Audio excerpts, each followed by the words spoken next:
Are we live?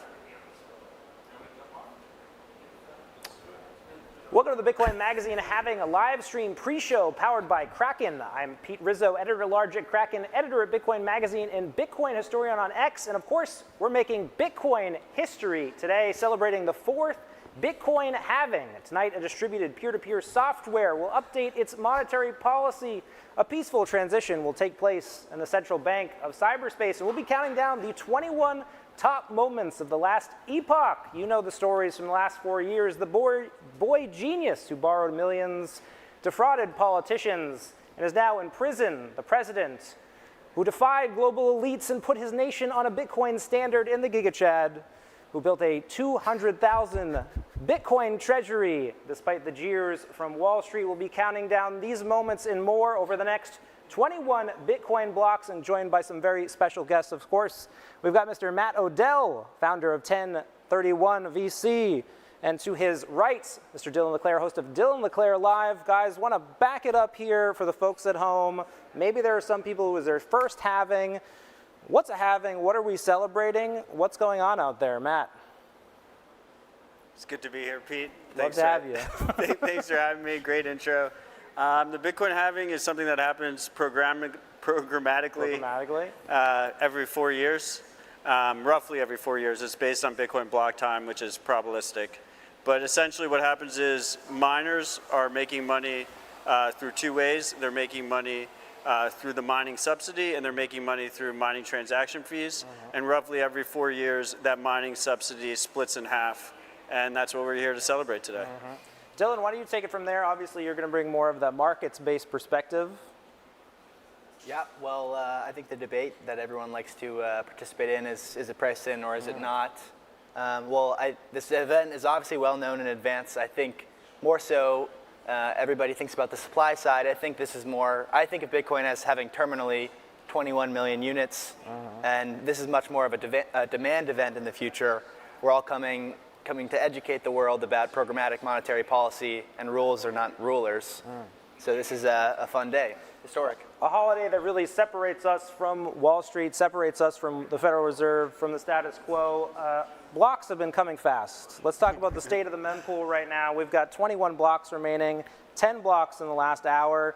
What's going on? Why are the miners' activity increasing? What's behind this? The blocks are coming. You know, the blocks are coming. Why are the blocks so fast? Look, I think at the end of the day, once again, it's probabilistic, right? So on average, Bitcoin blocks will come in every 10 minutes. The cooler part of the halving to me is it splits up these 4-year epochs, right? And it's incredibly cool to look back on where Bitcoin's been over the last 4 years. I mean, we've come such a long way. Of course, from what was like May 2020 was the last halving. Well, the last halving, like COVID lockdowns, Bitcoin then sort of a sideshow in the global financial conversation. What's changed as you look back? This was really your first epoch, Dylan. Indeed. I think last cycle was interesting. It was kind of contrasting money printer go burr. And now we're in a much different place. Historic inflation shock. The Fed has hiked rates to 5.5%. And it looks like we're kind of nearing the end of that cycle and headed towards a rate cut cycle. Meanwhile, again, Bitcoin programmatic. There's no FOMC meeting. There's no boardroom deciding global monetary policy. So I'm looking forward to the next 4 years. We had a nation state. We had multiple public companies in the United States adopt Bitcoin as a treasury reserve asset. So I think this next epoch, we're going to see a lot of copycats on both of those strategies, and global adoption really is going to intensify. Well, of course, 21 blocks to go, and with each block a moment, we're going to throw it back to the studio here to reveal the 21st top moment from the last epoch, of course, counting down to number 1. Stick with us here on the Bitcoin Magazine live stream pre-show for the halving.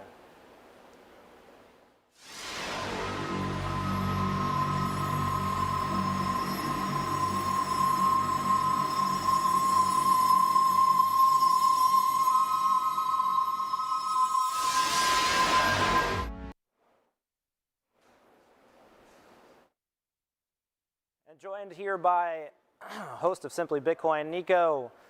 Top 21 moments the unveiling of the statue of Satoshi Nakamoto in Hungary. Let's give the folks at home a taste of what happened here. The first nation state that really commemorated Satoshi. Your take on this moment? Yeah, I mean, it's absolutely historic because essentially it's commemorating someone that is anonymous. It's commemorating a movement, really. And if you see every other statue, there's a human being behind it. And when there's a human being behind the statue or the painting, human beings are inherently flawed, right? So I think the Satoshi statue, specifically in the country that it was unveiled, Hungary, right? It's a country that suffered through decades and decades of collectivism, right? So the people have suffered, and they see Bitcoin as hope. They see Bitcoin for a new future. They see Bitcoin as freedom. So not only am I incredibly pumped for the statue, but what the statue represents for the people of Hungary as well. Of course, just a great look, classic. We've got the golden face of Satoshi. And Satoshi, as a historian myself, depicted in many forms, right? Sometimes we love the Dorian Nakamoto meme as depicting Satoshi. What did you think about this representation? We've got the hooded, kind of shadowy supercoder. I guess, did this really hit the tone for you? 100%. This is the statue that Elizabeth Warren, when she wakes up and she has a nightmare, she sees that, right? No, but it's great because it represents what Satoshi is, but at the same time, it's like, look, this is an anonymous person, but because it is designed the way it is, it means like everyone is Satoshi. Everyone could be that person. That face doesn't really have defined features, right? But again, I think it represents the overall movement, what Bitcoin is, what it represents to everybody. So I think it's beautifully designed. And of course, we'll be hearing from Mr. Dave Portnoy coming up, and part of that conversation was really, I think for the average person, it's still a struggle to understand why someone would release this kind of software, why someone would do the actions that Satoshi did. So maybe you can speak to that. Why is Satoshi worth having a statue in your view? Why is he someone who should be memorialized? Yeah, I mean, like, just goes back to, the Genesis block, right? Bitcoin was born, literally right around the financial crisis that, stole from Main Street, bailed out Wall Street. And I think it represents hope, right? It represents freedom. And I think Satoshi inherently knew that. In the Genesis block, it says chances are on the brink of the second bailout for banks, right? There's so much symbolism. The 6102 order, the Satoshi's birthday, right, was the same day as the 6102 order. That's not a coincidence, right? So it represents, I think, wanting to change the system. But I'm going to refer to Hayek's quote, right? If we can't find some type of clever mechanism, the governments are eventually going to co-opt it. Of course, love to see the Satoshi statue going up. We're going to hear from someone who's commemorating another individual now. I believe that we have Mr. Alex Gladstein of the Human Rights Foundation joining us. Announced today the first Finney Freedom Award awarded to Mr. Hal Finney, the first Bitcoin user. Do we have Mr. Alex Gladstein on the Zoom? Yeah, I can hear you. Alex, thanks for joining us. Hey, what's up, guys? How are you? Good. We're broadcasting live here from Nashville, future home of the Bitcoin 2024 conference. Of course, Alex Gladstein here joining us. Alex, maybe you can tell us a bit about this award that you've launched. Obviously, the first recipient, its namesake. What went into this process? Why launch this award now at this halving epoch? Well, thank you for having us, Pete. Basically, the idea is that Hal represented a champion of privacy, open source software, and of the idea that we should try to preserve civil liberties in the electronic world as everything became more digital. And to us, he represents someone who we should strive to emulate. And we thought there was an opportunity to do essentially a prize, for the Bitcoin ecosystem, where there isn't really, a prize in the same way that other industries have one. We thought it was a cool idea to maybe, fill that gap with one that would be focused on the human rights side of things. And we were thinking about how neat the halving is as this kind of every 4 years global celebration that everyone can take part in regardless of who they are or where they are, and that it's something that reminds us that we have this one thing that can't be corrupted, and how it's a little bit of a festival. And we thought it'd be cool to kind of maybe do such a prize on the halving.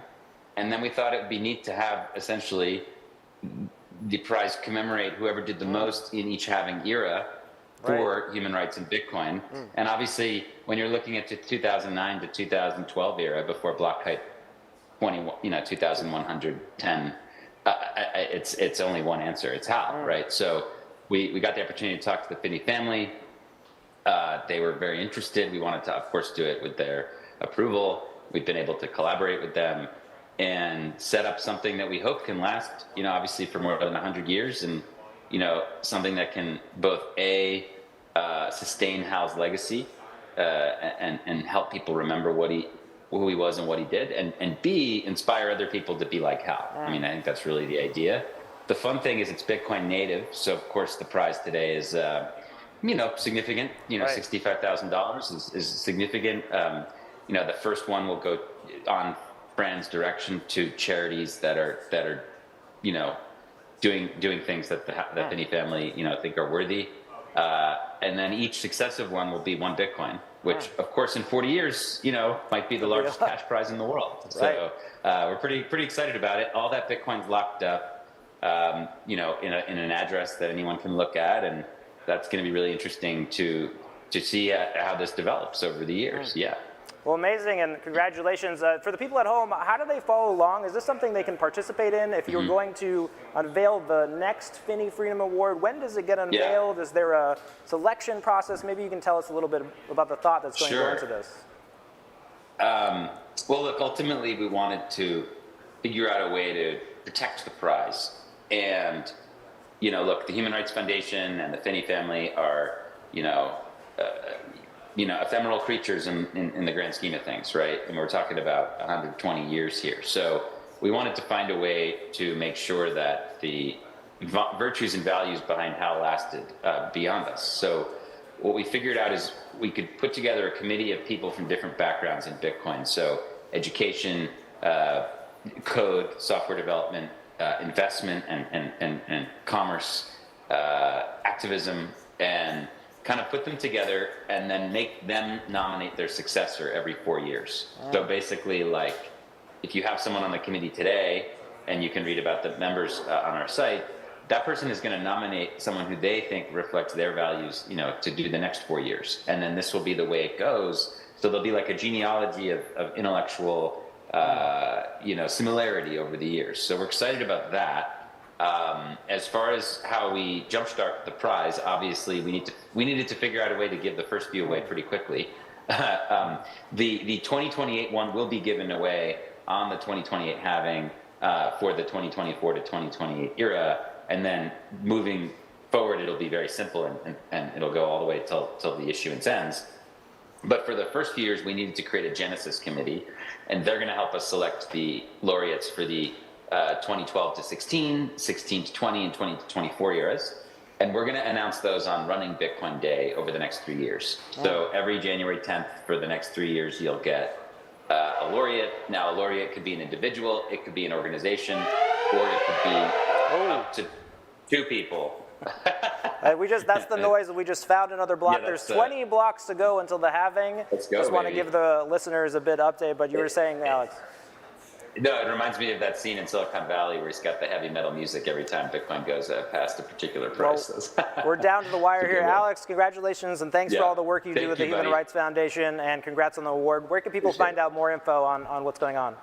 Yeah, they can learn more about the selection process and how it's all going to go at finneyprize.org. There's an awesome animated video that longtime Bitcoin Magazine pillar Aaron helped us make. So you also check out the Hal video. It's really cool. finneyprize.org. Thank you guys so much, and have a happy halving. Thanks, Alex. Thanks for coming by.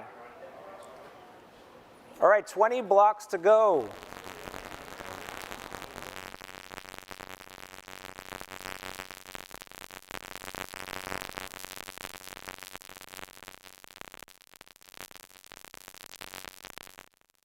On for this?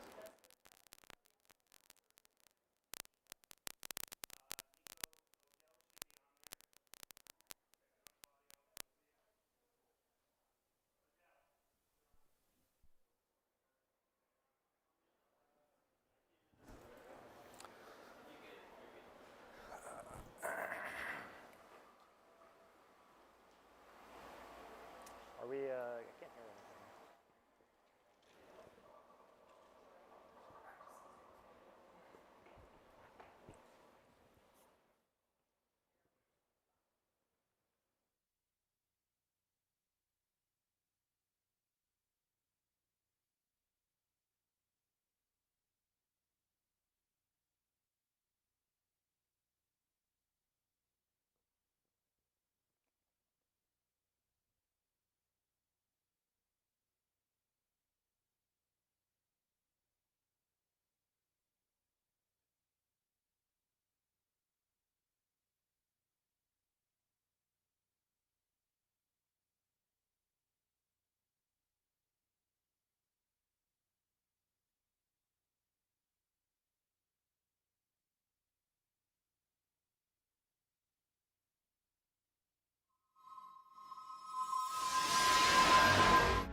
The upcoming U.S. presidential election in November 2024 is shaping up to be a historic moment for Bitcoin. With campaigns already underway, Bitcoin finds itself squarely on the ballot, reflecting the growing significance of the digital asset in the political landscape. Notable candidates like RFK Jr., Governor Ron DeSantis, Mayor Francis Suarez, and Vivek Ramaswamy are vocal supporters of Bitcoin, championing its principles of freedom, privacy, and decentralization. Former President Donald J. Trump, a longtime skeptic of Bitcoin, recently signaled a broader acceptance and recognition of Bitcoin's relevance in political circles. This marked shift raises the question, why is Bitcoin now a pivotal factor in electoral discussions, unlike in previous election cycles? The exponential growth of the Bitcoin industry has made it impossible to overlook Bitcoin's influence. U.S. Senator Cynthia Lummis of Wyoming, affectionately dubbed the Crypto Queen, has been a stalwart advocate for Bitcoin long before it gained widespread political attention. Outside of North America, the now president of Argentina, Javier Milei, started his journey towards a pro-Bitcoin stance in 2016, where his advocacy for libertarian ideals garnered attention. Politicians recognize that taking clear stances on policies can enhance their public profiles and resonate with tech-savvy and financially literate voters.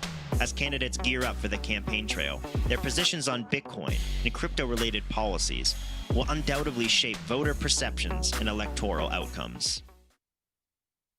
Number 20 in our countdown, and again, we're unveiling a top moment of the last epoch with each block. Bitcoin on the campaign trail, RFK, Vivek, Javier Milei. Turning it now to the panel with Mr. Matt Odell and Nico. Let's talk about the state of the U.S. economy. As Mark was just narrating there, obviously Bitcoin now emerging in this election cycle, partly because of the economic conditions. People can't get ahead. Matt, your take. I mean, I think we're starting to see Bitcoin become this, essentially like this macro thermometer for the world. Bitcoin is the only free market that exists. It trades 24/7, 365. And as a result, it is essentially taking the temperature of all market participants everywhere at the same exact time. So the price now is $64,000. That's the market temperature of the moment in your view. Yeah, more or less. I mean, I think we're very early in Bitcoin's adoption cycle. I think it becomes a more accurate thermometer as liquidity increases, as more people adopt it. But in the meantime, when you see world events happen, it doesn't matter when they happen, Bitcoin immediately reacts to that because that's where you can get liquidity. It's the most saleable asset, it's the most liquid asset, there's no competition. And of course, we're seeing people go viral these days on social media. Nico, know that that's your domain. People complaining and saying, or just speaking out in desperation, saying, I work 2 or 3 jobs, I can't get ahead, I can't pay for my house. Do you think that's playing in to this interest in Bitcoin these days? 100%, because essentially people are getting gaslit. You hear the press secretary tell everybody how inflation is going down. You hear, the president and politicians telling, listen, the economy's doing better. But Main Street doesn't feel that. Right. And one of the things that you hear a lot of politicians talk about is that the American dream is dead. Well, no, the American dream is not dead if you're on a Bitcoin standard. Not only is the American dream not dead in America, worldwide, if you've been living on a Bitcoin standard, real estate, food, gas, whatever it is, it's getting progressively cheaper. So it's really our job as Bitcoiners to really export that idea and to really wake people up to the reality that, look, it's not left versus right, it's not blue versus red, it's green versus orange. Or are you on the side of freedom, Bitcoin, prosperity, opportunity, or are you on the side of slavery, nihilism, and poverty, which is fiat? Well, obviously the narrative out there that inflation is very much under control. We've seen the CPI statistics rolling month after month. Certainly maybe wasn't what we thought it would be a few years ago when many in the Bitcoin community thought this was, the start of a, in the words of Jack Dorsey, hyperinflation type moment. Matt, your take on the environment and the inflation rates that we've seen recently, do you think they're real? This is real information that's being provided to the market. I mean, I think quite frankly, CPI numbers are just straight up bullshit. And I think more and more people are waking up to that fact. And it is a dangerous game that politicians are playing, just lying about it. Because people see their expenses on a day-to-day basis increase. They see groceries increase. They see rent increase. They see the gas prices increase. And tuition, healthcare, absolutely everything. And you can only lie to them for a certain amount of time before masses start to wake up. And once that confidence breaks, who knows what happens next? And I mean, we have plenty of examples throughout world history on what happens when a country goes through hyperinflation. We've never had an example where the major currency goes under hyperinflation. Right. And I think in that kind of situation, it could be much worse than people anticipate. But at the same time, it's important that we have something like Bitcoin as this escape valve. So even people in America, you can save your money, you can save your wealth, you can save your time, all that energy you built up for your future generations, you can save that in Bitcoin, and it should accrue purchasing power over time. Well, let's talk about the Bitcoin politicians who emerged on the scene. We saw some in the clip, Vivek Ramaswamy, Robert F. Kennedy Jr., some of them continuing on, may have a bright future in the 2024 election. Nico, are you still optimistic that Bitcoin will emerge as a campaign issue? Do you think one party, obviously we've seen a signaling from the Democratic Party, not the willingness to embrace. What's your take on whether Bitcoin becomes a swing factor in the election? Yeah, I think, it was really exciting to hear Vivek, Ron DeSantis, RFK Jr., because in their respective parties, these are candidates that are in the second or third place for the presidential candidacy. And the fact that some of them are advocating for Bitcoin, and then a lot of them, I think all three of them, Ron DeSantis, Vivek Ramaswamy, and RFK Jr., they're against central bank digital currencies. And also shout out to Vivek, because it was Vivek that told Donald Trump about central bank digital currencies. And Donald Trump is currently the Republican candidate for this year's election. So I think by 2028, I tweeted this out and a lot of people got upset, but by 2028... Let you finish. We'll come back. There it is, block number 19. 19 blocks to go before the fourth Bitcoin halving. There we are again. With those 2 blocks, we're down to 18. We're still at 19. We're at 19 blocks. Are we still at 19? 19 blocks. That was the tornado warning. That was the tornado warning. Every time there's a block, you're going to hear that sound. Don't worry, your house, you're safe at home. You're here with us in the studio, following on the live stream, Bitcoin Magazine. Are we going to reveal moment number 19? Do we have a clip to play? Throwing it to the studio.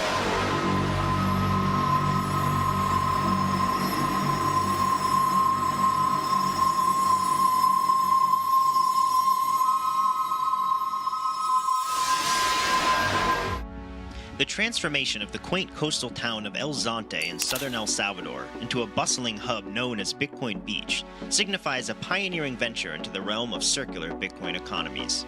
Spearheaded by Mike Peterson, dubbed the godfather of Bitcoin in El Salvador, initially conceived a grassroots experiment, which has blossomed into a global example of Bitcoin integration into local communities. Recognizing Bitcoin's potential to streamline financial transactions in regions with limited banking infrastructure, Peterson embraced the idea of incorporating Nakamoto's innovation into El Zonte's economy. What began as paying the younger populace in Bitcoin evolved into onboarding local businesses and installing El Salvador's first Bitcoin ATM, enhancing the currency's liquidity and catalyzing community-wide adoption. Initiatives like Bitcoin Beach represent just the beginning of Bitcoin's potential to empower marginalized communities and disrupt traditional financial paradigms. Other Bitcoin circular economies modeled after Bitcoin Beach and based in the global south have already begun to pop up, including Bitcoin Akasi in South Africa and Bitcoin Jungle in Costa Rica. In essence, the evolution of El Zonte from a sleepy surf town to Bitcoin Beach epitomizes the transformative power of digital assets. In essence, the evolution of El Zonte from a sleepy surf town to Bitcoin Beach epitomizes the transformative power of the digital asset, fostering financial inclusivity and redefining economic landscapes. As the world witnesses El Salvador's bold experiment unfold, it stands at the precipice of a paradigm shift with far-reaching implications for global finance and governance.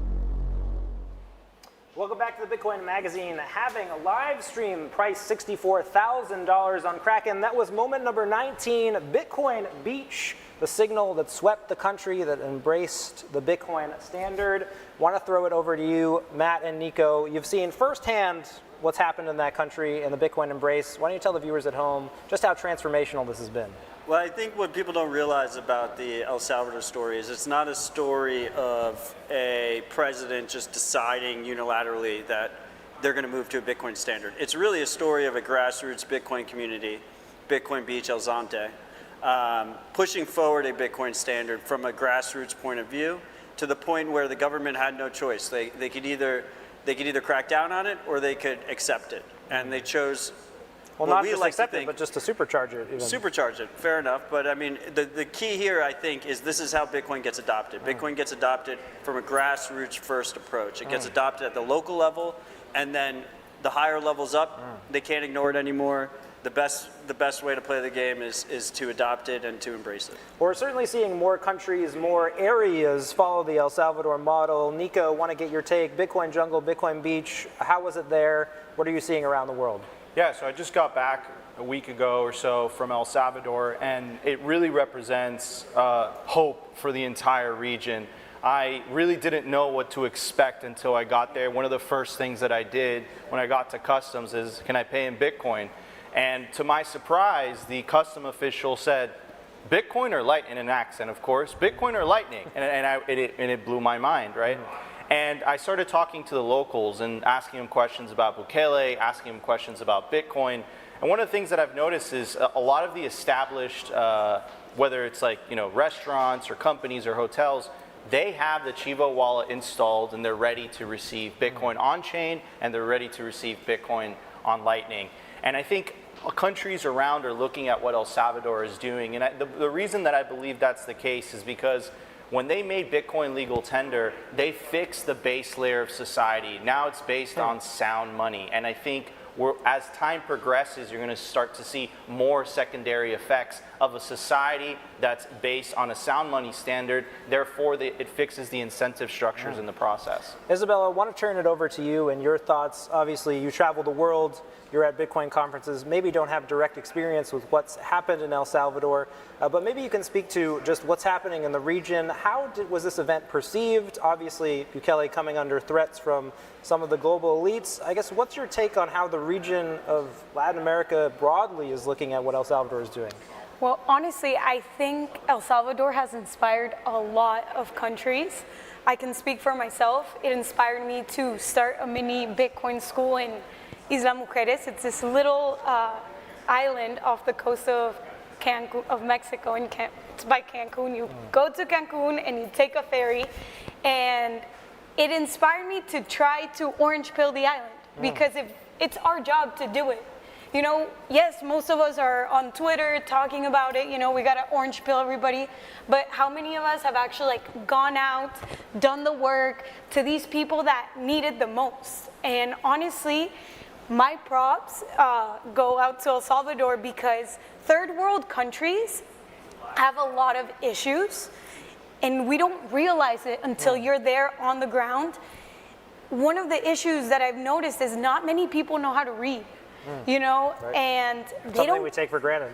Something we take for granted. All of the time we're thinking everybody must know how to read, but these people don't know how to read. So yeah, we're teaching them how to use Lightning, but then at the same time you have the thing that says send or receive. Right. So we need to, difficult. Try to transition to these populations that need it the most, because those are the ones that probably don't have bank accounts. Right. I did a documentary in Peru. In one of the cities that we visited, the closest bank was 2 hours away. Wow. They had no bank accounts. How are people transacting there? Were they saving money? If so, how were they saving? No, it goes back to the beginning, They do cash, and there's societies that are 20 people, 20 women and 20 men, they reproduce, and their mentality is, shout out to Motive, because Motive has done a lot of work in Peru, and they've gone out to the outskirts of Peru and orange pilled these communities and try to teach them how to live on the Bitcoin standard. And the cool part is these families and these communities, they skipped over the banks. So they don't have that, what we have when you talk to, I don't know, boomers, your parents, and you're like, hey, go on to Bitcoin. And they're like, no, because, we trust the banks. But these people don't have that. Right, they don't have the mentality. They don't have that mentality. So it's easier to go out and try to teach them about Bitcoin because they know their currency sucks and they don't have the banks to deal with. course, talking about Bitcoin Beach, number 19 on our moments, counting down the top 21 moments of the epoch. I want to stick on Lightning, because I think in many ways, really, this was the epoch of Lightning, right? Lightning as a technology, a second layer. Number 18 blocks officially until the fourth halving. You're going to hear that sound. Everything's safe at home. 18 blocks going to the halving. Price on Kraken now, $64,000, coming down to history. And I think we're going to throw it to the studio for a clip on our next moment. Stay with us.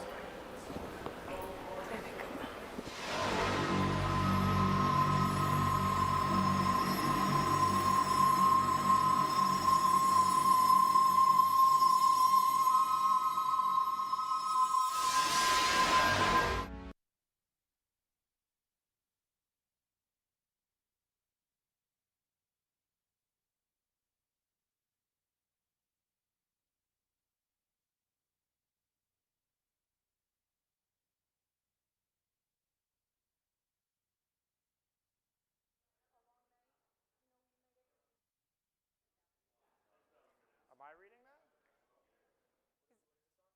Sovereign. I don't have anything to read. Well, we can just say it's going to be a long night. We can do cheers. I can do it, yeah. Hello. And then I'll throw it back. You don't want sovereign? It's for the end.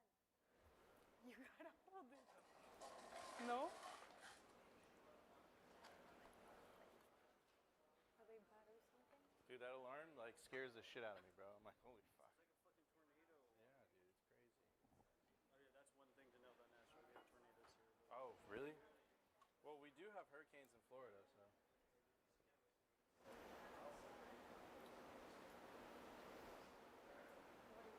Crypto IPO, we're now on the next block. We're going to be on the Bitcoin standard. This is Sovereign. Now we're giving a quick cheers to our sponsor, Sovereign. It's going to be a long night tonight. Crack a Sovereign, stay awake. We'll be up until the fourth Bitcoin halving happens. We're now 18 blocks away. I want to give a quick cheers to the floor. Cheers to Isabella. Cheers to Dylan out there. The first Sovereign Bitcoin energy drink.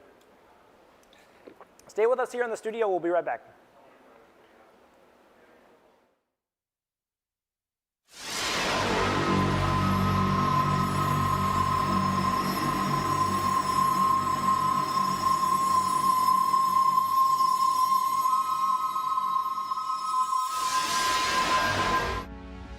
Though much ink has been spilled about Bitcoin, no book has quite stood the test of time like Saifedean Ammous's The Bitcoin Standard. Published in 2018, the work would forever change the discourse, marking the formal end of the fork wars and the start of the victory march of the side that would emerge victorious. For those old enough to remember Bitcoin before it, its publication is a demarcation, the start of a common era, wherein the focus of the conversation has not been technology, but economics. Saifedean popularizing the Austrian school for a new era and stoking renewed interest in its great thinkers like Hayek, Mises, and Rothbard. Indeed, today, it's not uncommon for the work to be cited on CNBC, where anchor Joe Kernan will reference the book when quizzing Wall Street about their knowledge of the industry, and it perhaps holds the distinction as the only Bitcoin book read by members of the US Congress. If a new class of technologists has turned a blind eye to the book, even that is surely a mark of its influence. The true merit of any piece of educational material, perhaps, the human effort invested in subverting and disproving it. Welcome back to the Bitcoin Magazine Halving live stream powered by Kraken. You just saw two Bitcoin blocks come in there, 2 moments, number 18, crypto IPOs. We're going to have to skip that one. This was Coinbase emerging on Wall Street, the various Bitcoin miners, and the invasion of the public stock markets. And you just heard Bitcoin Magazine editor Mark Goodwin talk about the Bitcoin Standard. This was a personal pick of mine, something I helped will onto this list. In my opinion, the best book about Bitcoin ever written, the Bitcoin Standard. So I want to throw it to the floor. I think there was Mark who said in the pre-read, it's hard to remember a time before the Bitcoin Standard. Matt, maybe you want to speak to what Bitcoin was like before we had this incredible piece of material to help educate people and help understand Bitcoin. Well, first of all, I want to say planning an event around when Bitcoin blocks come in is a hell of an experience. It's an inexact science, right? And then second thing I want to say is in the intro, Joe Kernan was mentioned, and I think he's one of the best Bitcoin spokespeople that we have right now. It's pretty cool seeing him on CNBC every week. every day. But anyway, Saifedean. Saifedean's a fucking legend. Bitcoin Standard has helped a lot of people understand Bitcoin. I think we're living through the adoption of the Bitcoin Standard, and the Bitcoin Standard is a very simple concept in my mind. It is thinking in Bitcoin, living in Bitcoin, measuring all your expenses in Bitcoin. You know, I recently had a child. How much do those diapers cost in sats, right? That's, like, that's a lot of Bitcoin right there.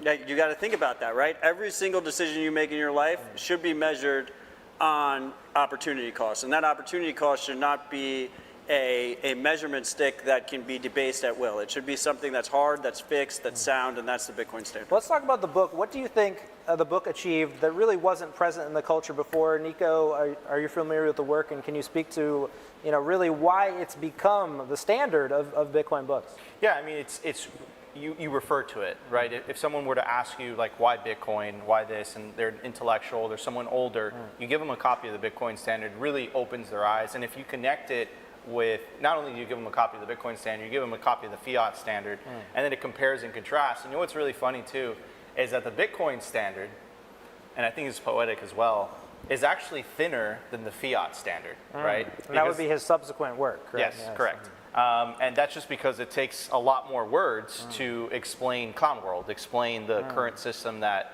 we're in. Now, in terms of that book, what it's going to do for future generations, I was actually reading Road to Serfdom on the way here, and part of the preface was explaining the history behind it, when it was released, the fact that it was released on a smaller scale initially, and then it got popular over time. I think the Bitcoin Standard, show it off, Matt, there we go. There we go. Copy of the Bitcoin Standard right there, Mr. Nico holding up. I think it's that consequential of a book. I think it's really going to change things on a historical basis. It's one of those books that you have to read to really understand Bitcoin.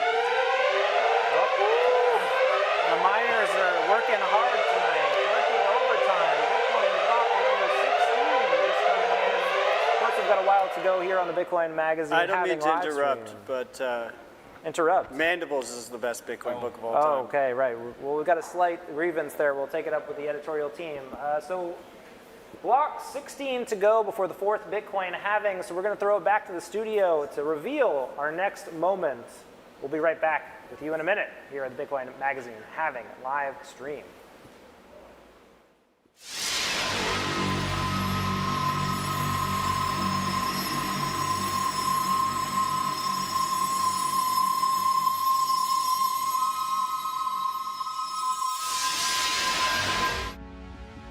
The industry-wide carnage that came downstream of the FTX implosion at the end of 2022 is still being felt here in 2024.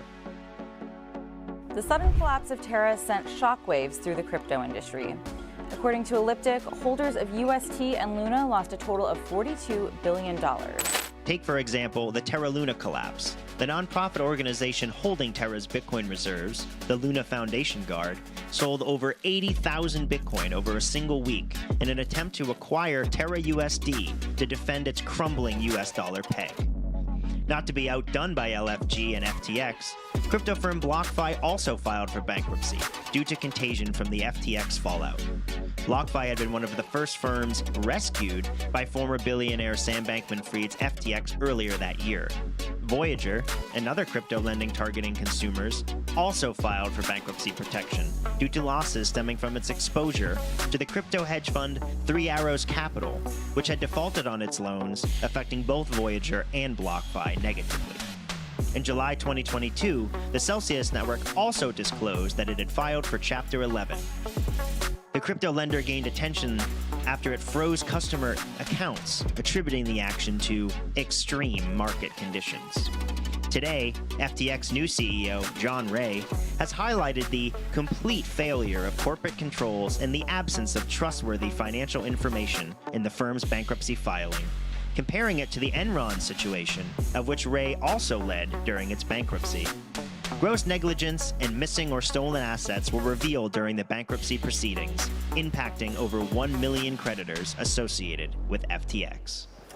Welcome back to the Bitcoin Magazine, having a live stream powered by Kraken. Of course, that was our number 16 top moment of the last epoch, the crypto collapse. And just as we reveal, another block comes in. 15 walks to go before the fourth halving. The miners are working overtime tonight. They must have had some sovereign energy drinks. Not sure what's happening. We're going to have to throw it back to the studio to reveal the next moment. We'll be right back.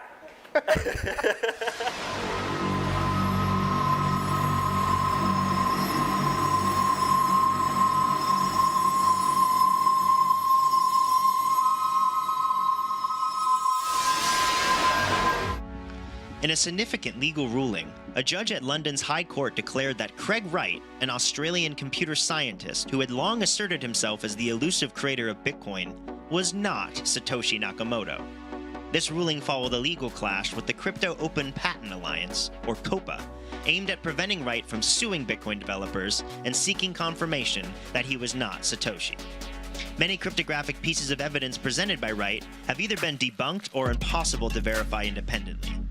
Ordinals, an anonymous figure within the Bitcoin community, previously had emerged victorious in a defamation lawsuit against Craig Wright, who famously claimed to be Satoshi Nakamoto, as revealed in a translated transcript provided to Bitcoin Magazine from a Norwegian court. In 2024, COPA presented a comprehensive list of alleged deceit by Wright, ranging from digital forensics indicating backdated documents and forged files, to evidence suggesting the use of software unavailable during Satoshi Nakamoto's time. Judge James Mellor announced the verdict in March, stating that Wright had not been the pseudo-anonymous inventor of the original cryptocurrency. Detailed reasons for this decision were promised to be provided at a later date. The trial unfolded amidst ongoing legal disputes between Wright and COPA, during which Wright had made a settlement offer to the alliance and other parties involved. However, COPA rejected the offer, highlighting that accepting it would imply recognition of Wright's self-proclaimed identity as Satoshi Nakamoto. Welcome back to the Bitcoin Magazine live stream powered by Kraken. You just saw the number 15 moment on our top 21 list revealed. Craig Wright loses in court. Of course, a pivotal moment. The first man proven in a court of law not to be Satoshi Nakamoto. Turning it to the panel over here, we've got Mr. Matt Odell again, and joined by Mills, who of course was Bitcoin Magazine's special correspondent to this case. Mills, would love to hear your reaction about how it went down. Of course, now closed. Craig Wright has lost. Why don't you take us into your journey? There he is right there. Maybe we get a clown nose up on him. There he is. Tell us what it was like to report on this case. Tell us what it meant for this case to resolve, in your words. I never in my life thought I would spend as much time in the same room as Craig Wright. That was not on my bingo card of life. I think from hearing about, the Bitcoin inventor or the one who says he invented Bitcoin. He's an interesting personality. He's a lot. I think it was very, very amazing how the Norwegian court system really systematically debunked and went through all the different ways that you could disprove a claim like this, which is kind of nebulous, right? And I know. Of course, how do you prove that you're not someone who's anonymous on the internet? It's not easy, and I think the conclusion has been such a victory for Hodlnaut to be released, at least in Norway. There's still the UK ruling, and I think the UK system. Still a little bit of cleanup left. There's more, but I think one victory, one country ruling that they have certifiably disproven, or that this can't be, I feel like that gives the UK some, they can build off of it. And of course, the judge's verdict there, very definitive. Turning it over to Matt, obviously, or people might not know that the Craig Wright case was very chilling for years on the Bitcoin development community. We saw prominent Bitcoin developers fade and recede and really even stop working on Bitcoin. How disruptive was this case to overall Bitcoin development in your view? Craig Wright is a fraud. SBF is a fraud. It was quite obvious at the time. is a fraud. I'm not going to list all the frauds. You're going to be here all night. Where there's more. My point is, it's just really disappointing. It's really disappointing how, if you put a little money in front of someone, people with influence tend to give them credence very quickly. And in this space, we've had to deal with all this bullshit because time and time again, people put short-term interests ahead of the actual mission and the actual movement. And in Craig's case, he went directly after open source contributors.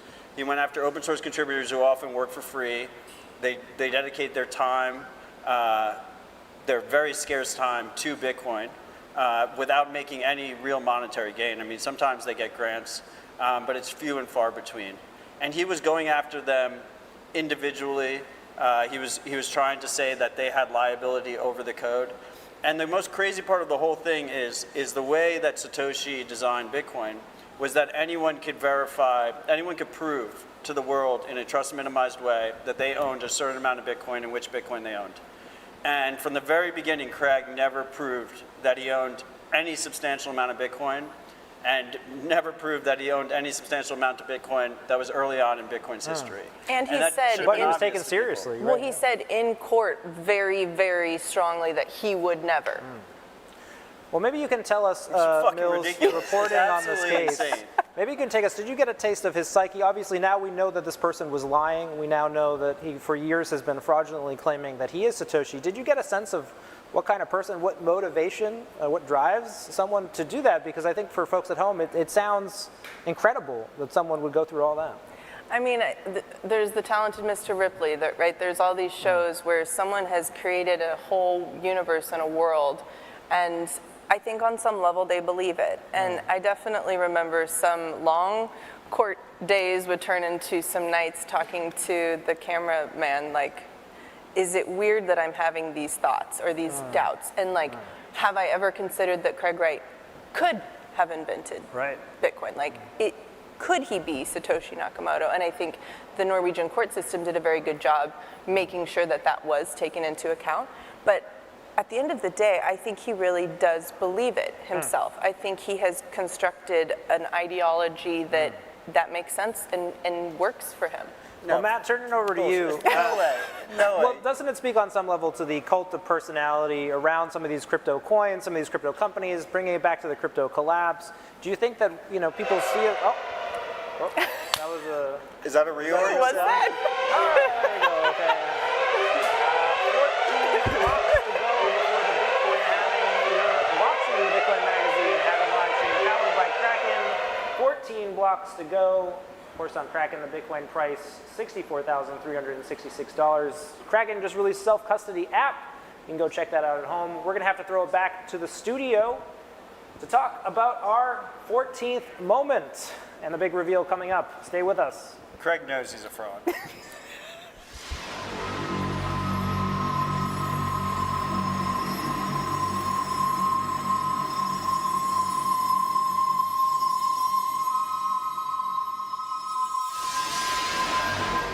The world's largest Bitcoin conference for the moment, Bitcoin 2021, was hosted at the Mana Convention Center in Woodwood, Miami's thriving arts district, featuring renowned keynote speakers like Twitter CEO Jack Dorsey, comedian Tim Dillon, and Bitcoin pioneer Nick Szabo, all highlighting the growing importance of Bitcoin in the global financial landscape.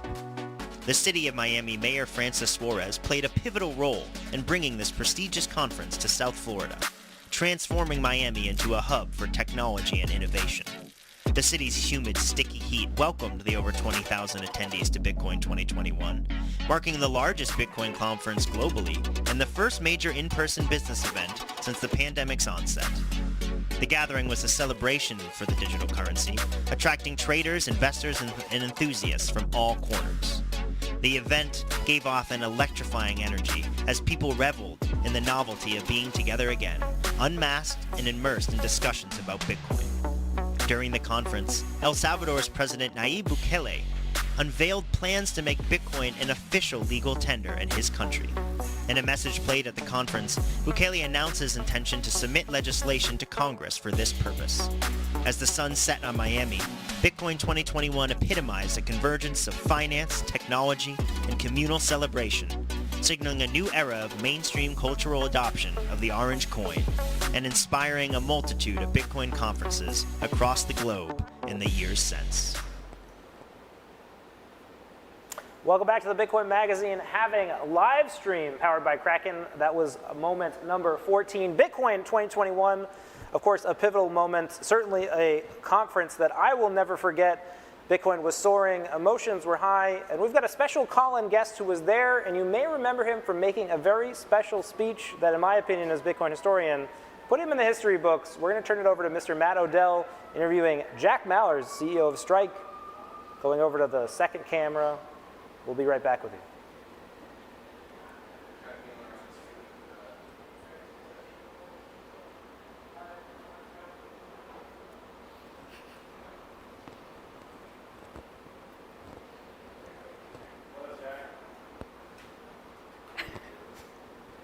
Someone talking to me?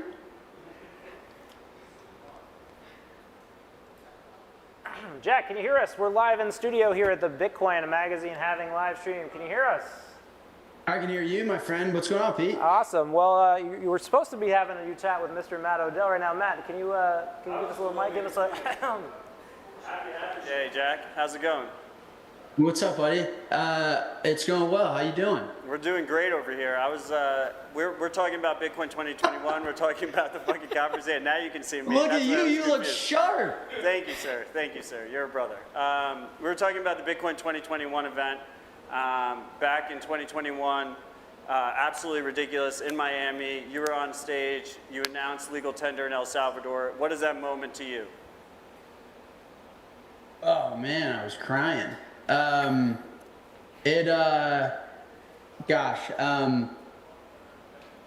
think when being human, you really want to just be part of something bigger than yourself. You want to connect to not only others, but the future of the species, the universe as a whole, right? I think we all have limited time on the planet, and all of us really want to join the world, connect with others, and then leave it better than we left it. And Bitcoin, I think, is a really unique way to achieve that. Starting a family is also something that allows you to persist your time on this planet longer than you physically can. And so in that moment, I really felt as connected to humanity as probably I've ever felt. I mean, I remember sitting before I went on stage and thinking about Satoshi creating this project, all the work that had gone up to that moment, but then even before that, what humanity had been through. I mean, I think the current fiat world we're living in is a reaction and a fallout to World War II, and just how interconnected I felt to everyone on the planet and trying to push the best money forward. And I played a very small role, but nonetheless, that's where all the emotion came from. Is, I mean, a nation state saying that we're going to remove our role in money and separate money and state. It just felt like such a moment that's going to live far longer than I ever could dream. And I don't know, it was just the coolest thing I'll probably ever be a part of. Jack, yeah, I know. It's pretty crazy. It feels like that was over a decade ago. Yeah. Meanwhile, it was a little over 3 years. We only have you for a short period of time here because I assume the miners are about to mine their next block. They've just been running them right through. This last epoch has been an absolutely crazy epoch for Bitcoin. You've built Strike throughout this epoch. You're building Strike through, tens of 20 epochs going forward, insane amount of time. How do you think about Bitcoin in the past, Bitcoin going forward? Where do you currently stand?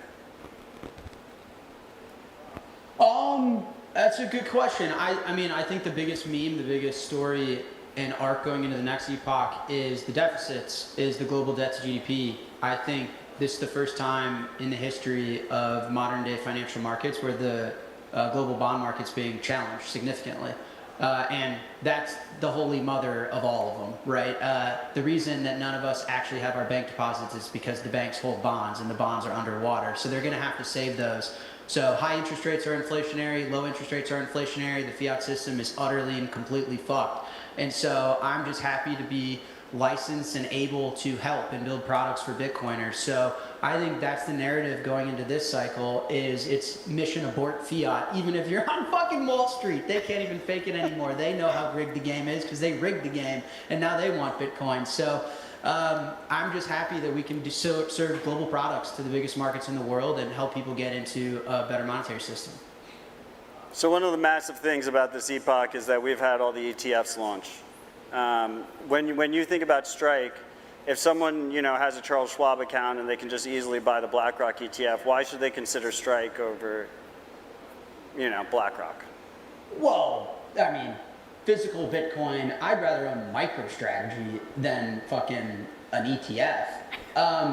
I mean, whatever floats your boat. If you own an ETF, though, you're playing fiat games, which is fine, and there are reasons to do that. But, why don't I own my house through Larry Fink? Hey, Daddy Fink, can I get the keys to my front door? Get the fuck out of here. I'd rather own the physical asset. I think, in all seriousness, the point is to exit what is clearly a broken financial system and enter one that isn't. And so when you buy an ETF, you're not exiting the existing financial system. You are buying a financial asset in the fiat world that is representative of something outside of it. But you're not actually exiting it. So, with that, I'm out.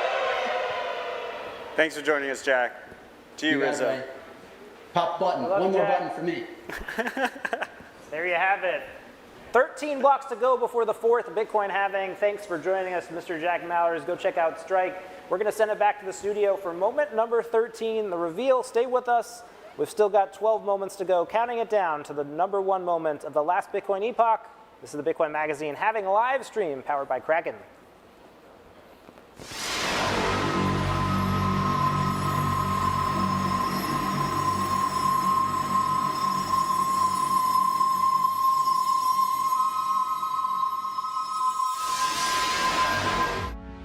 Square, a large player in the payments industry, underwent a significant transformation when it rebranded itself as Block Inc.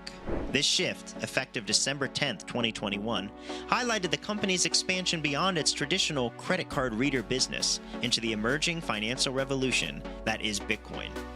Jack Dorsey, the co-founder and CEO of Square, explained that the new name, Block, signifies the company's growth trajectory and its readiness for further expansion.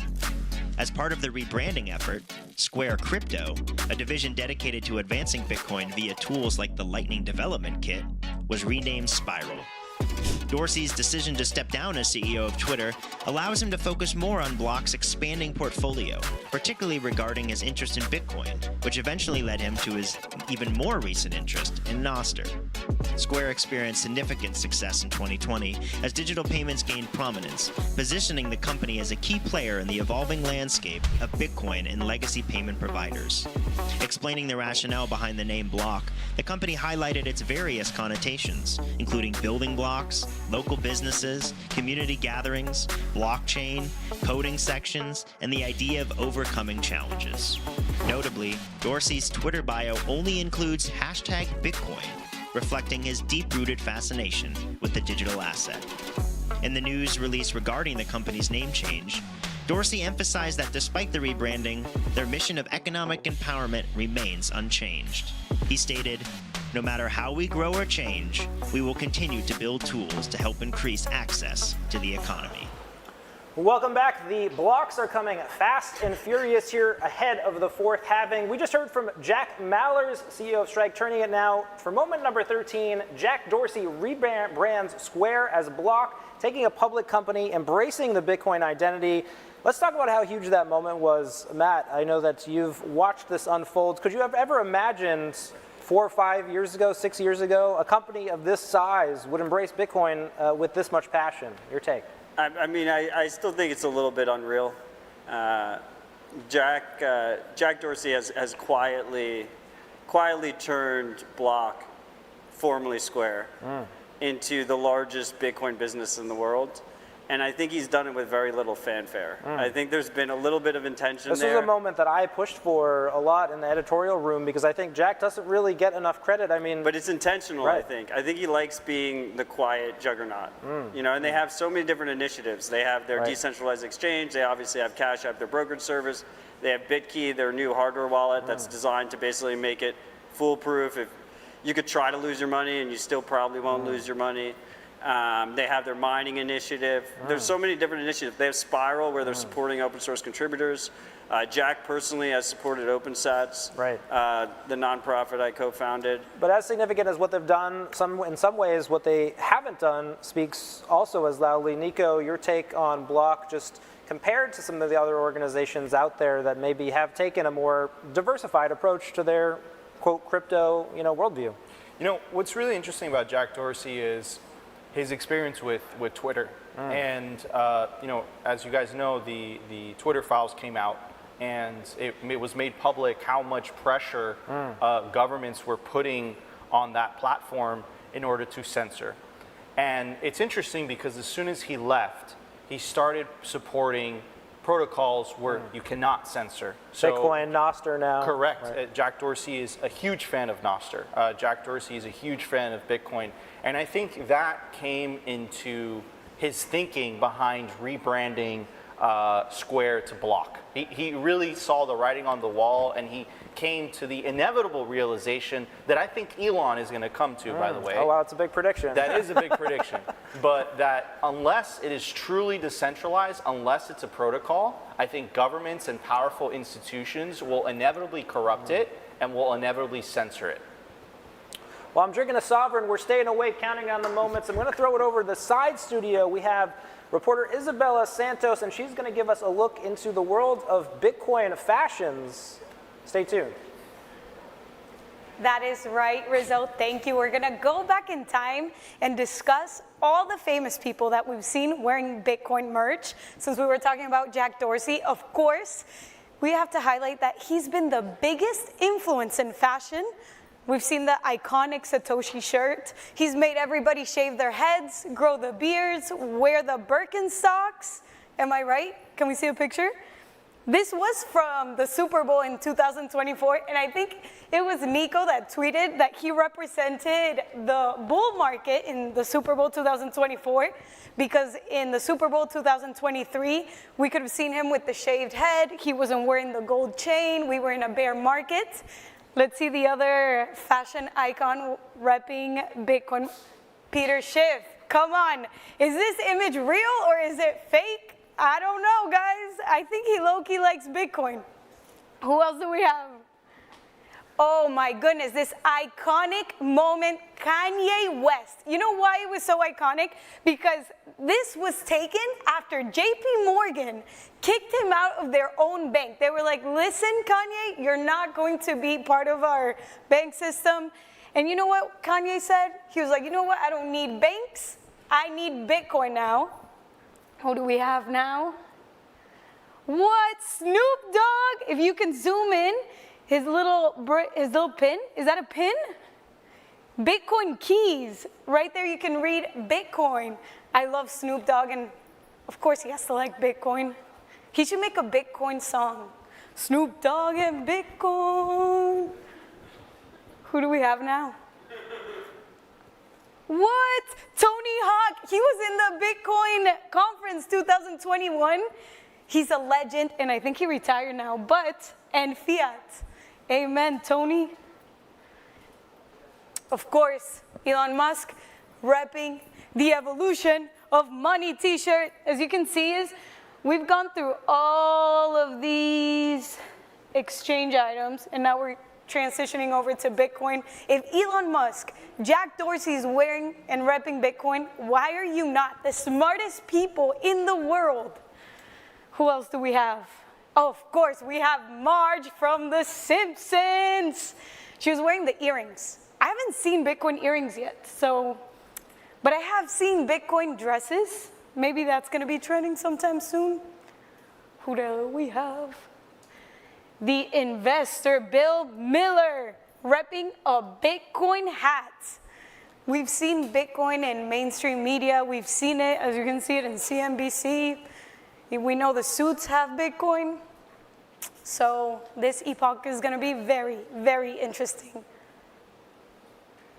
Oh, of course, we've seen Satoshi everywhere, but this is a new style of t-shirts. As you can see, he's repping the all yellow. Looks like a race car, but he's not a race car driver. He's an NBA player from the Cleveland, right? Cleveland, Darius? This man, who is this? Ghostface Killa. Killa. That's awesome. 21st.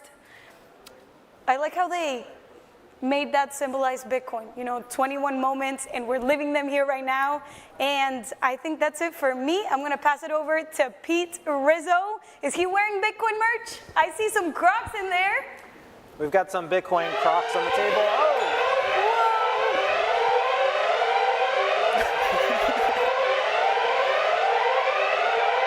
There it is, block number 12 blocks to go until the 4th Bitcoin halving. Isabella, thank you for that fashion update. Whoa! Is that the same block, or we got 2 blocks? Somebody double check. All right, we're going to throw it back to the studio to announce our next 2 moments. Stay tuned. We'll be right back.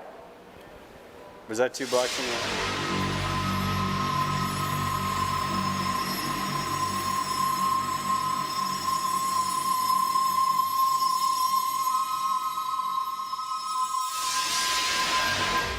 The laserized Bitcoin trend, which emerged in February 2021, refers to a social media phenomenon among Bitcoin holders.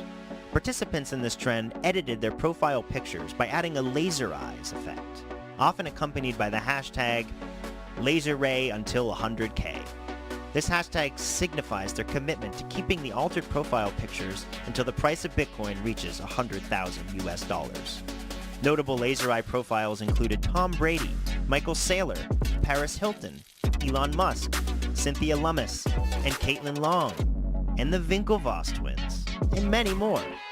The origin of this trend can be traced back to February 16, 2021, when Twitter user ChairForceBTC modified their profile picture to include laser eyes. Alongside the edited picture, they tweeted the hashtag LaserRay until 100K and shared a meme expressing the sentiment of determination. This hashtag indicated the user's pledge to maintain the laser eyes profile until the value of Bitcoin, which was approximately $50,000 at the time, had doubled, reaching the coveted milestone of 100K. Welcome back to the Bitcoin Magazine Halving Livestream number 12, the top 12th moment of the last epoch, Laser Ray to 100K. Obviously a hugely successful social media campaign. You saw the politicians, the athletes who rocked the laser eyes. Some out there still rocking laser eyes, joined again by Isabella and Nico. Nico, talk to me about laser eyes. How significant was this? And what do you think the movement achieved since we still haven't seen $100,000 Bitcoin? 100%. Well, we have to understand how powerful memes are, right? If tweets are bullets, memes are artillery. We are living through narrative trench warfare on the battlegrounds of the internet, and we're trying to win over the hearts and minds of people. And one of the things that are interesting about memes is that if they don't have the common denominator of truth, they don't have mass appeal, right?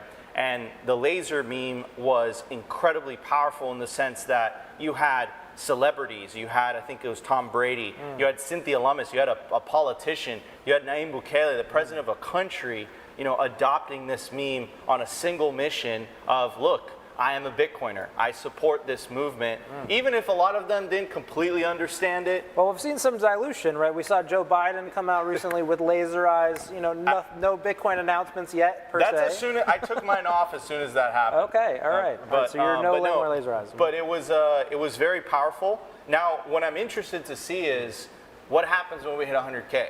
You know, is there going to be like kind of a fork? Is there going to be people that are going to take off the laser eyes to 100K? There's going to be people that still keep it. But regardless, it was a very, very powerful message. And I think it really, really resonated with a lot of people worldwide. And the message is simple. Look, I'm a Bitcoiner, and I stand for Bitcoin. And I'm committed, right? Correct. It sounds like we've got some memes we're going to throw up. And we're in a little bit of a meme review here as we're counting down the top 21 moments of the last epoch. Am I correct? We've got some memes up on the big board. So we've got, looks like, Bitcoiners discussing Bitcoin and Bitcoiners discussing Bitcoin memes. You know, I think there's a lot of truth to this one. Certainly when I discuss Bitcoin on the internet, it looks a lot like the top one. But what's funny about the laser eyes, when you join later on, and people don't really realize that it was for the 100K. I realized a month ago when I asked, why is everybody with the laser eyes? And they're like, wait, well, you just realized that the laser eyes yes. were 100K? Okay. And then I was like, what? They're going to take them off after 100K?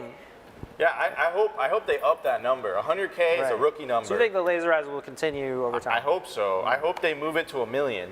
It should be in the beginner's guide. You know, put your laser eyes, because everybody puts the laser eyes on, but I don't think they realize they got to take them off after 100K. 100%. Okay, unwritten rules of memes. Let's get the next meme up here. We're going to start doing our meme review.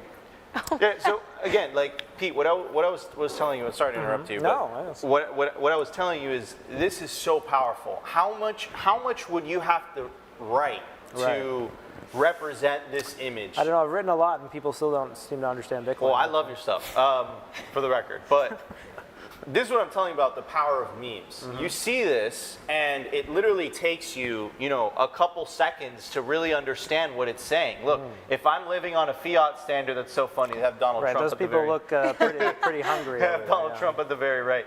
But if you see this, if you're living on a Bitcoin, on a fiat standard, right, you're going to be able to buy less and less food.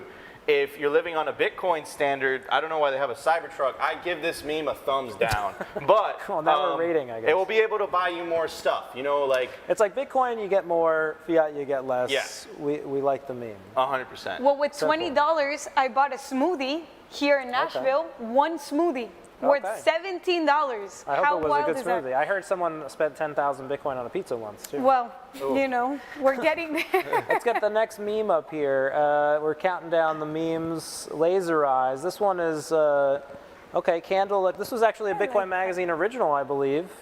This is, again, in simplicity. I think it conveys a lot. You know, electricity, people like it. We've got electricity here, streaming out on YouTube. Couldn't do that without electricity. And then gold to Bitcoin. Says a lot. It's you know, again, I think the saying is, you know, a picture's worth 1,000 words. Right. Right. So yeah, it's just a representation of the moving times, right? Remember when, you know, people were transitioning to electricity, there was these famous propaganda images of people getting burned alive by electricity, right? But what happened? You know, people transitioned to electricity and they realized, okay, maybe it's not so much a bad thing. I think we're right now transitioning from a fiat standard, right? Or quote unquote a gold standard, even though I don't think that's a thing, to a Bitcoin standard. And I think this meme, this image, you know, represents that for sure. Ooh, getting into the sovereign here. All right, it's perking me up. All right, we're rating this one. This is a thumbs up, thumbs down. We're thumbsing up. All right, next I like it. This one's serious, but I like it. It's serious. Thumbs Right? up. To the All right, point. next meme we'll get. Uh, During the coronavirus, This Dad bought one more is Bitcoin. funny. I posted this one, I'll admit it. Certainly says a lot about the times, right? I hope you think your future children will be shining your shoes and looking up to you. We like this one. I think we're people gonna give it a forget thumbs up. coronavirus was 4 years ago. Well, I think Exactly. that's when the laser eye campaign started as well, right? It was during the COVID lockdowns. And of course, this meme speaking to this idea that Bitcoin also will retain value over time. But and that why laser eyes? Like, what was the purpose? Laser ray to Like- 100K. Well, look, so that's really interesting, right? Like, why laser eyes? It just caught on. No, but who was it? Is it because of the sword from Star No, Wars? it just caught on. Like Chair Force Hodl and the Meme Factory guys. Shout out Greg Zag. Shout out Yellow. I think Yellow might be making a. Yellow's going to join us maybe. at the halftime, and now the halftime of the block show is going to be around block 10. I don't know who decided that, but it's ordained. So it's part of the Meme Factory group that doesn't exist, and it was Chair Force Hodl, which I believe also he had some time at Bitcoin Magazine as well. veteran as well. And he came up with this meme that really resonated with people, and it went absolutely viral. And I think that's the power of memes. You kind of don't know which maybe meme. I'll admit something. I never had the laser eyes. I mean, I think I had it for a little bit, but I took it off. All right, we'll go to the next meme. We'll give it a thumbs up. Definitely a classic. Okay, this one, we've got some Wojaks here. We've got some green Wojaks. They look very happy. The price is going up. Obviously, a little bit sideways lately, so we're not Wojacking as much. Judging by the Bitcoin price on Kraken. We like the meme. Does this convey anything? I give it a thumbs down. I don't like okay. it. I don't get it. I've never seen it. Yeah, Have a you guys little, seen it? I think it could apply generally to any financial investment, so probably. I think it needs a Bitcoin. caption. Well, there's This something, one but doesn't there's nothing to portray do with 1,000 Bitcoin words. really in here, right? Yeah, yeah. We don't like this meme. I guess we're getting rid of it. Next meme. Please. How can you? Yeah, how can you go on with this? So we've got Jerome Powell with his money printer. Obviously, during the COVID lockdowns, the pandemic stimulus really spoke to the time. This was the money printer go burr. Probably really, could have been interchangeable with laser eyes as being as important, right? Money printer go burr, I think, was pretty important. Did he It's a nice retire or freeze frame. step down? Jerome Powell? No, Yeah, he's he put still in very a much tweet, there. no? Or he was No, just so what happened last week was Gary Gensler wrote a post, Gary, but he Gary. wrote it in such a way where people thought he was stepping down, thus leading to an epic ratio on X. This is our lives these days in media. All right, So next meme. Wait, can we go Oh, back we're going to back. that? We Let's want to go back this to the one. other meme. Let's Is it go back possible to this go one. back? Okay. Okay, we got Jerome. So you have to understand how powerful this is in this information warfare that we're living in. You're in the right? trenches here, by the way. In the trenches, all right? Ridicule is one of the most important, one of the most powerful weapons. And here's the thing, right? It doesn't matter how official that podium that they stand behind and how official their meetings and how sophisticated their language is. The matter of a fact is that this is what they're doing, right? This is why this meme resonates with so many people. Even though it's he's clearly not doing that physically, but he is totally doing that, right? So this is the power of the meme. And once you get that, this is why this meme is so popular. This is why it resonates with so many people. This is why people connect with it. It's like, wait a second, all they do is print money, but they hide behind the coattails of legitimacy to justify the actions of debasing everyone's money, which disproportionately hurts the lower middle classes the most because they don't have the means to save in assets. This is the power of this meme. This is why it resonates with people. This is why it connects with people, because it hits them in their heart and they're saying, wait a second, so are you telling me the government just prints money out of thin air? Are you telling me that there's a group of people that have the ability to create money for free that everyone else has to work for? That's absolutely what we're telling you, and this is exactly what this meme represents. Well, I'll give you a standing ovation on that one. I think your speech was better than the meme, but it's getting me fired up. Let's go. We got another meme?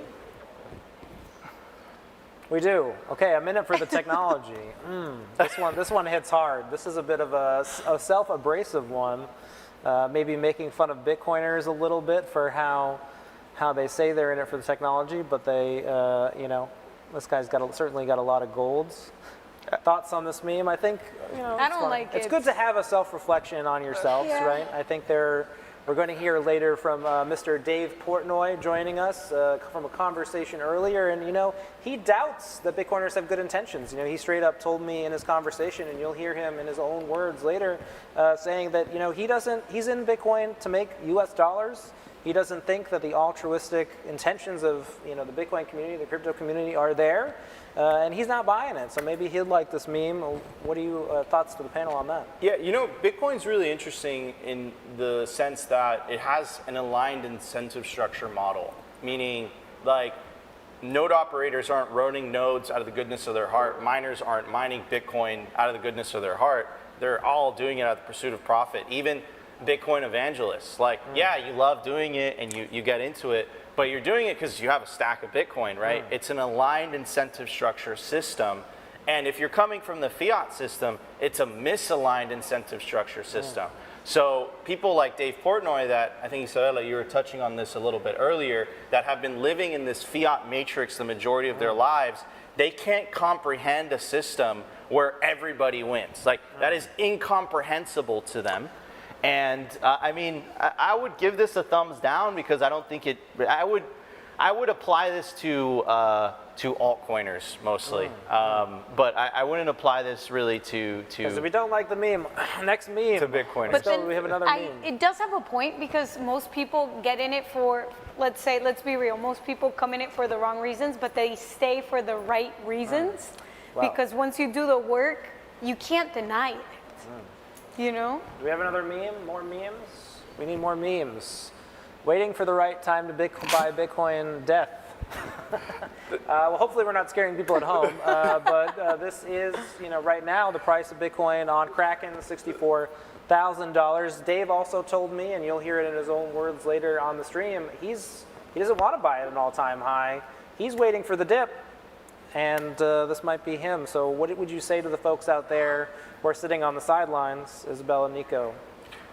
Triple thumbs up. For this one, because it's absolutely hilarious, and it's something, again, it resonates with me. I feel it, I understand it. The reality is that no one knows where the price of Bitcoin is going to go up or down tomorrow.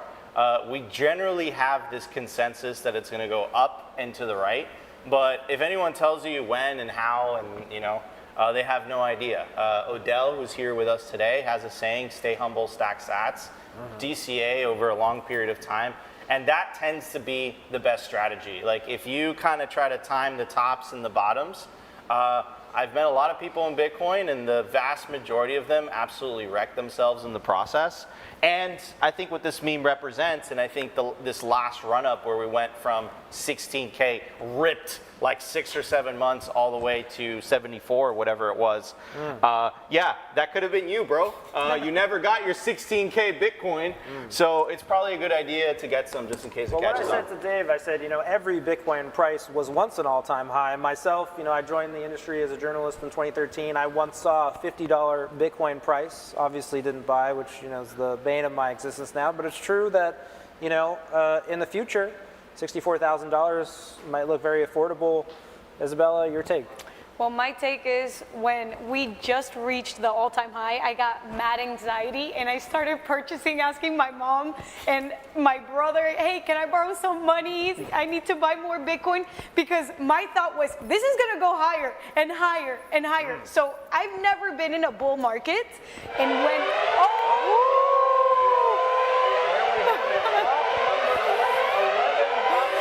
this also gives me anxiety. We're getting closer. I want to do a quick plug here. We've got the upcoming issue. We're debuting the cover of the latest Bitcoin magazine, Halving Issue. This is by the artist who did the famous roller coaster Bitcoin meme. This is going to be on newsstands. And of course, we're giving away Ledger hardware devices. The first 150 people who sign up for subscriptions, they can enter that contest. We're going to throw it now to the studio for for number 11 on our list of top 25 moments. We'll be right back.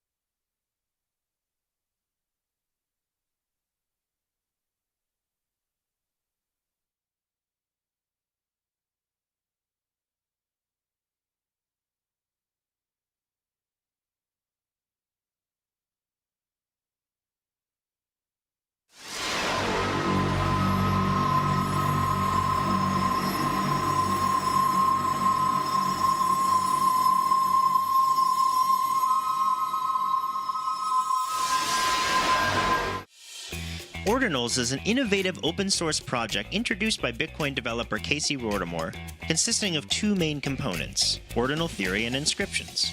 In the last few weeks, over 100,000 of these NFTs were created, causing a spike in the average block size and transaction fees. Let's talk about what the actual heck it is. Ordinal theory provides a conceptual framework for tracking individual Satoshis on the Bitcoin network using ordinal numbers assigned at issuance, starting from 0 and extending up to nearly 2.1 quadrillion.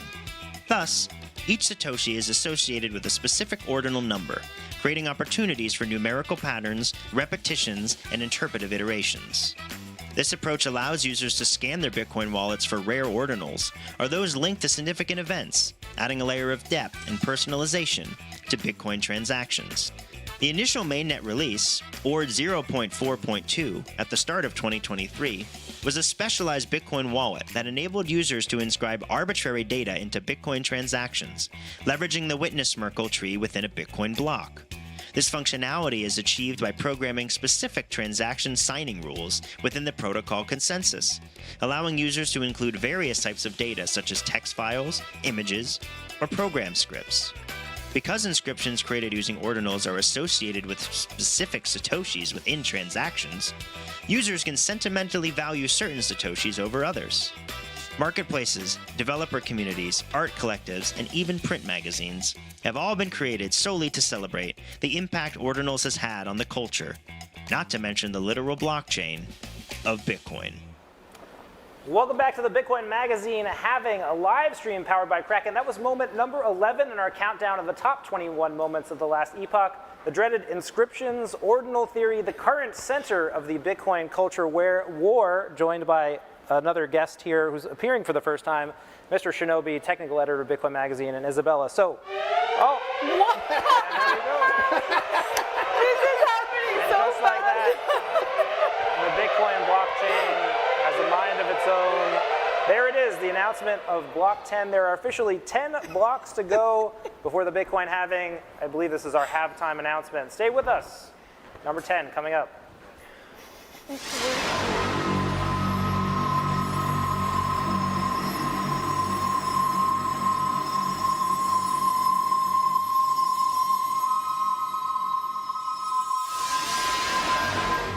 The activation of Taproot, a long-awaited soft fork and protocol upgrade, marks a significant milestone in the evolution of Bitcoin. Introduced at block 709632 on November 14, 2021, Taproot represents a culmination of efforts to enhance Bitcoin's privacy, scalability, functionality, and security.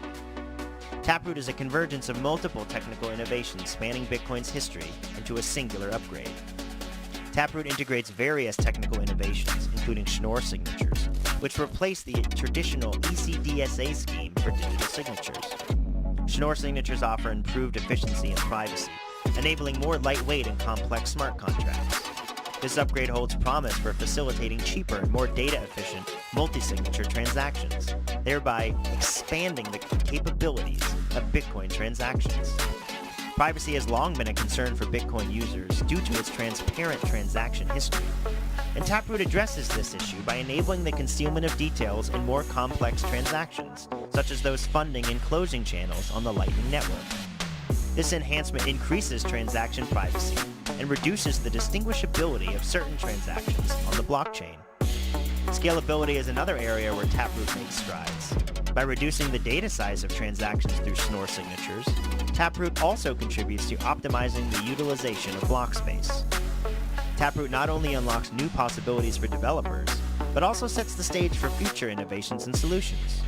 While the journey towards full integration may be iterative and gradual, Taproot's activation represents a significant step forward in the ongoing evolution of Bitcoin, exemplified perhaps none better than the 2023 launch of the Ordinals protocol. So what is money and how does it get value? Paper money has value because someone says so. Bitcoin is different. It's like digital gold. It has value for many of the reasons gold does, but that's only the start. Gold originally had value because it was scarce, but no one knows how much is left to dig up. Bitcoin, on the other hand, has a limited supply, 21 million, and it can never be counterfeited. Every day, more people are buying it, making it more scarce, making it more valuable. But you can also split it up because every Bitcoin is divisible by a lot. Each Bitcoin can be split into 100 million smaller units. So if one Bitcoin was worth $1 million, the smallest unit, called a Satoshi, would be worth 1 penny. So you can send whatever amount you want, and no one can stop you, because no central authority controls it. So unlike with banks and credit card companies, you don't need approval to use it, and no one can decide to just print more or shut it down. It puts the power back in all our hands. Bitcoin lets you control your finances. Kraken lets you buy Bitcoin. Kraken, see what crypto can be. So what is money and how? Welcome back to the Bitcoin Magazine live stream powered by Kraken. You just heard the unveiling of moment number 10 on our top 21 moments of the last epoch Taproot activation. This was a change to the Bitcoin blockchain. The underlying technology, of course, Kraken, one of the first exchanges to integrate Taproot.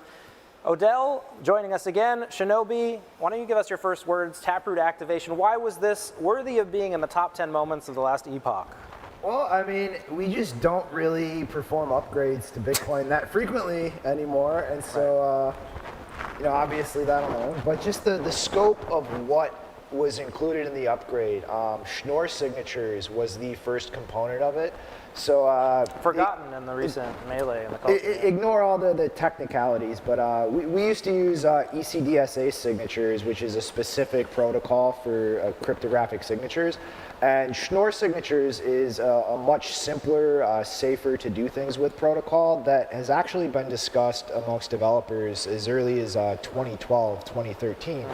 And kind of the reason that it took so long to actually go anywhere is it was actually patented when it was first developed in the 90s, and that's why ECDSA became such a popular protocol for signature generation, because people had to just kind of come up with a clunkier protocol for doing that didn't violate the Schnorr patent.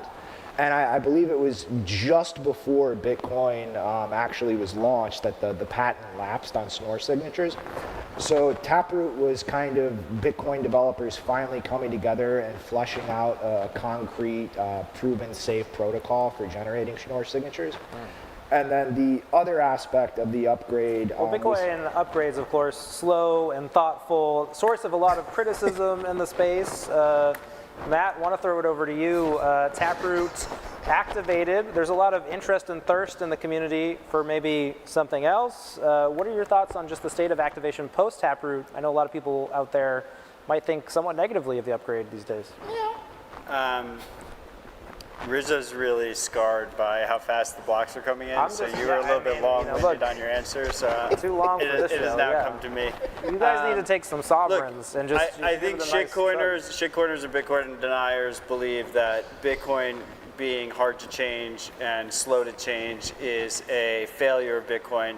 It is the ultimate feature of Bitcoin. It is what is the underlying key aspect of Bitcoin, which is that it's extremely difficult to change by default. And why is that important? That's important because if you can change it easily, you can change it in a bad way.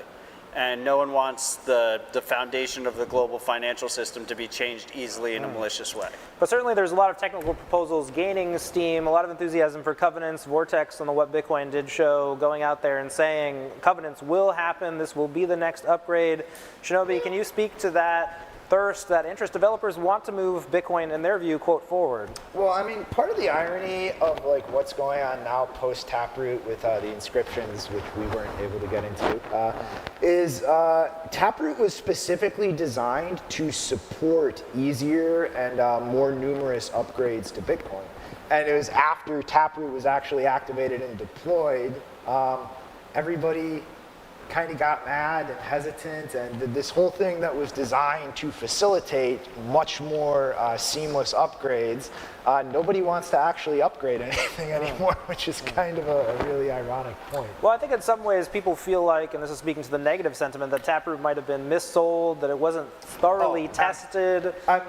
There's a little nuance here. I mean, I think in the wider community, there was definitely a lack of understanding in terms of what it was actually enabling. Like privacy was one of the big selling points that a lot of advocates gave to less technical people as to why we should do it. And the reality is it didn't so much as just add privacy itself, as much as it added the foundations where you could build on top of it more private ways to use your coins.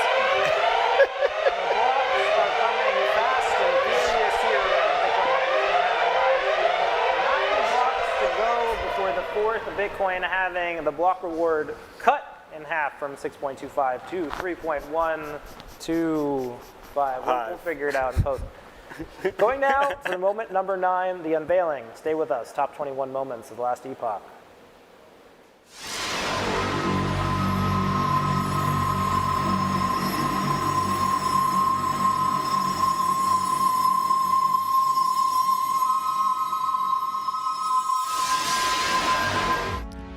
Moment number 9, Elon Musk's Tesla buys and sells Bitcoin to corporate balance sheet. In a financial performance report filed with the U.S. Securities and Exchange Commission for the fiscal year ending December 31st, 2020, Tesla, Elon Musk's multi-billion-dollar EV company, revealed that it had purchased $1.5 billion in Bitcoin and had started accepting it as payment. This move was part of an updated investment policy aimed at diversifying and maximizing returns on its cash reserves. The acceptance of Bitcoin was expected to boost Tesla's sales, particularly within the Bitcoin community, which had held the company in high regard. The company's engagement with Bitcoin coincided with the significant rise in the cryptocurrency's price. This uptick followed several public endorsements from Musk, including his change of Twitter bio to #Bitcoin, the iconic "in retrospect it was inevitable" tweet, and various supportive statements about Bitcoin made during a Clubhouse session.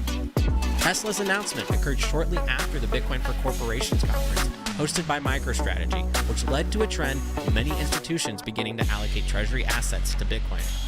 Musk's decision to add Bitcoin to Tesla's balance sheet was seen as a pivotal moment for the institutional adoption of Bitcoin. There you have it, moment number 9 in our top 21 moments of the last epoch countdown. We're going to send it back for a very special guest who's coming to give us a halftime show in the Halving Livestream. Mr. Yellow, we're going to throw it over to you for a special announcement. Welcome back to another Don't Stop Believing strategy. This is Yellow, as always, and I want to take this opportunity and say thank you. Thanks to everyone joining. Thanks to everyone that doesn't join. Thanks double to those that join often.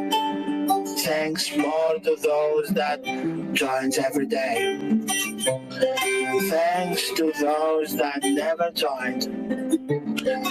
Thanks to those that joined once, said, what the fuck is this? And then never joined again. Thanks to those that kinda joined once, said, what the fuck is this? And then close the space and then ask themselves, wait, what was that? And then clicked it again after 5 minutes and the same thing was heard of and they were like again, what the fuck is this really? And then they close the space and thanks to those guys too. Thanks to the haters, thanks to the ones that kind of like it, thanks to those that really like it, and thanks to those that love it. Thanks to all of you guys and gals out there and whatever you identify with. This is an inclusive space. Thanks all. Thank you. I really appreciate it. Thanks to those that join only Fridays or those that join only Mondays. Even though the feeling in that space are different, Fridays to Mondays. Thank you both. And thanks to those that join in the between days. You know? Thanks also. Anyway, that was a small thank you to all of you guys. And yeah, thank you. Thank you. Welcome back to the Bitcoin Magazine Halving Livestream. A tough act to follow there from Yellow, recently voted the most popular person in Bitcoin. I want to turn it to someone who's unpopular, our number 9 top moment, Mr. Elon Musk, for buying and selling Bitcoin. Here, higher on the list than Jack Dorsey. Want to stir up a little bit of debate here. Is Elon worthy of being in the top 10 moments for the last epoch? To the floor. I'll hop in here. I think one of the cooler things about Tesla coming out and buying all that Bitcoin and initially accepting it for payments for cars was their contribution to open source Bitcoin tech.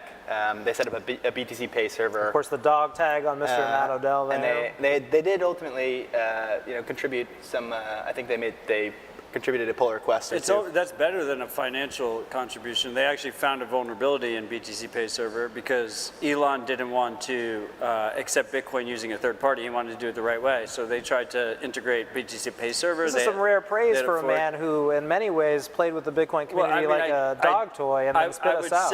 I would say that I actually don't disagree with your decision. I think some of your moments are in odd order. Okay. But I won't disagree with this decision because, first of all, S&P 500 company, and second of all, richest man in the world at the time. I think he still might be, depending on how you calculate his losses on Twitter. Elon, in many ways, a failure of Bitcoin and this worldview to really convince him to become a Bitcoiner. Your take on that, Nico? I think that all roads lead to Bitcoin, and if he's actually serious about making X, this payments platform, and he's actually serious about freedom of speech, I think all roads lead to Nostr and Bitcoin. Like he's going to come to that inevitable conclusion. I mean, we saw this with Facebook when they attempted the whole Libra thing. How long did that last? A couple of years. They got to get some good chuckles out of it. Snapped, right? So, this has been tried and tested many, many times. When Elon was back at PayPal, like he wanted, PayPal to be like this global thing, this payments thing. And it was not the entrepreneurs that stopped these companies in order to achieve what they wanted to achieve. It was the government. It was the state stepping in and saying, look, here are the regulations. You can't do this. You can't do that. Now, on Bitcoin, you can't do that. On Nostr, you can't do that. Elon mid-curved it. That's what you're saying. Look, I'm a huge, maybe this is unpopular. Maybe Odell won't talk to me ever again. But I'll still talk to you, but you're wrong. What's the opinion? Sorry. I love that Elon freed the bird. Like, the reality is that I love Nostr. He didn't free the bird. I love Nostr, bro. It was a low bar. It was a low bar. He didn't buy Twitter for freedom of speech. He bought Twitter because he understood the power of Twitter. But isn't that why he bought Bitcoin Zuckerberg, as well? You mentioned Zuckerberg, and it's actually a really good case study and example here, right? Because WhatsApp is actually their most popular product. I think it's like 4 billion people, 5 billion people are using WhatsApp. There's like 9 billion people on the planet. his biggest limiting factor on WhatsApp growth is like how many people are born every fucking year. And he could immediately add Bitcoin to that and be the largest Bitcoin wallet in the world. He can facilitate cross-border payments seamlessly, easily, no friction required. So you're saying next but he's not doing it. is But Zuck's my epoch. point is he's not doing it because of control, because of power. Zuckerberg's not doing it for that reason. Elon's not doing it for that reason. Elon can easily integrate Bitcoin payments. He could easily integrate Nostr. He's not going to do either of those things because what he really wants is he wants a second-rate WeChat of the West where he has complete and total control and he can choose what gets spoken about and what doesn't get spoken about. But what do you think about the Twitter files that were released were damning? The Twitter files were incredibly damning. It's an incredibly low bar. Once again, like I just don't think like that. It was a shame what Twitter became, and I personally believe that Jack Dorsey specifically feels horrible about what happened there, and he can make right with all the different people however he wants. That's between you and him. But that's besides the point. The reason Elon bought Twitter was for power. The reason Elon bought Twitter was for control. And the reason Elon won't integrate Bitcoin payments is because he wants that power and control. And I like to see him prove me wrong. We're going to interrupt this beef and send it back to the studio for a salute to Bitcoin beefs. Hopefully this beef will be able to continue on the way back. Stay tuned. The Bitcoin Magazine Halving Livestream.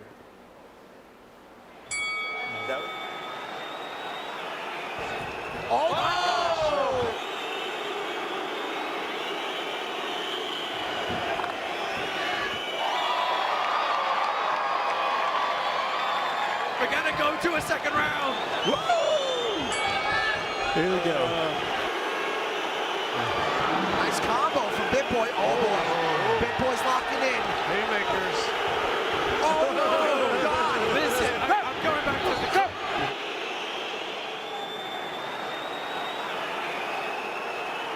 Oh God!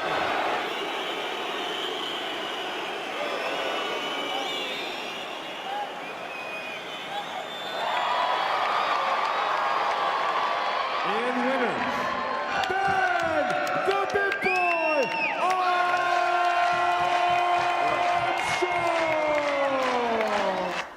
That was a salute to Bitcoin beefs. We're RIP BitBoy right there. So we're talking down the top 21 moments of the last Bitcoin epoch. Current subject, Elon Musk, Bitcoin price $64,000 on Kraken now. Similar price to when Elon entered the space. And many people may be looking at the charts thinking, Elon has come and gone, but we've now retraced this Elon dip. Dylan, your take on Elon's lasting effect on the price? Well, I mean, if I remember correctly, I think the price shot up when Tesla announced they purchased it from 40,000, I think up like 5,000 in the day. But ultimately they sold at 30,000. At a tremendous loss, billions of dollars at this point. Yep, but I think Elon has a lot of wealth, and ultimately we'll come back to it. But it's obviously not a priority, and Tesla has many of its own challenges ahead. The stock's down 40%. Doesn't Tesla still own Bitcoin? Tesla still owns Bitcoin. They still have 10,000 like that's Bitcoin important. on their balance sheet. But That's again, a lot of Bitcoin. I wish I had 10,000 Bitcoin. But in many ways, this hasn't been the triumphant success that, say, MicroStrategy. We've still yet to see Michael Saylor appear on this list. You might see him, I would imagine, in the top rung of the moments, hopefully. But why? I think there are people who want to understand why did Elon why did he not connect the dots that Michael Saylor did? Humility. Like Bitcoin's a humility test. And I think that if you're someone as powerful and influential as Elon, and you basically he lands rockets, right? I think he's the type of person that's like, okay, sometimes, most of the time. That's more impressive, by the way, than launching rockets is landing rockets. Right, yeah. And sometimes, there's a spontaneous explosion, right? But I guess what I'm trying to say is that Bitcoin's a humility test, and I think that if you're someone as powerful and as intelligent as Elon Musk, he comes from that engineering type of background. It reminds me of the meme, like, I'm new to Bitcoin, I'm here to fix it.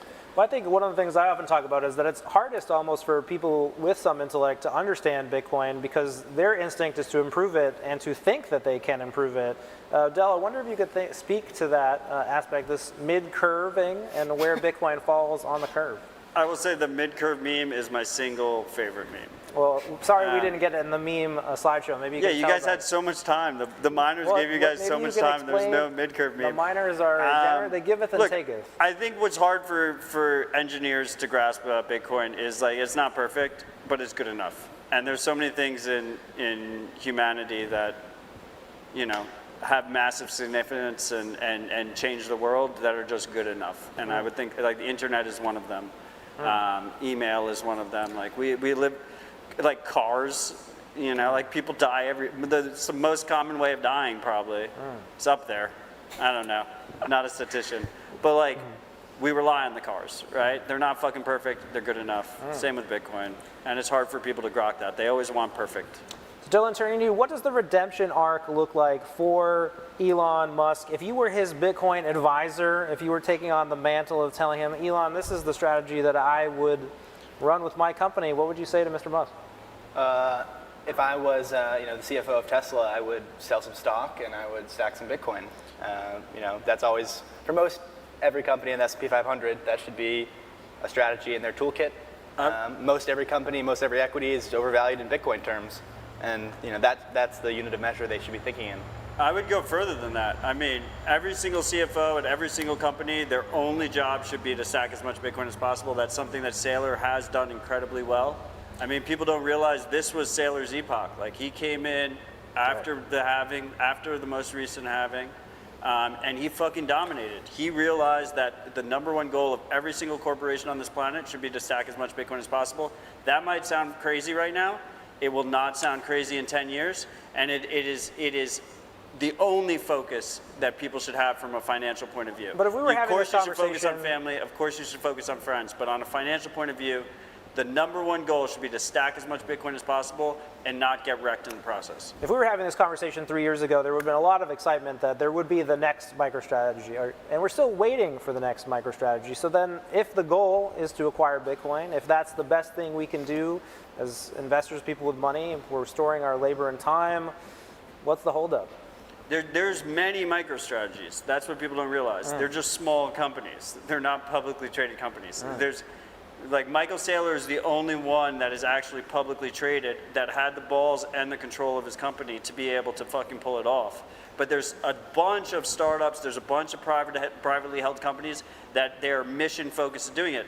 And I imagine if you actually surveyed the companies that will be joining you for your conference in Nashville come July, the overwhelming majority of companies, their number one strategy is to stack as much Bitcoin on the balance sheet and not get wrecked in the process. Well, counting down the top 21 moments of the last epoch, you're talking about number 8, Elon Musk. I want to turn it to a topic, a new entrant in the space. Many people are looking at him for direction about where Bitcoin is going. This is Mr. Larry Fink. Let's introduce the topic. How do you feel about how Larry has approached the space? Do you think he could be the next Elon Musk in the idea that he's not really a positive actor for the space? To the floor. You got it. Yeah, so I mean, it's really interesting to see Larry Fink on TV going from, touting ESG and touting all these things that are unpopular with Bitcoiners to say the least, and then doing kind of like a 180. And you see him on CNBC using all the Bitcoin talking points. And I think it's just a testament to Bitcoin's incentives. And, back in 2017, to quote him specifically, he said that Bitcoin is an index of money laundering. What changed? Nothing. The incentives, right? And that's what Bitcoin is. It's a black hole of incentives. It's really interesting because when the Vanguard CEO, which you could say is, on the other side of... And this was the company that came out and just is not allowing people to buy the ETF at all. Yeah. And he just went on. He's like, look, we're not going to allow that at Vanguard. And then a month later, he announces his retirement, right? Is that a coincidence? Maybe. Well, I want to ask Matt Odell, how do you feel about this idea that Larry Fink is viewed by some in the Bitcoin community as someone that we should look up to for leadership? Do people actually believe that we should look up to Larry Fink for leadership? I think Larry is a Bitcoin influencer now. And if you look at the timeline of most people of financial significance, they will become a Bitcoin influencer over time. please do not worship Larry, do not worship any other Bitcoin influencer, and just stay humble and stack sats. Well, we're going to turn it back to some other cautionary tales. We're going to show a clip in the studio, a salute to maybe the main characters that Bitcoin and crypto lost along the way in the last epoch. Stay tuned. This is the Bitcoin Magazine Halving Livestream powered by Kraken. We'll be right back in the studio, counting down in a minute. This is good. This is really funny. That was awesome. It's a cycle of life. You begin from nothing and go back to nothing.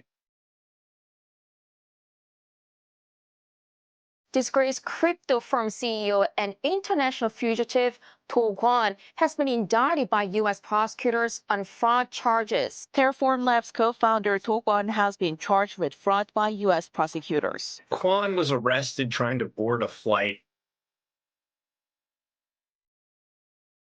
There's some breaking news right here that Three Arrows just filed for bankruptcy. Where are you now, and what are you doing to get your investors' money back? Well, I mean, first of all, I'm in Bali.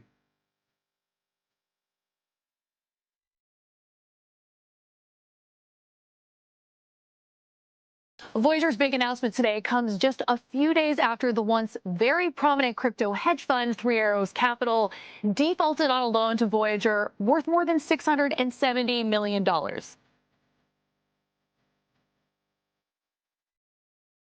This was something that we had never seen before. Binance facilitated billions of dollars of unregulated cryptocurrency transactions.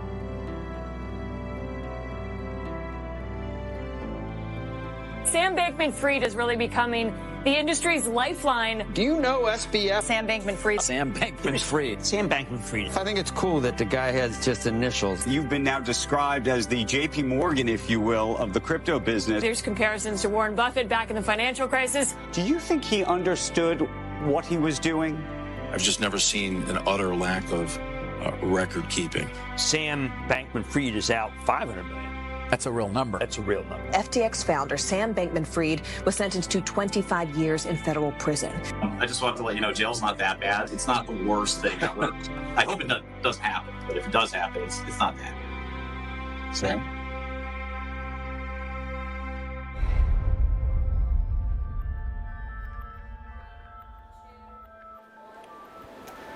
Welcome back to the Bitcoin Magazine Halving live stream. That was a salute to the main characters of the last crypto cycle, the legends we lost along the way. A little bit of a sovereign salute, giving them a little bit of a drink there. To remember the people who were. So let's break it down for the folks at home. Who do we miss from this group? Are we happy to see them go? Looking at that video, a lot of laughter, but for many people, they lost real Bitcoin in these schemes, these exchanges. Thoughts to the floor. I mean, they should have stayed humble and stacked sats. Right.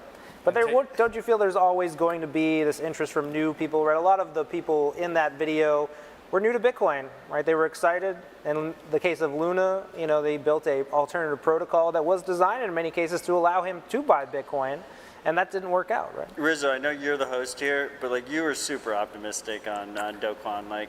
What went wrong? What went wrong?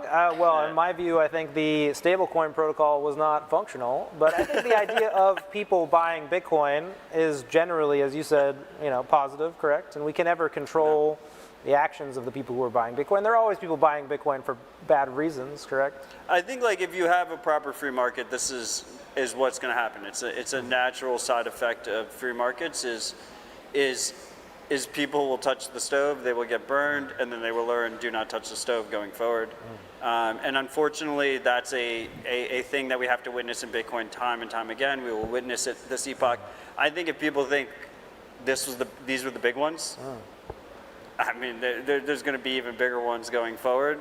This next epoch, it should be absolutely crazy. And I will just say that during the last 4 years, there's been many people that told me, not your keys, not your coins.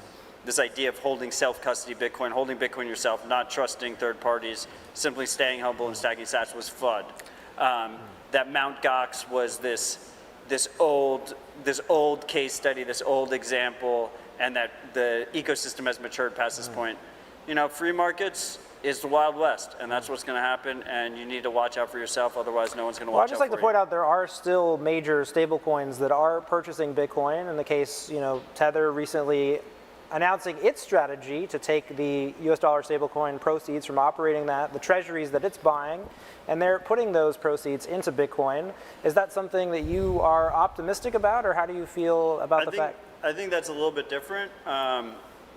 But I will say that, first of all, Tether is essentially doing this same thesis that we talked about earlier with Sailor, which is accumulate as much Bitcoin as possible. There we have a positive review from Tether from Mr. Matt Odell. That was block number 8. There are 8 blocks to go before the next Bitcoin halving. The 4th Bitcoin halving is upon us. He'll get me back for that jab later. Don't worry. Stay tuned for the Bitcoin Magazine halving live stream. And a reminder, we will have a post show. There are some hijinks that could be afloat on the blockchain, potential reorgs as we go down to the number 1 block. We're going to send it to the studio to announce number 8 on the top 21 moments of last Bitcoin epoch.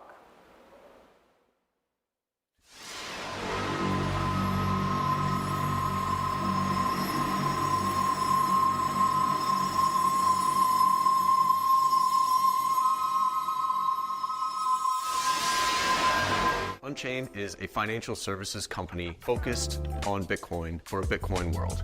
Even if Unchained were to disappear, you can rebuild that address and access your Bitcoin. The advantage of collaborative custody is gaining access to a world-class team of Bitcoin experts. Bitcoin is the future of money, and we want to build on something that is foundational and secure, completely decentralized, peer-to-peer, and allow our clients to have full control of their Bitcoin. Announcing the number 8 top moment, there we have him behind the screen. FTX, the rise and fall of Sam Bankman-Fried, currently in federal prison right now, serving 25 years. 20 years he must serve before parole. We were just speaking about the crypto collapse, the responsibilities that we have in the ecosystem. Sam Bankman-Fried, someone else who was held up as a visionary leader of the ecosystem, spoke at Bitcoin conferences, sponsored Bitcoin events. Dylan, take us into your view of why this moment was significant for Bitcoin. Well, the second largest exchange in the world collapsed, seemingly catching a lot of people off guard. There was, in hindsight and before they collapsed, evidently a bunch of red flags, including their own token and ecosystem of pump and dump, fraud, essentially, cross-collateralization on their exchange, yield products, and Sam coming out and lying through his teeth about bailing everybody out. So, I mean, I think it was a great lesson, and unfortunately a harsh one, of don't trust, verify. And no matter what someone says, no matter how trustworthy or credible or rich you may think they are, or liquid, you should want to take personal custody of your own Bitcoin, of your own assets. So yeah, tough lesson, and he's going to be spending probably half the rest of his life in prison. But in many ways, something we've seen before. Matt, you remember the early days. We've seen large exchanges collapse. Mt. Gox, of course, infamous, recently paid out its customers for their Bitcoin holdings. In dollar terms. In dollar terms. Based on that valuation. So I guess how do we avoid another Mt. Gox, another FTX? Was there anything different that we learned this time around? I mean, look, at the end of the day, there was a bunch of venture firms that gave this guy a $32 billion valuation that could have just been avoided if they met him in person and shook his fucking hand instead of being on a Zoom call where he's playing League of Legends on the side. Like, just do some basic ass due diligence and half this shit gets avoided. But there is this myth of the crypto genius, the crypto whiz kid, and I do think SBF played into this, right? We've seen other figures, Vitalik Buterin, play into this idea of the crypto savant. Was there a little bit of that here where Wall Street wanted to be razzled and dazzled by the nerd in his basement who conjured financial wizardry? I mean, I think it was obvious to anyone that listened to Sam talk about Bitcoin that he wasn't some genius. I mean, I certainly, it was clear just talking about Bitcoin that he didn't know what he's talking about. Maybe for other cryptocurrencies, people thought differently. But it was confounding to me, the $32 billion valuation, and their seeming rise out of nowhere, parabolic rise. But yeah, obviously, crashed just as fast as they rose. So hopefully, people don't get conned the next time around. I imagine that this kind of, we'll probably see the same old cycle of yield and kind of the shiny objects that people like to chase. But history rhymes, and so hopefully we don't we don't see the kind of losses we saw because, millions of people lost their life savings, their family life savings, and a lot of people got hurt. And of course, for many people, I think FTX now is synonymous with crypto and Bitcoin, and in many ways, consumers aren't making, a very educated delineation between these two topics. Matt, how do we build back from FTX? How does the Bitcoin community move forward from this? VCs should do basic due diligence. Influencers should stop being so fucking poor that they will take any check and shill anything that they take a check for. Simple rules to live by. A forthcoming book, I'm sure, coming from Matt Odell. There will be no book. But is it really... Just stay humble and stack sats. Is it really all that simple? It really is that simple. It really is that simple. Just basic ass due diligence, and FTX would have been avoided. Well, wasn't this a story of someone who was also misrepresenting a lot of his claims to the gullible? That is the point of due diligence. The So point if you of were due looking at diligence. FTX, you would have gone to his house. You don't just trust whatever some schmuck tells you. You're supposed to actually do due diligence. That is the definition of due diligence. Well, don't trust, verify. Obviously, hard rules to live by, but indicative of what happened here. So I want to kind of stick with this idea of consumer sentiment, building back, and delineating between Bitcoin and crypto.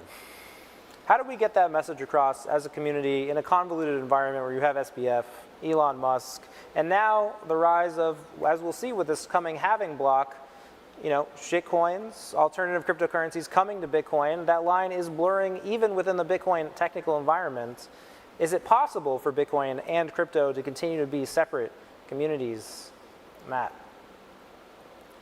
I think for a long time, and will probably continue for a long time, one of the number one use cases of Bitcoin will be essentially gambling on alternative tokens, shitcoins. And that's fine. Like, people like to gamble, and it is what it is. It solves that use case. I think the signal through the noise is that Bitcoin is this massive asymmetrical investment opportunity, where you can save your wealth in the hardest money that's ever existed in humanity. Literally the best money that has ever existed in humanity. You can adopt it before someone else. You will get a benefit for it. People will come to that conclusion over time. For technical people, they might be able to look at code. They might be able to look at the technicals to delineate between the two. But for the overwhelming majority of the people, they either need to touch the stove or they need to wait. It's time. It's a time thing. It's going to take time, but over time, people will realize there's Bitcoin and then there's everything else. Well, of course, we'll be seeing this coming up. We're waiting for the Bitcoin halving block. We're still 8 blocks away, counting down the top moments. Want to stick with what we think we're going to see, and one of the topics of our post show is really going to be looking at whether the Bitcoin blockchain is reorged. And so this would be a technical process where one miner attempts to claim the block from another miner.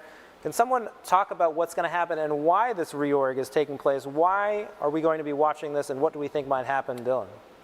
It's certainly a higher probability than it might have been previously, but I would still say it's very low probability. Ultimately, Bitcoin is secured by financial interests, and the addition of completely speculative, intrinsically worthless tokens, and maybe you say value is subjective, which is fine, but the addition of additional token valuations or things that people may or may not value in these Bitcoin blocks adds another layer of incentives. This is where that was just a random air horn, not a Bitcoin siren for a block. PTSD. But these are real things, right? There are economic incentives right now. We've seen miners come out, say that we want to mine this epic sat. We prescribe to ordinal theory. We believe that sats can be rare. We're going to sell this asset, socialize the money to our community. There are willing buyers willing to buy that piece of information. And that's the source of this competition. Maybe you don't think a reorg will be likely. Ordinals aren't real. Would you explain that for the people? You can't transfer UTXO or Sats between people. Just it's not a. It's but not you a real can send me a UTXO. I can send you a new UTXO. I can't Right. send you an existing Sats. But regardless of all of that, I think that it is something that people will come to over time, and they will realize they made a mistake, and they were better off just holding Bitcoin. I think, and this isn't just ordinals. This isn't just quote unquote rare sats. This is everything. I think almost everything in our lives trends to zero in Bitcoin terms. Bitcoin is the hardest asset, period. And it's just a question of time, and it's a question of people accepting reality once they realize this. And it sounds crazy, but it won't sound crazy after. There is a block that is going to be mined. That block will issue the miner or UTXO where they can claim some amount of Bitcoin. And this miner, if they're willing to, will be able to, quote, isolate a UTXO representing the SAT with some external protocol. But they won't be able to transfer it. And then realize some additional value within the market. Yeah. I think part of this is because behind every Bitcoiner is some kind of history of degen collectibilism. Okay. A lot of Bitcoiners collected really weird shit before they found Bitcoin, and they realized there's nothing better to collect than Bitcoin. But I guess you are correct that none of this matters. What matters is today, people are valuing the block after the halving more than other blocks for various reasons. And as a result, it really starts to highlight some of the concerns we have with miner centralization, because we have about 47% of mining hash rate that is controlled by essentially a Chinese mafia of mining pools. And then we have a little over 30% that is controlled by Foundry, which is essentially like the suit American pool. And so the combination of the two of them is about 80%. And as a result, the two of them will likely be fighting out ownership of that block, mining that block, because it has extraordinary value to collectors around the world. So you see the larger story. So we could here. see some shenanigans. New block. I hope Ocean There we have it. I don't know, losing the voice here. We've got 7 blocks to go. 7 blocks to go before the 4th Bitcoin halving. And of course, we'll be staying on for the post show for some of the reasons we just covered. Going to throw it back to the studio announcing the number 7 moment of the last epoch. Stay tuned. We'll be counting down here in the Bitcoin Magazine having a live stream.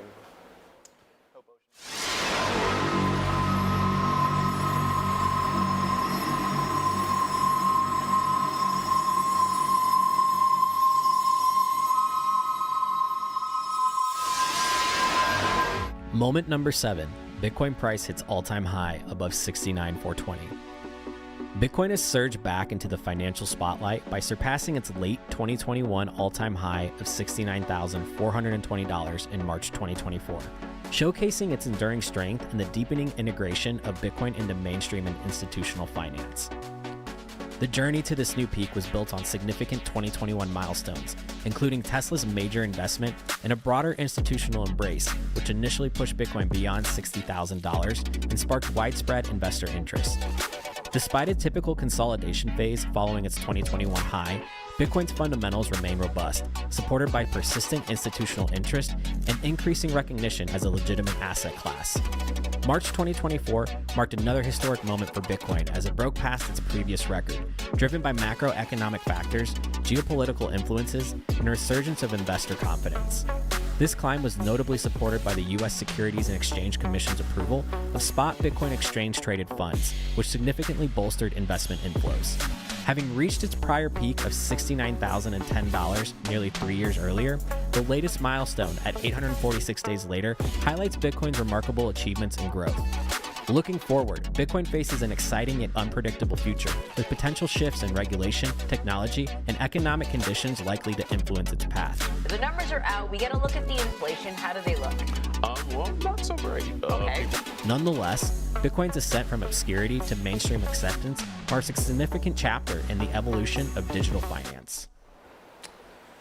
Welcome back to the Bitcoin Magazine live stream powered by Kraken. You just saw number 7 moment of the last epoch, Bitcoin price high of $69,420 in 2021. Of course, the price eclipsing that earlier this year. At present on Kraken, you can go to kraken.com/prices.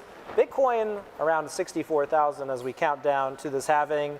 Obviously, this moment, we've surpassed it in terms of price, but how do we feel about this top 10 moment, the all-time high? Shinobi's got the touchdown. 100K by conference day. It was an exuberant time. It was a different time. SBF was still around. FTX was still functional. Elon still memeing. I made a lot of money off some suckers. I would love for you to explain. How is that? Oh, everybody's screaming 100K by conference day. I'll take that bet. Interesting. All right, well, we've got some financial experts here ready to dole out some advice, but we've now eclipsed this, and some people are wondering, the all-time high before halving has never happened, right? The saying has become the Bitcoin halving spur price momentum, that we see all-time highs, quote, after halvings. Obviously, that's not an option anymore. The now halving has occurred after an all-time high. Dylan, how are people looking at this trading-wise and saying, this is invalidated, cycle theory is dead? Your thoughts? Well, I think at this point, and this is just my opinion, but I think at this point the cycle is much more driven by global liquidity than it is the Bitcoin protocol itself. It's very much plugged into the macro landscape. Equities going up, Bitcoin going up more. Equities go down, Bitcoin goes down a little bit more. Obviously, the volatility is your friend, but yeah, I mean, the all-time high before the halving certainly, or just the immediate success and the inflows into the ETFs surprised me to the upside, but I think it's surprised a lot of people. But people may be asking now, essentially, what's the catalyst, right? We previously looked to the halving as a catalyst, something to give Bitcoin a bit of rebirth, to re-spur interest in the market. Nico, turning over to you, what is lying ahead? A nation state has adopted Bitcoin, a Wall Street scion has emerged, stacking his treasury. People might be watching and saying, what's next? What is next for Bitcoin to achieve? I mean, I feel like extremely bullish, and the reason for that is both Nayib Bukele on the nation state level has been vindicated ever since Bitcoin hit 40K, and then on the public company front, Michael Saylor has been vindicated ever since Bitcoin broke 32K, right? So they're both in the green. The passion of Bukele and Saylor is over. I would say, MicroStrategy's strategy, no pun intended, is absolutely crushing it, right? His outperformance of the S&P, his outperformance of commodities, his outperformance of even the textile. You throw everything in there, and MicroStrategy is absolutely killing it. So I think it's just a matter of time before another company follows. You don't see a new category of things emerging. People have talked about sovereign wealth funds. People have talked about maybe some other actor on the global strategy. I mean, how do you get higher than a nation state? How do you get higher than a MicroStrategy? I think the way that we get higher is like when we plant a Bitcoin flag on top of the Federal Reserve and we turn into a museum. But until that happens, I'm very happy where kind of Bitcoin is. I think we're definitely headed into uncharted territory, right? Just because of the fact that we did make all-time highs. Before if I may divulge a personal opinion, I mean, I do think that Wall Street is watching, right? They're watching events like these. They're looking at our sentiment, and they're, in a sense, counter-trading us, right? That Wall Street has emerged as a savvy actor. They're looking to make U.S. dollar gains. Will the price, start to become the plaything of Wall Street? Shinobi, interested in your technical opinion. Well, I mean, I think the last cycle just kind of established the reality that the whole cycle theory, like we're just going to follow the same multiples up and down, is completely broken.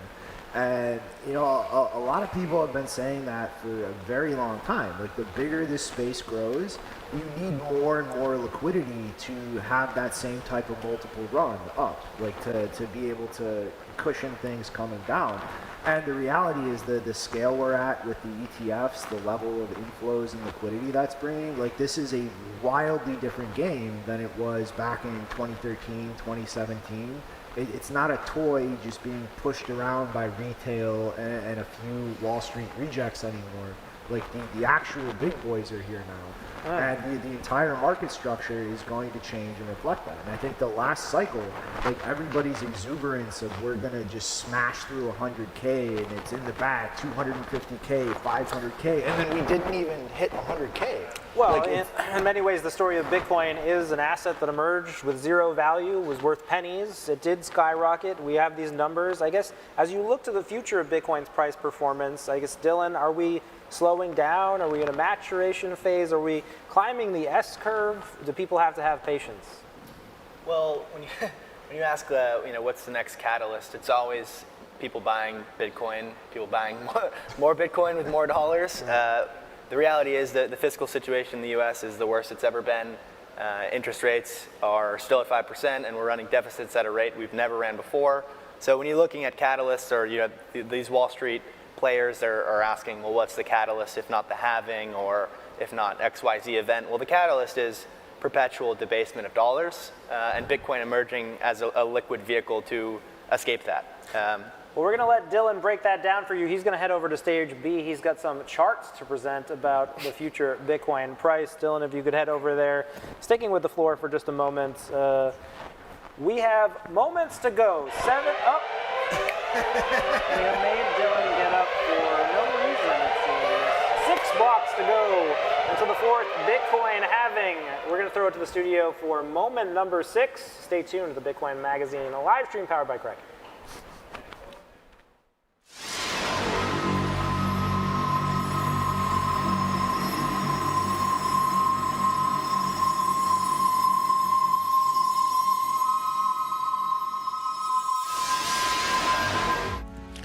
Moment number 6. Canadian trucker protests use Bitcoin to fight financial blockade.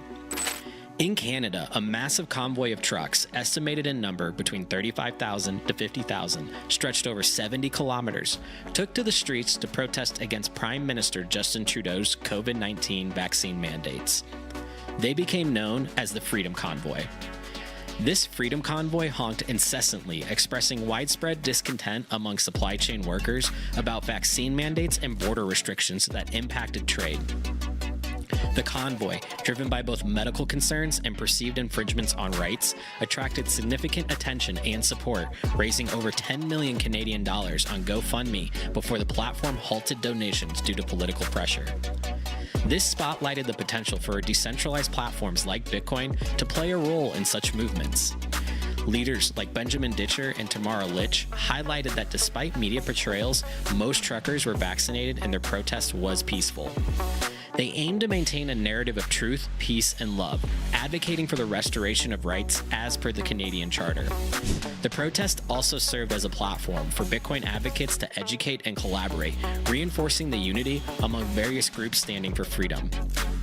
Public figures, including Robert F. Kennedy Jr., Jordan Peterson, and Jimmy Dore, noted the convoy's use of Bitcoin as pivotal in showcasing the relevance of this technology.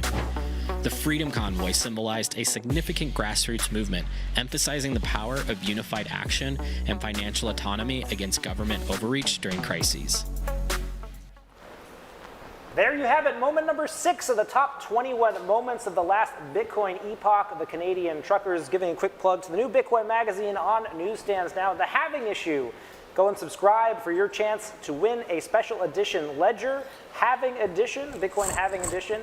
And of course, underscoring the Canadian truckers is this narrative of self-custody, needing to move Bitcoin outside the state in ways that undermine attempted crackdowns. Matt, I want to go over to you. The Canadian truckers, maybe not the shining success that we wanted it to be, but in many ways a pivotal lesson for where Bitcoin needs to head. Your take?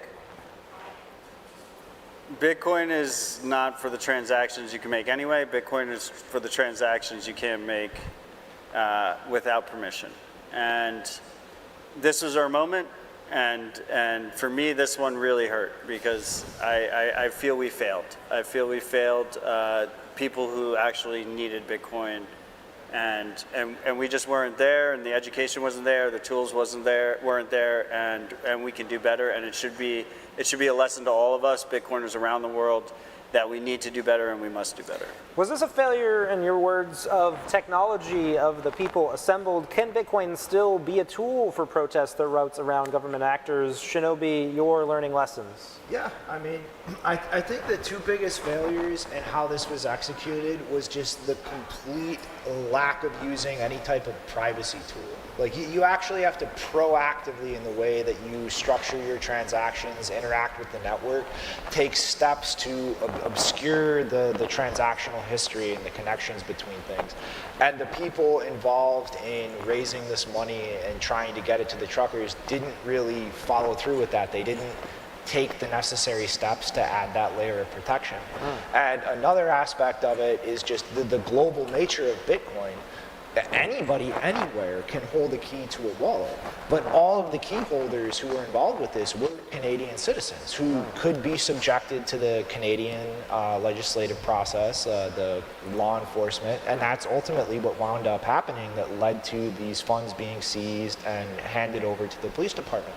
You could have had people anywhere in the world completely free from any type of jurisdictional exposure to the Canadian government involved in that process, and they could have essentially just said pound sand if the Canadian government tried to get your keys or stop them from actually facilitating any of this.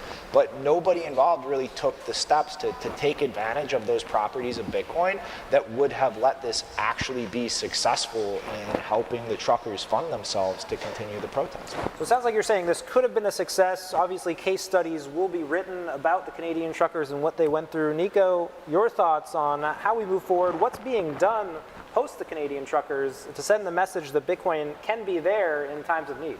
Okay, so I'm going to take a little bit of a contrarian take to Odell and Shinobi. I think it was, you can't call it a success, but you can't call it a total failure either. From my recollection, I believe that most of the Bitcoin, or a good portion of the Bitcoin, was not seized, right? The authorities were not able to recover it. And that's in stark contrast towards all the other traditional financial system, whether it was GoFundMe or anything. They were able to freeze that, right? I love Nunchuck's response to them, to the Canadian government, where the Canadian government basically asked, like, hey, you know, could you provide information on your clients, or could you provide the keys? And Nunchuck's like, look, sorry, I can't help you. And when you guys run out of money, we'll be able to help you. We'll be able to serve you guys as well. I think it's a great learning experience. I think that there was a multitude of lessons learned. A good friend of mine is BTC Sessions, and I call him a freedom fighter. And I never forget, I did a show with him his first show when he came back after everything that happened. I remember the look on his face, and I looked at him and I said, dude, you're a freedom fighter. And history will look at this moment like positively. And I think that there's a lot of things that happened that made us learn a lot of things that we can apply it to the next time. So I wouldn't call it a total failure. I would definitely call it a partial failure. And I think that we learned a lot of things along the way. Of course, counting on the top moments of the last epoch, eagerly awaiting the halving block, 6 blocks away, getting into the big stories that defined the epoch, the Canadian truckers. Nico, you were talking about next time, this idea that there might be a government that overreaches. Certainly it feels that way. The current political environment is stressful. Matt, Shinobi, I want to throw it over to you. I mean, I think, look, I think what Nico said is really important, is that the fiat system completely failed these people, right? Like Trudeau and his cronies in Canada were just straight up closing bank accounts. They were disconnecting people from the traditional financial system. They were freezing Patreon donations. They were doing the whole 9 yards. And they were also very aggressive to the Bitcoin donation campaign once it started to hit a critical mass. And there's 2 things here that I think are important to note. First of all, I think Trudeau did pull off the gas a little bit. I think he's a fucking asshole. I think he's a corrupt politician. I think we did get a little bit lucky that he didn't go the full 10 well, yards. In this case, the Supreme Court even overturning and saying that he overreached, so you had the high courts. And we also didn't see the U.S. government step in, because there was a lot of U.S. affiliated individuals and entities that were involved in the process, and it never crossed the border. And it could have. We were close. There was moments there, and you can go back, and all of this is archived, all of this is out there for history. You can go back. There were moments there where it looked like the U.S. government was going to get involved as well and was going to start doing some draconian-ass shit. And they do draconian-ass shit all the time, don't get me wrong. But like, it looked like specifically they were going to start freezing bank accounts and going after financials of people that were known involved with this. The second thing is, you can't have freedom without privacy. Privacy is a key aspect of this whole mission, this whole movement. And I think a lot of people miss that point. And then I will just add one more point, which is that I think there's been less of a focus in Bitcoin on individuals, empowering the single use case of individuals receiving donations. And I think we've made a lot of progress over the last 3 to 6 months. I think Nostr is a key aspect of this progress. I think you avoid a lot of these problems, and instead of having one entity, you know, in this case, it was like a 3 of 5 multi-sig. It was like 5 people that controlled all the donations and then had to distribute them out. if it was individual truckers receiving the donations. And a lot of these truckers were already posting to social media. If they were posting to a censorship-resistant social media protocol like Nostr, and they were receiving donations directly, all of a sudden, instead of having 3 people's doors to knock on, you have 150 people's doors to knock on, 250 people's doors to knock on. And all of a sudden, the individual impacts of lack of privacy or OPSEC failures and whatnot become lessened, and it becomes more of a burden on whatever draconian government there is. But there will be more censorship. There will be more use of financial tools to censor people and control people. And if you don't believe that, like, you're just going to live through it. You're going to live through it. You're going to see it. And Bitcoin is here as a option. Do you mind if I add? You can respond. Yes, sure. Yeah. So, the last part that Odell was saying is 100% true. 90% of the world's nations right now are currently developing. They've released a pilot version, some type of iteration of a central bank digital currency.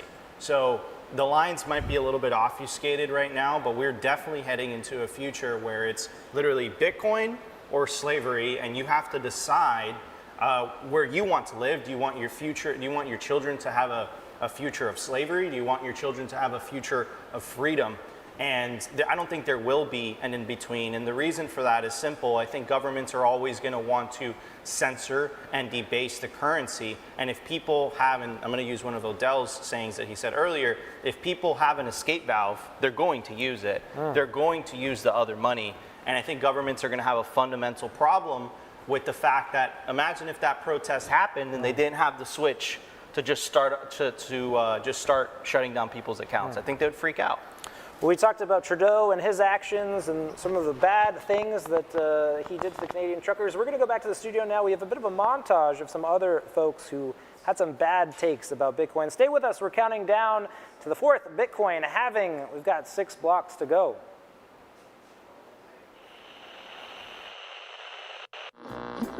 Bitcoin has no unique value at all. It doesn't produce anything. You can stare at it all day and no little Bitcoins come out or anything like that.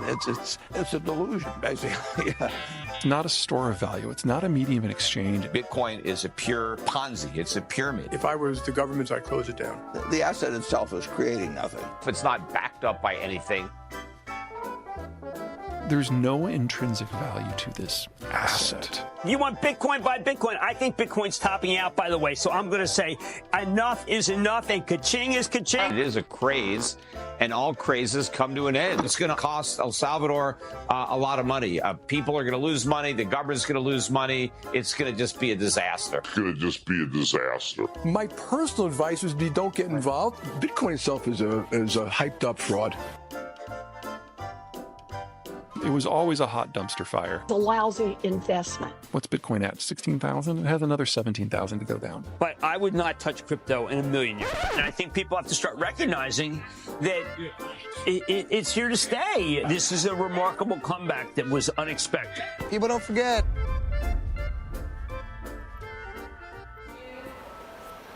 You just heard some of the worst takes of the last epoch from folks like Jim Cramer, Jamie Dimon on Wall Street. We're counting down the moments that define the last epoch. We're still to come. A special interview with Dave Portnoy, CEO of Barstool Sports. We'll also hear from Dave Ripley, CEO of Kraken, of course, sponsoring the stream. Want to turn it over to the floor. We were talking about the Canadian truckers. Obviously, this moment, a huge one, lots to go in. Not just a technology problem, right? You also have to teach people to want these tools, whether it's Bitcoin or Nostr. A point that I'll throw out is that if you look at studies and surveys, the Canadian trucker is still overwhelmingly unpopular in Canada. How do you deal with the problem of people just not valuing privacy tools, not valuing the sovereignty that Bitcoin brings? Nico, Odell, Shinobi? I mean, it's just a tough situation to be in. You in that reality just have to accept the fact that it is a minority thing, and people in that society or that area who actually do value those things are going to be in a very adversarial environment, and it's going to be much harder. Like the bar that they're going to have to meet in order to actually get something of value or succeed in how they want to use that, it's just going to be more difficult. Well, we've got up on the big board here Elizabeth Warren, obviously raising her anti-crypto army, looking to enact things in Congress that could restrict the rights of Bitcoin users. Let's turn to the environment in Washington. Are we optimistic? to the floor. Is Peter Schiff feeding her a gold coin? He might be. He might be throwing it and trying to bounce it off Jim I think Cramer's Elizabeth head. Warren is a corrupt politician, and unfortunately, we live in a world in America where bribery is completely legal, and the largest corporations are able to just bankroll candidates who are career politicians. And in Elizabeth Warren's case, that happens to be banks. And the huge irony of the whole thing is she pretends she's like the anti-bank freedom candidate. And people should just stop being dumbasses. Like that is the reality of the situation. And politicians will not save us. We have to save ourselves. And that's where Freedom Tech comes in. Free and open source software is not in control by any single individual. It outlives all of us. We could die. It's viral in nature. Someone else can pick it up. Anyone can run it. Anyone can self-host it. That's true freedom. That's true actionable change. That's how we push the ball forward. You don't push the ball forward by voting for your favorite candidate. Well, a lot at stake in the 2024 election. Maybe you're not confident that things will change, but obviously Bitcoiners looking to get active and involved. If there is a continuation of the current administration, a continuation of the current policies, is there a concern about what might happen? Nico, Shinobi? I mean, politicians in DC are going to do one of two things. They're either going to outright attack and try to stifle or potentially even outlaw everything in this ecosystem, or they're going to try to regulate it and pervert it in a way to neuter the benefits that it can have for your everyday American citizen, but just twist it to benefit their agenda, their economic policy. And ultimately, at the end of the day, I think it's just things are going to have to get worse. Like, people learn and start caring about things like freedom, things like preserving their wealth, when things get so bad that they have to. Like, if you look at levels of adoption of Bitcoin around the world, it's always the places that are worst off, where adoption has the deepest penetration, where the monetary policy is the most out of control, where capital controls are the most draconian. That is where Bitcoin is really thriving and clicking with people.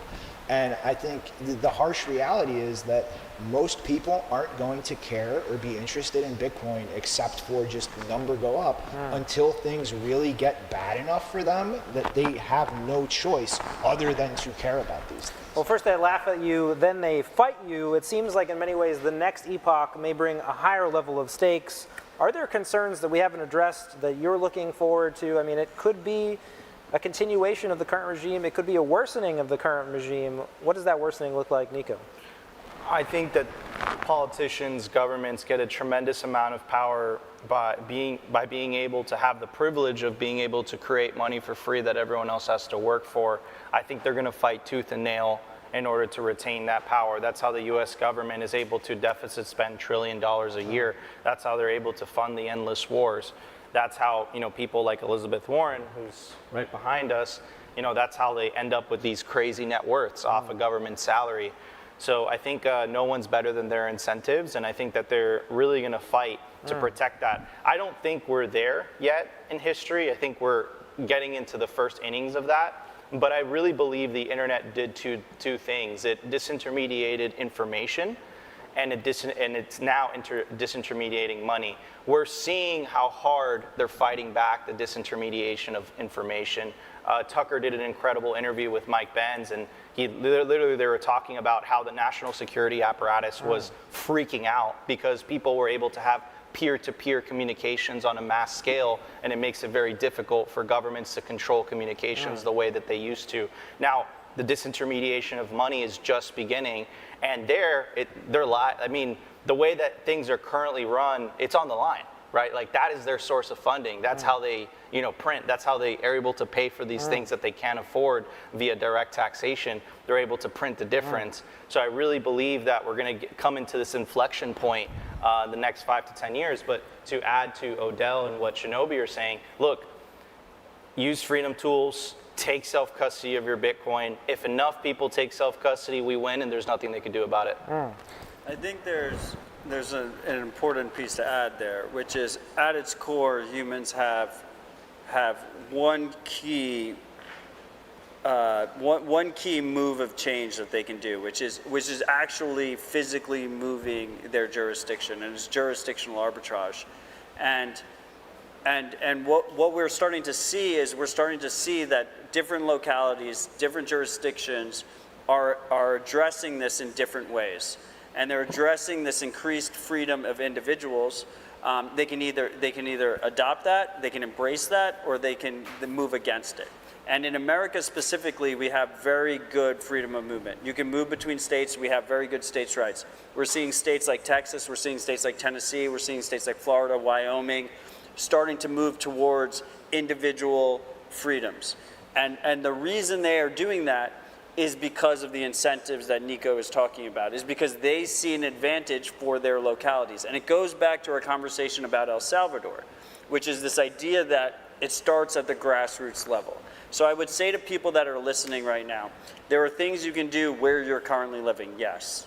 But also, you should honestly start thinking, like, how are things playing out in the next decade? How are things playing out in the next 2 decades? Did you just have kids? Do you have grandkids on the way? Maybe I should be in a different jurisdiction. Maybe I should move towards somewhere that is actually realizing where we're going and has at least some of my best interests at heart. And I think that is the single biggest thing we have going for us in terms of regulatory burden and regulatory attack surface, is this idea that certain jurisdictions realize that they have an opportunity to buck the trend and not go fully totalitarian. Well, it seems miners out there are getting tired. We're getting tired. We'll be here for a lot longer, it seems, to count down the top moments of the epoch. I want to give a counterpoint to maybe what Nico and Matt Odell were saying here, that there is a lot of excitement for dollarization within the Bitcoin community. We're seeing technical initiatives to put US dollars on things like Lightning. There are nations such as Lebanon where people are buying US dollar stablecoins instead of Bitcoin and saving in those. So I guess, how do you square this idea that the Bitcoin community can make decisions that align with the interests of the US government, and maybe are? Well, the Bitcoin miners cut me off earlier, and you took a cheap shot on me about Tether. Tether is doing what one would expect Tether to do as a corporation, which is accumulate as much Bitcoin as possible without getting wrecked. But the big issue with Tether is that they are a single point of failure, they are a trusted third party, and they have a massive regulatory attack surface. The US government and other governments do not want to see a black market dollar out there without KYC. And this is exactly why Bitcoin was invented. Bitcoin was invented so that you have no trusted third parties. So I think as things start to unravel, what will happen is people will move to trusted third parties that will protect their interests in the short term. Things like Tether, things like other centrally controlled stablecoins. As those things start to break, as they start to realize this is why Bitcoin exists, then they move to Bitcoin afterwards. We're getting Shinobi riled up. So, see, this is exactly what I was talking about earlier, where Washington has the incentive to distort what's going on in this space to their benefit while trying to restrict those benefits or those properties that can actually help the individual with Bitcoin. And like stable coins like Tether are the perfect example of that. Like stable coins ride Bitcoin's coattails almost everywhere that Bitcoin penetrates, and they just come with this narrative of, oh, the volatility is solved. Your money won't just crash and turn into half the value overnight. And what this ultimately does is onboard these people into systems. Every blockchain, every system that Tether is issued on, it is surveillable. They can freeze coins. They can seize them back. Like these protocols that stable coins are issued on, they are not free. They are not like Bitcoin. And they ultimately are a huge driver of demand for US treasuries. So they literally ride Bitcoin's coattails everywhere that Bitcoin is adopted. They drive demand for treasuries to keep the dollar propped up. They actually slip in these systems of controls inherent to the legacy financial system as the guise of a blockchain or a token following behind Bitcoin, and they sucker all these peoples into this system.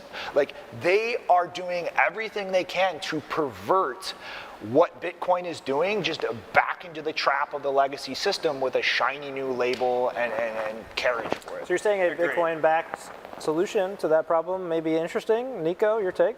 Yeah, so it's interesting in Latin American developing countries, you know, to what you're saying earlier, is you're seeing not so much the adoption of Bitcoin, you're seeing the adoption of Tether, you're seeing the adoption of USDC.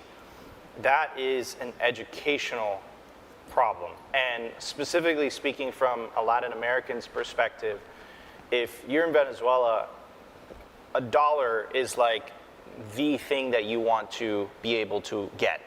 So it's not so much that people, it's an educational thing. People just don't understand that Bitcoin is superior to the dollar. But again, if you live in a country like Venezuela that's going through hyperinflation, and from your perspective, the dollar's like, wow, this thing is stable, this thing is awesome, right. this thing works.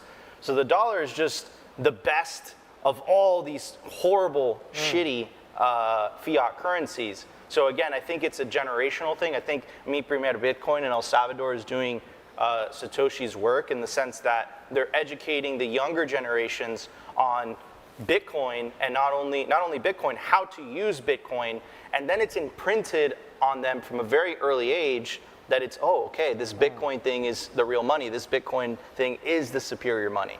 So I think it's going to take multiple generations. I think it's going to take a lot of work from Bitcoin educators, Bitcoin content creators. We have to win over the culture. We have to get it into mainstream consciousness that, hey guys, it doesn't matter whether you vote left or whether you vote right, regardless of the political party, they're just going to print, a ridiculous amount of money. They're not going to solve your problems.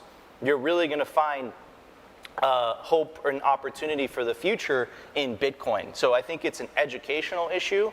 And again, it's a big issue to overcome. But the reality is that in most developing countries that are going through hyperinflation or an unstable fiat currency, like what Shinobi was talking about, you're really seeing this adoption of Tether. You're not really seeing this adoption of Bitcoin. But again, it's an educational issue, and I think as Bitcoin's volatility starts to decrease, as we start to get into these huge, large numbers, I really believe all roads lead to Bitcoin eventually. Well, want to give it a quick cheers to our listeners out there staying with us. We're working overtime here as we await the block for the fourth halving coming up in 6 blocks. Currently talking about, what's the number 6 was the Canadian truckers? Talking about Tether, stablecoins. Yes, that evolved into a conversation on Tether and stablecoins. There you have it, folks. 5 blocks until the fourth halving. We're going to send it back to the studio for the announcement of the top 5 moments of the last epoch coming up.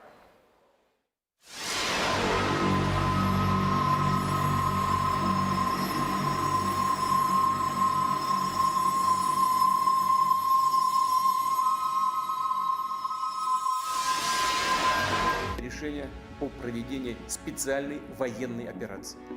Moment number 5. Ukraine begins accepting Bitcoin and crypto amid Russian war effort. After the onset of the Russian-Ukraine conflict in February 2022, Ukrainian President Volodymyr Zelensky's government actively sought donations in Bitcoin and other cryptocurrencies to support the Ukrainian armed forces. This marked the first significant use of Bitcoin in a wartime context, attracting an estimated $100 million or 90.9 million euro in global donations. The primary wallet managed by the Ukrainian crypto exchange Kuna received the bulk of these contributions. By March 4th, Alex Bornikov, Deputy Minister of Digital Transformation, announced that $15 million or 13.5 million euro of the funds had been utilized to purchase non-lethal military equipment, including bulletproof vests. These donations significantly bolstered Ukraine's ability to equip its forces. The transparency provided by blockchain technology ensured donors that their contributions were used as intended, allowing for the tracking of funds. Legislatively, the draft on virtual assets law was initially passed almost unanimously by Ukraine's parliament in September 2021. However, President Zelensky vetoed it in October, citing the high costs of establishing a new regulatory body for digital assets. An amended version addressing his concerns and placing the regulatory responsibility under the National Commission on Securities and Stock Market was later signed. This version also introduced fines for violations and legal protections for investors against fraud. Additionally, the Ministry of Finance was working to amend Ukraine's tax and civil codes to fully integrate the virtual assets market. In February, Mikhailo Fedorov, Ukraine's Vice Prime Minister and Minister of Digital Transformation, described the new law as an opportunity for business development in the country. A quick thank you to our sponsor, Citrea, out there building roll-ups and layer 2s on Bitcoin. And there we have it, another Bitcoin block. 4 more Bitcoin blocks left until the 4th halving. Excitement is building here in Nashville, home of the Bitcoin conference. We heard Ukraine war donations, sending it back to the studio for clip number 4.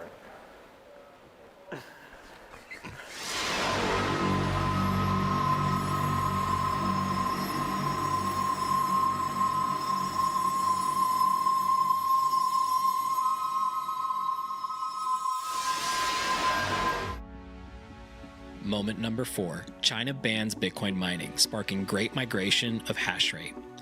In May 2021, China implemented a ban prohibiting financial institutions and payment companies from providing services related to Bitcoin and other cryptocurrencies, including registration, trading, clearing, and settlement.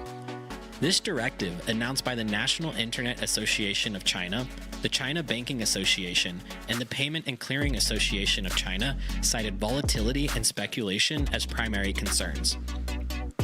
This statement highlighted that virtual currencies are not supported by real value, their prices are easily manipulated, and trading contracts are not protected by Chinese law. While the ban restricted financial institutions from offering crypto-related financial products or services, it did not make it illegal for individuals to hold cryptocurrencies. The crackdown was part of a broader trend, with similar restrictions occurring in Nigeria and Turkey earlier in 2021, each leading to varied consequences. Despite the extensive measures, CNBC reported 6 months later that Bitcoin mining continued in China. By May, regulatory pressures had significantly impacted the mining sector, with major ASIC manufacturer Bitmain halting sales and a noticeable drop in Bitcoin's total hash rate. By September, China had escalated to a full ban on Bitcoin, yet nearly 145 Bitcoin nodes remained operational in country. Reports contradicted each other regarding the presence of miners. A Chinese cybersecurity firm identified approximately 109,000 active mining IP addresses daily, while Cambridge University suggested no miners remained. The Bitcoin community met these developments with skepticism, noting China's history of banning Bitcoin without substantial long-term effects. However, the recent restrictions visibly impacted the local Bitcoin ecosystem, with many miners and exchanges reducing or ceasing operations. Although Bitcoin operates independently of government sanctions, China's stringent regulations evidently shape the local landscape of Bitcoin, at least temporarily. So what is money and how does it get value? Paper money has value because someone says so. Bitcoin is different. It's like digital gold. It has value for many of the reasons gold does, but that's only the start. It has a limited supply, only 21 million, so no one can decide to just print more. Because no central authority controls it, it can never be shut down. And unlike with banks and credit card companies, you don't need approval to use it. It puts the power back in all our hands. Bitcoin lets you control your finances. Kraken lets you buy Bitcoin. Kraken, see what crypto can be. Welcome back to the Bitcoin Magazine, having a live stream. You just heard it, moment number 4. China bans Bitcoin, another huge moment with geopolitical implications. I'm joined now by Mr. Ben Gagnon from Bit Farms, someone who lived through the trauma of this moment and we hope can speak to its gravity. Ben, how are you doing? Happy halving. I'm doing good. Happy halving to you. Just a few blocks out. I know, 4 blocks to go. So Ben, take us into the mind of a miner during this moment. China, one of the largest geopolitical actors, bans Bitcoin. Your mining firm, I'm assuming, implicated. How did this affect the industry? Why was this such an impactful moment for the entire movement? Yeah, well, I mean, when the China mining ban happened, China represented the vast majority of the network. They were somewhere around, in between 60 to 75% of the network. And China's also the #1 electricity producer in the entire planet. And they have been the #1 source of Bitcoin mining investments for many, many years. So when the China mining ban happened, effectively what that did was basically took 65 to 70% of the world's infrastructure for miners offline immediately overnight. And so what you saw was in every halving epoch, you have one massive run up in Bitcoin mining economics, and then the very long crash down to the bottom before the next halving epoch, and things kind of reset. With the China mining ban, we actually had a double wave. It was the only time we had a double pump on Bitcoin mining economics because you removed so much of the physical infrastructure. Right. I think that's something that people don't understand is, we still have never replaced that infrastructure. I mean, the hash rate is larger now than it was when the Bitcoin mining ban took place, but those megawatts never came back. That physical infrastructure never came back. If China mining ban had never occurred, we'd probably be at 900 petahash or 900 exahash or maybe even a zettahash going into this halving, and instead we're at 650. So, this is a massive boon to Bitcoin miners like Bitfarms and everyone else, because we effectively have a much, much less competitive market space and much more competitive economics because of that China Bitcoin mining ban.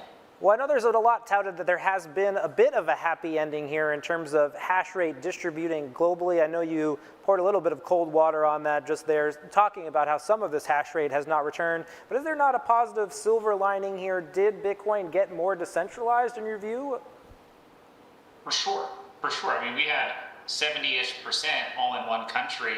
Now we have that spread around the globe a lot more evenly. So it is helping in terms of filling out Bitcoin's decentralization ethos. The United States is the #1 area, but we're seeing a lot of emerging economies starting to come up. Paraguay is a big area for Bitcoin mining now. Ethiopia is coming out as an emerging area for Bitcoin mining. And what we're seeing is Bitcoin mining is actually being used to bootstrap a lot of these economies and infrastructure projects all around the world, in countries where no other industries are willing to make those investments in those areas. But Bitcoin miners are seeking profit, and they're willing to go to these areas for cheap power and opportunity. So it's absolutely been fantastic for decentralization. Well, of course, another big aspect of this narrative is also the diversification in power sources. We've seen stranded energy, wasted energy, this idea that Bitcoin is renewable, can fuel a renewable energy future. Can you speak to how this transition might have actually been a net positive impact for Bitcoin's emissions? Always controversial. Yeah, I mean, you look at Bitcoin's energy impact and Bitcoin's emission, first of all, it's a nothing. I mean, it's a rounding error. It's like 0.1% of the world's total emissions. So it's basically a blip on the radar. But in terms of it being able to utilize stranded energy and it being able to monetize these renewable assets, that's 100% the case. In the areas that we operate, you see that dynamic. It's areas like Quebec, Central Washington, Paraguay, and Argentina.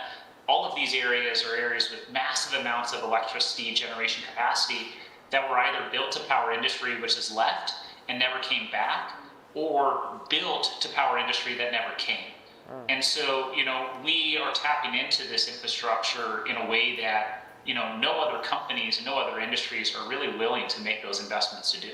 Well, of course, miners hashing furiously out there with all forms of electricity. I want to go back to something that we discussed a little bit earlier without you here, Ben, but talk about there being potential disruptions on the blockchain, a potential of a reorg, the added monetary premium of some of the bells and whistles, controversial activities that are happening on Bitcoin with this halving block.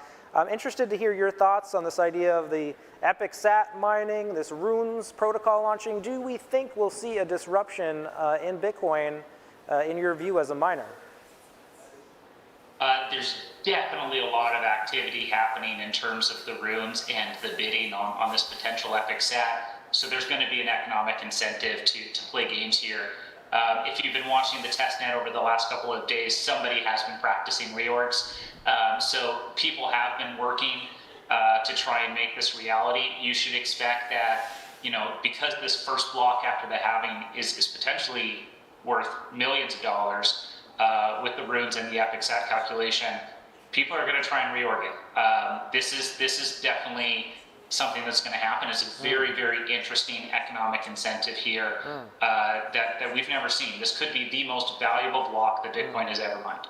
But what's happening behind the scenes, talking about preparing for something like a reorg? Obviously, you have a mining farm, part of a mining pool. Who coordinates on this? What's happening? Can you take us behind the scenes about what might be happening within these companies as they prepare for this moment, which is maybe hours away?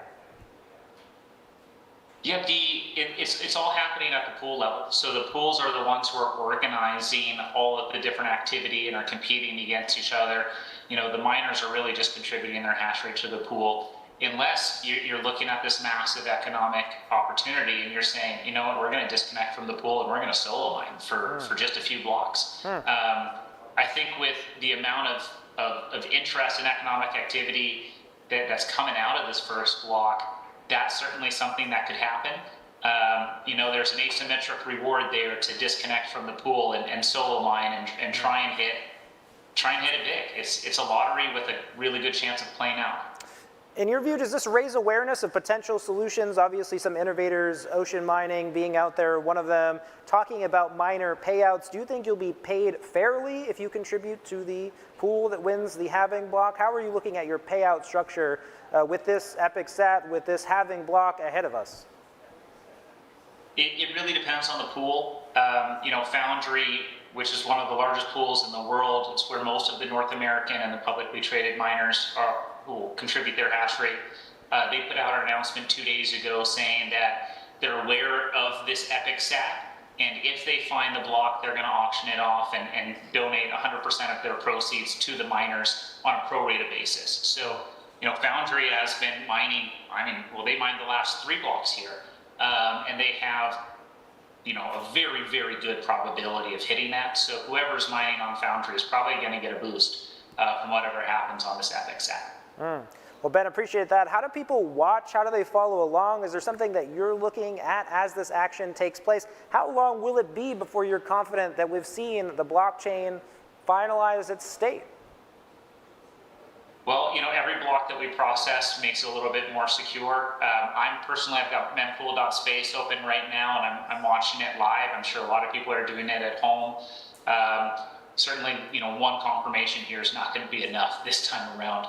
People are going to want to watch for a few blocks because even after a couple of blocks, there might still be somebody who's trying to reorg this. You know, the more blocks it go, it's the harder it's going to be. So it won't take too long. But certainly there's a greater economic incentive to try now than ever before.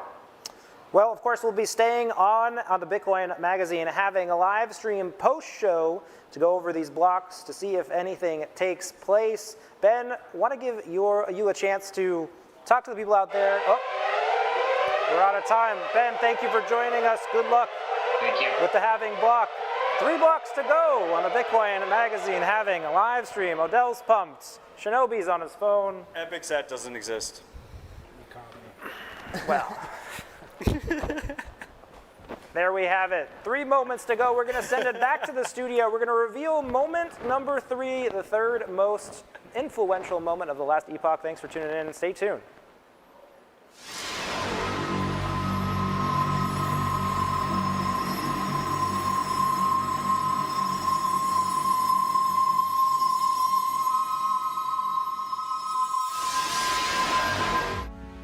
Moment number 3.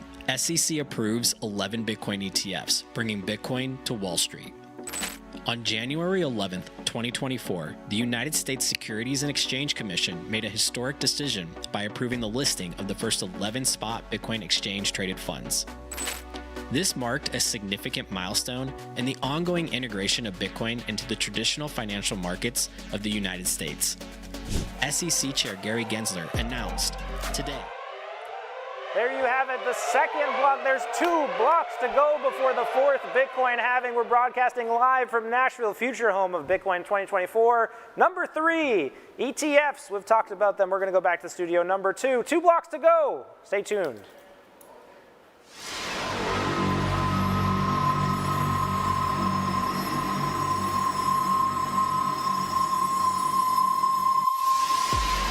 MicroStrategy Incorporated kickstarted the institutional adoption of Bitcoin by essentially committing a speculative attack against the dollar, taking on corporate debt, and buying heaps upon heaps of Bitcoin. If we borrowed $800 million at 62 basis points, and then we buy Bitcoin with it, and we can then leverage more. The company's founder and former CEO Michael Saylor has become a living meme, protecting against plunges and gobbling up Bitcoin at a rate that is borderline inorganic. There is no second best. At over 200,000 BTC, the DC area software company has just around 1% of the total supply that will ever be issued. MicroStrategy's decision to raise funds through convertible senior notes underscores its continued confidence in Bitcoin as a strategic asset. It's going up forever, Laura. Forever. Right, Their historic and strategic treasury move not only reflects MicroStrategy's commitment to innovation and diversification, but also highlights the increasing integration of digital assets within traditional financial frameworks. MicroStrategy and your company as a proxy for Bitcoin. As the Bitcoin landscape continues to evolve, initiatives like these are poised to shape the future of investment strategies in corporate finance, bridging the gap between traditional markets and the burgeoning digital economy. You do not sell your Bitcoin. Thank you. There you have it, number 2, as we're counting down the top 21 moments of the last epoch. Still the number 1 to come. Brief plug, bitcoinmagazine.com/print. You can get a special edition copy of the upcoming Halving Issue, which is on newsstands now. The first 150 subscribers entered to win a special edition Bitcoin Halving ledger, which is right here. Secure your Bitcoin. Keep it in self-custody. MicroStrategy. We've talked a lot about Michael Saylor. We know that he's someone who's put Bitcoin on its back publicly, fought our enemies. Isabella, I'm going to turn it to you. Michael Saylor, what does he mean to you? The Giga Chad. Well, I gotta say, I kind of do like his most recent speech. Did you see the one in Madeira where he was highlighting the different stages of a Bitcoiner? You know, I think it was 5 stages, and you started off with the denier, then I don't remember all the stages, but you go from the denier to the investor to the full-on maximalist. And it's so true, because especially that we were just in the block with the ETF's approval. We see that now we have the suits coming in, and obviously they were big deniers from the beginning. They hated Bitcoin, and then you have Larry Flink. We're getting tired. Who's like switching over. Have a sovereign. Cheers. I know. We've been here for a while, stay with it. But this is waking us up. So I think it's been good seeing Michael Saylor, put a face to Bitcoin and, connecting it to the normies. Does Bitcoin need a face? Is this not an additional attack vector on Bitcoin? Odell, your thoughts? We should just nonchalantly put an L in Larry Fink's name going forward. Just every time we talk about him, we just be Larry Flink. Larry Flink this, Larry Flink that. I think it would probably drive him crazy. Let's talk about the rankings, though. Number 2, MicroStrategy. Look, number once 3, again, ETFs. I think Saylor adopting the Bitcoin standard for MicroStrategy is absolutely massive. He did it solely in this epoch, right? Like he came in a big way a couple of months after the last halving. He survived this epoch. He survived one of the biggest, one of the longest bear markets of all time, Bitcoin-wise. He had a shit ton of detractors telling him, "You're a fucking idiot. Sell your Bitcoin." Instead of selling his Bitcoin, he bought more Bitcoin. This is going to be the thesis of every company going forward. Accumulate as much Bitcoin as possible. He is on the verge of getting added to the S&P 500. He turned his complete no-name tech company, MicroStrategy, into someone who they want him on CNBC. They want him in front of the camera, and he deserves massive praise for that. I will say that I think he's still very early in his Bitcoin journey, and I look forward to watching the transformation of Saylor over time. And no one should just worship heroes blindly. Well, since your words, you quoted Kanye earlier, I'll quote him again. No one man should have all that power. It's Michael true. Saylor, too powerful in Bitcoin. Your thoughts, Shinobi? He's just another rich asshole, and we've had so many over the years. What he did with MicroStrategy and the treasury, thesis, it's a solid play. It's definitely going to be something that is a blueprint many people follow afterwards. But other than that, he's just another rich asshole. Well, taking the counterpoint, I do think that there is something symbolic about MicroStrategy. In many ways, he does sort of close a tumultuous period for Bitcoin, the fork wars. There were many different Bitcoins competing. There were many companies pursuing diversification strategies. Michael came in and with a large conviction bet with his public company backed one Bitcoin and only Bitcoin, and was that not significant? Blockstream had the Bitcoin treasury strategy well before Michael Saylor knew what Bitcoin was. Well, not as much as he does, Like, but not they even also close. It's don't have negligible. the revenue to get the huge credit line that he does. But my point I mean, is, that's the impressive part, right? Like, I think that's the impressive part about what he did. He realized he can essentially take out free money and he can put it into Bitcoin. It's long-term. They're long-term loans. He knows inflation's happening. Like, he pulled off the speculative attack that a lot of us had talked about for let's years. talk about the achievement. And he deserves praise for it. We are now one block away. Number 2 MicroStrategy. We're going to throw it back, revealing the top moment of the last Bitcoin epoch. You've been waiting all these hours to see it. Bitcoin Magazine's #1 moment of the 3rd Bitcoin epoch. Roll it.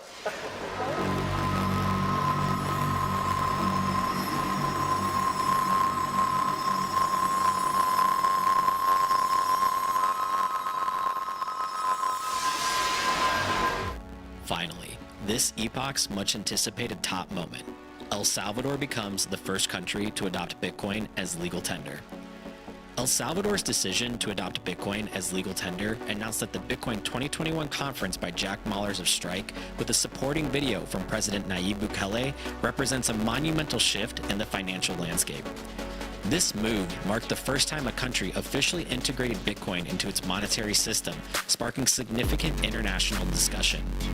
The implications of this decision extend beyond simple transactions. In El Zante, the community-driven Bitcoin Beach project has been pivotal in demonstrating how Bitcoin can empower local economies and foster social change. Furthermore, global brands like McDonald's adapted to El Salvador's new monetary framework by accepting Bitcoin, showcasing its mainstream acceptance. Despite facing challenges such as Bitcoin's volatility and regulatory concerns, proponents like presidential advisors Max Kaiser and Stacy Herbert argue that these can be mitigated through education and infrastructure development.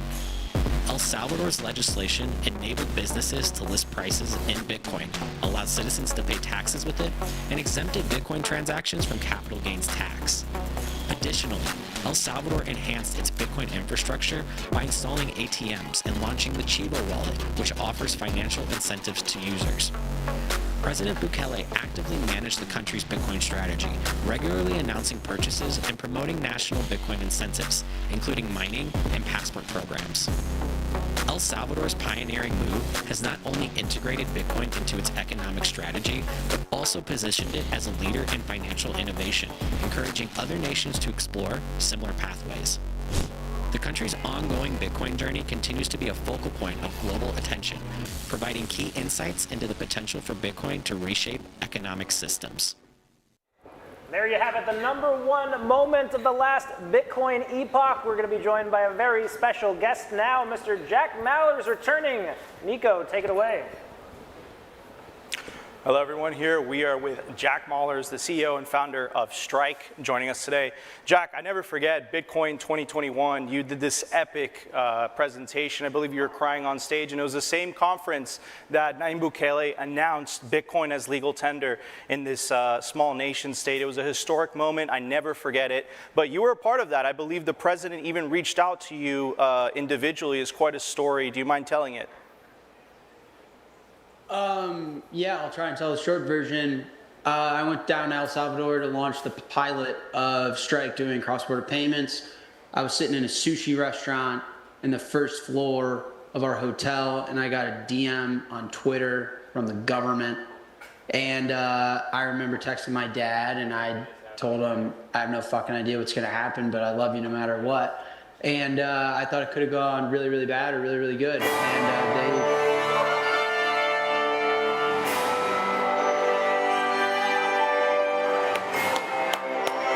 It seems like it's the halving, ladies and gentlemen. Here's a live reaction from Jack Mallers, everybody in the crowd. Thanks, Happy halving! Happy halving. That's great! Oh my God! We're taking shots? You need a big one. Better bring that tray over here. Thank you, sir. Appreciate it. Cheers, oh my God! This is wild! Hey, we did it!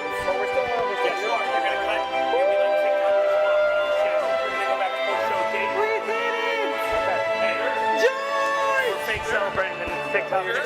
Cheers. TikTok next block or the next one. Can we cut it back to this one? We did Can it. we cut it back We to this did one the real thing. quick? Yo, you cut it back to you the thing. rocked No, we're that. still going though. Oh, I think we're on right oh, now. we're Bitcoin on. wins. Bitcoin wins. You little TikTok the halving next day. block. cut it back The to fourth this camera real quick. halving is upon us. The fifth Oh. epoch is here. We're going to have an interview with Dave Portnoy coming up. Dave Ripley, CEO of Kraken. Plenty of people here We're still celebrating. live. Big thanks to El Salvador. We've been live this whole time. The halving block, and we That's just got so another fun. block mined by Via BTC. Wang Chung, the GOAT. If you Wait, don't wait, know wait. Wang Chung, So go it's two Google Chinese it. mining pools in a row Two that are Chinese part of the mining same pools. Chinese No, mafia. Brains. Brains was the second one. Really? Wait, who We are mined now the block? one block post-halving. Who The got the fourth mining block? Who halving got the block halving was block? mined by Via BTC, Wang Chung the GOAT. Got the halving. Got the halving block, Chinese and now mafia. holds the thing that Odell says does not exist, the epic sat. We're going to be waiting to see what happens on the blockchain in this post-show. Thanks for joining us, and we're settling in to what could be a bit of a watch of the blockchain to make sure that things are stabilized, make sure that the sat is in the right hands, if it exists. SAT doesn't exist. Are we bringing the money gun for the post show? Stay humble and sex. I'm not sure. I think we're in uncharted territory here. Uncharted? Well, I think we should bring the gun. Well, thank you all for watching. Thank you for staying tuned. Of course, we're going to be watching the blockchain as things unfold. Are we going back to Jack Mallers now? Is he on? Well, thank you, Rizzo. You fucking crushed it. We appreciate you. All right, we're congratulating each other. Thank you for all. Let's see what people are talking about on YouTube. We've got 3,000 people watching around the world. They're watching me on my computer right now. There's We've got over a lot of 50K Let's on Go's. Twitter. We've got rocket emojis. 37 but Jack Bitcoin fee on the block. left us on a cliffhanger. Yeah, we need to. Fees are sky high right now. 182 sats per VByte. The new era. What website are you checking this on? This is mempool.space. Great website. Great website.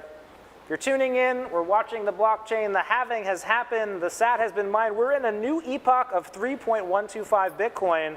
Matt, let's tell the listeners at home, how are mining pools, their environment, how is it going to change now that they're earning less from the Bitcoin protocol? Look, there's a lot of unpredictable things in our lives. This halving was the most predictable thing in our lives. They should not be surprised. Well, we get this certainty from Bitcoin, this financial protocol distributed around the world. Isabella, maybe take us into what you're feeling. Is this your first halving? This is my first halving, and I'm excited.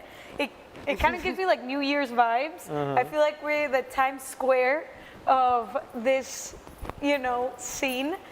And I do have to say, it feels so exciting to be part of it because I didn't know this was the vibes that Well, we you were survived a whole epoch, 4 I years. did. Matt, obviously not your first halving. Have you been at every halving? I this have one not different? been at every halving. Yeah, it's an honor and a privilege to be at your first halving, but this is My third halving, by the way. This is my. Yeah, I guess it's my third halving. Yes, 2016, 2020, 2024. Call a miner, congratulate him on his income halving. Call miner, congratulate him. The block looks stable. We've got miners hashing their fees now. 468 high priority. We're seeing fees go through the roof. $40. We talked about this earlier. This may be the new normal. And the celebration continues. How are we looking at this fee market? How is this next epoch going to be different? Nico. I mean, that's a halving, right? They're going to earn half as less. No, look, I think it's clear. Like the hash rate continues to go parabolic. There's a recent announcement coming out of the Kingdom of Bhutan that BitDeer wanted to increase their capacity within the country. They were at 100 megawatts. They wanted to increase it up to 600 megawatts. So that just tells me that miners are optimistic about the future of Bitcoin. They're optimistic about NGU technology, and I think things are going to keep going the way they're going. I just also want to say that that interview with Mahlers was amazing. It was phenomenal. I think I spoke to him for a couple seconds, but it was great. It was a really great 30 seconds. It was half. The interview was half. The important thing is you spoke to him for an entire Bitcoin block. We're going to throw it back to the studio. We've got an interview now with Dave Portnoy on this halving occasion. We'll be back to watch the blockchain for any disruptions, shenanigans. Happy halving! The 5th epoch is upon us.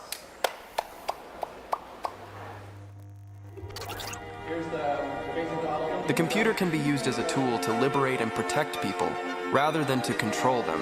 The intellectual factor in wealth is one which every time we use it always improves. By 2080, which will be a realistic scientific accounting system. Wealth, I discovered, is something that always increases. There is no second best. Economic energy is wealth. That capital is analog capital. Bitcoin represents the digital transformation of capital. I've been thinking about owning for a long time. You think this is a bear trap, don't you? Imitators and the idiots. How many systems can you say that have never been hacked? I defend your right to do Bitcoin. My personal advice is you don't get involved. Volatility does seem to be the only constant in the crypto universe. The volatility, there's no guarantee the central bank can tame inflation. The halving, Bitcoin's new issuance, gets cut in half to keep a cap on supply there. Bitcoin itself, we did not approve. Bitcoin is the gift that keeps on giving. Hear that, Mr. Anderson? That is the sound of inevitability.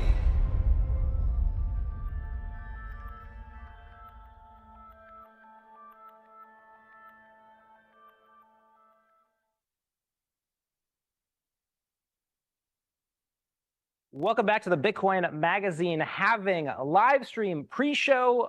I am Pete Rizzo, editor-at-large at Kraken, editor at Bitcoin Magazine, and Bitcoin historian on X. And of course, tonight we are making history. The fourth Bitcoin Halving will happen. And we've got special guest lineup here to ring in this new Bitcoin year. First up, you know him as El Presidente, CEO of Barstool Sports. Dave Portnoy, welcome to the show. Happy halving. Thanks for having me. No pun intended. So Dave, want to start with clarifying for the folks a bit about your time in Bitcoin. I want to read some recent quotes. You've had some choice words for Bitcoin. Quote, I really fucked myself on Bitcoin. Quote, I keep getting face fucked by Bitcoin. Quote, I fucked up with Bitcoin. So could you clarify for the folks at home a bit about this fucking that's going on? Who's fucking who? What's going on? Yeah, how much time we got? So when Bitcoin, obviously it's been around a long time, but when it really started getting prevalent, I didn't know what it was. I was trying to understand it. This was during COVID, and just coincidentally, the Winklevosses were at like a hotel that I was at. And I was ranting and raving that I didn't know what Bitcoin was. So the Winklevosses came over and they taught me about Bitcoin in their own unique way. I bought, I think, like $1 million of Bitcoin at 10,000 or 11,000, somewhere around there. The Winklevosses came over. The long and short of it, they said Elon Musk was going to take a spaceship outer space, mine gold from outer space. It would rain plentiful upon Earth, and that's why Bitcoin was important. I said, these guys are nuts, and I'm getting out of Bitcoin. So I bought it. I sold it within, like, I don't know, a week. I didn't make anything. I didn't lose anything. The second I sold it, it went bananas. So it went to, like, I don't know, 50, I want to say, around that point. And I was just motherfucking myself the entire time that was happening. Started learning more about Bitcoin. Rebought Bitcoin when it dropped below 40. So I want to say like 36-ish. And I'm like, I'm never selling it. I'm just going to leave it there. I'm never going to do anything with it. I spent another, I want to say $1 million worth of it, somewhere around there, maybe even more. Then the SPF stuff happened. And I was afraid that in where I was buying it, I didn't have the hard wallet. And I know, well, you don't know Bitcoin if you don't have the hard wallet. I get it. I've heard it 1 million times. I like doing things the easy way. So I had it on exchange. And when, FTX was folding, there's lots of rumors, lots of, hey, you better get your Bitcoin out of here because your exchange could be next to go down. So I tested mine. It was fine. But I took the money out to make sure it was liquid, and I forgot to put it back in. This happened when it was around 18,000. It was like a pretty low.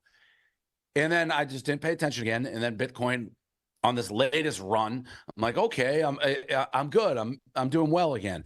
Well, I wasn't, because the Bitcoin was sticking in my exchange as just cash. So I just had, I lost like half of it basically. So if I put in $1 million, I had a little under 500 grand in cash sitting there, and I didn't get any of the rise all the way back up because I fucked up and didn't, when I tested it, I thought I put it back into Bitcoin. I did not. So for months, I was just sitting there with a lump of cash in an exchange, not in Bitcoin. So every time Bitcoin rips, I don't have it. Every time it goes down, I have it. That's essentially my Bitcoin experience. Well, thanks for filling us in. So it sounds like you bought it, sold it, currently holding? I have 10 Currently holding? Bitcoins. Okay. And So we've got once I realized that I was sitting there in cash, I put it back into the Bitcoin, but maybe around 50. I don't know. I got it a lot higher than I originally, like I have 10 Bitcoins. I have 10 Bitcoins. Well, you've got the conviction. A lot of people out there may be wondering, Dave, you feel the passion for Bitcoin, you get a public company. What's stopping you from being the next Michael Saylor, someone who's, going all in, taking out some loans against the business, building up that stack? Your thoughts on a corporate strategy for Barstool? I wouldn't be opposed to buying Bitcoin. I don't know to the level that Saylor does it. I don't know what he has like. I know he's ridden 200,000 Bitcoin. Yeah, 200,000. Good for him. Smart guy. I wouldn't buy at this level. I'm waiting. I'm sitting here waiting for it to go down. I know what's that, 64,000. I don't think I can stomach getting back involved until it's like in the 40s again. And I know what everyone's gonna say. Oh, you get the price you deserve. And I listen. I know I've heard it all, but I am not going to buy it close to the all-time highs and watch it go down. I will not do that. I will not do that. I bought it at the right time the second time, theoretically. Like 36,000, that was a good re-entry point. I was happy with it. I wasn't going crazy when it was at 18. I was actually wanting to buy more. So, but no, I'm not going. I cannot stomach buying it at the prices it's at right now. Famous last words. Cut to the gif of the skeleton in the chair, I guess. So maybe tell us a little bit about this conviction that you have for Bitcoin. You've said that you never doubted, right? So you found Bitcoin maybe a few years back. You never doubted. What's at the basis of this conviction that you have? If you were to explain the confidence that you have in Bitcoin for the people at home. Yeah, well, I have confidence now. I didn't have it, obviously, the first time I bought it when the Winklevosses were telling me. I just think it's too big to fail. I think too many people are involved in it. I do not have the, the utopian view that it's like good for society and all that. I'm not a believer in that. I think a lot of people are frauds who claim that's why they're in Bitcoin. I think people are in Bitcoin to make money. And that's fine. Like, that's why I'm in Bitcoin. And it's great messaging, and you can say this and that, and maybe a few people do, but it's just like any other currency. It's a way to make money. And I do think it's gotten too big, too many people involved, that it will not fail. So that's why I'm a believer in Bitcoin. Talk to me about your thoughts on the ETF. Obviously, huge news this year. BlackRock, big Wall Street firms validating. Do you look at the ETF as something that you're maybe more interested in than holding Bitcoin, given the complications you've had? No, that just goes to, I guess, my prior point that I think is too big to fail. It's become mainstream, which is great for Bitcoin. But I follow the ETFs and what they're doing and things like that. But I would much rather own the individual Bitcoins. I'll buy more Bitcoin at some point. I just, like I said, I feel like an absolute asshole buying it at this price, so I will not. Well, cue everybody right there. You get the price you deserve. It'll go to $1 million. I know what they're gonna say. So don't say it. Every Bitcoin price was once a Bitcoin all-time high. I just said don't say it. I just said don't say it. Well, it's nice to remind the people at home. Why don't we talk about, obviously you're getting out there, you're talking about Bitcoin, you're speaking to maybe you don't buy the utopian vision. Why do you think that message isn't getting across? What do you think when regular people talk to you about Bitcoin, what are you hearing in those conversations? I mean, I think there's an element of obviously governments controlling money and stuff like that. But at the heart, people are selfish, greedy people. They want to make money. And all these Bitcoin, not all, I mean, all is but a majority of them, if you just picked a stock on Wall Street or anything where they thought they had a better chance of making money and it did not have this worldview ethos behind it, they'd still go invest in that. Like, people just want to make money, which is fine. I don't think there's anything wrong with that. So you don't see any difference between Bitcoin and other cryptocurrencies? In terms of what? Like, I bought SafeMoon, got scammed. Like, I think a lot of the little ones are you're probably going to lose your money. I think Bitcoin is the only one that is a safe investment. So, but that's how I look at it. It's not as, I don't look as there's a difference between actual, like, you know, goodness behind it, if that's the word. Well, obviously, the decentralization, the fact that, you know, tonight thousands of people are running nodes, miners around the world, this network's coming together. And in the case of SafeMoon and maybe some of these other things, small group of people at the bottom, does that difference not strike you as meaningful? Well, there was a small group with Bitcoin at the beginning. Sure. So, I mean, no, it means it's a safer place that you can invest your money and not be worried. But yeah, it's bigger now, but was it bigger when it started? No, I don't think so. Certainly, there were things that Satoshi did with Bitcoin, obviously programming the 21 million supply, you know, leaving Bitcoin. I guess your thoughts on Satoshi Nakamoto then, is he someone that you're interested in? If you were to ask him interviews, talk to him, what questions Do we know would you this guy have? exists yet? Is that like an update from the last time I do it? Is like, does anybody know who he is? Well, he certainly existed at one point in time, right? He wrote and published the code. We don't know who Satoshi is today, but, you know, curious if you know, your interview, you talked to a lot of people. Like, what questions would you have for him? I mean, I have a lot. Like, it's the usual suspects, Kaiser Sose. Like, you know, it's obviously a mystery man that starts all this thing, but who the hell knows who this guy is? I've heard spook stories, ghost stories about him that, you know, he was just planning to take it all back and weird. So, I mean, yeah, he's a fascinating, it's all part of the mythology of Bitcoin, but we don't know who he is. Let's just say Satoshi's still alive. He's out there somewhere. He's got $30 billion, one of the richest people in the world, hasn't moved that money in 15 years, hasn't shown any signs of ill motivation. Does that strike you as something that's... So what's he living in, like a little shack, you mean? Like he has the money and he hasn't spent it? Is that what you're saying? Well, if he's alive, right? There's... what if he's alive and living a life of lavish luxury beyond anybody's wildest dreams? Well, we know he hasn't spent any of the original Bitcoin, right? So we know that... I don't know that we know anything about this guy. Okay. Interesting. Okay. Well, we know we can look on the blockchain. We can look at what he mined. You know, we can make guesses at his supply. So you don't think there's any element of altruism there that someone would There kind of could be. amass that? Again, if you find this guy and he's wearing flip-flops, you know, eating ramen noodles every day and is like walks everywhere he goes and hasn't spent a cent and is truly living just for good of people, that would be a really good feel-good story. I'd love to see that, because you'd like to think there's people like that would make him one of like the Gandhi of forever, basically. Well, obviously, you know, no shortage of Bitcoin memes. You've said Bitcoin memers are your favorite. They're the best in the world. Maybe let's count down. What are some of your favorite Bitcoin memes? I mean, I don't even know where to start. Anytime you talk about Bitcoin, they come out of the woodwork. And the fact that I give them their flowers makes them come at me even more, but they're great. We got Laser Eyes, we got HODL, we got Magic Internet Money. What's your favorite? Have fun staying poor? I mean, all of it. Diamond hands, lettuce hands, all, but it's not just those are like the simple ones.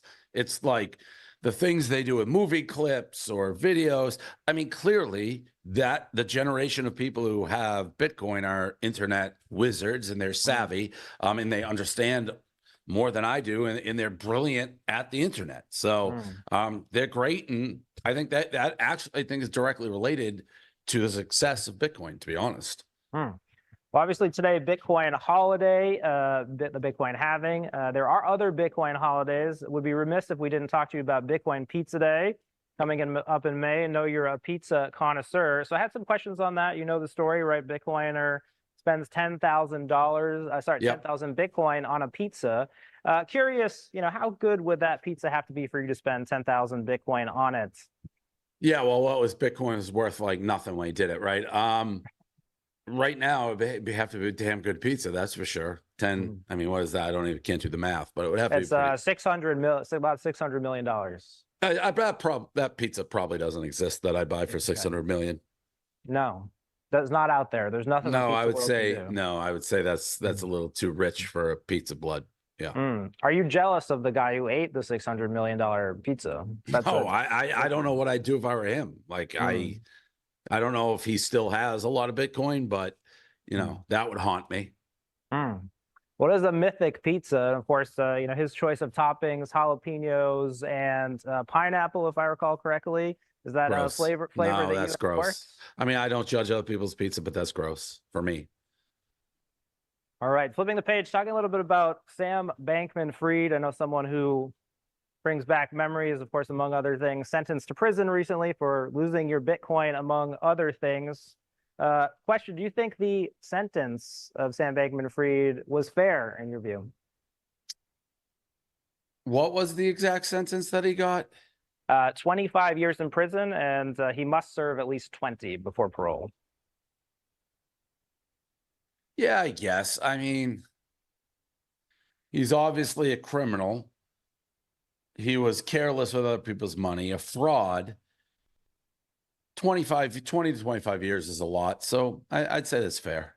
Is there a way he could repay you for losing that Bitcoin if he were to come up to you and no, meet you? you know, so I talked to him. The FTX advertised with Barstool, and I remember before they would spend, he wanted to talk to me about, like, he had questions about like our character and honesty and integrity and things like that. And then he had questions about yours. Yeah, like before he would like green light the ad spend. Meanwhile, this guy's a crook.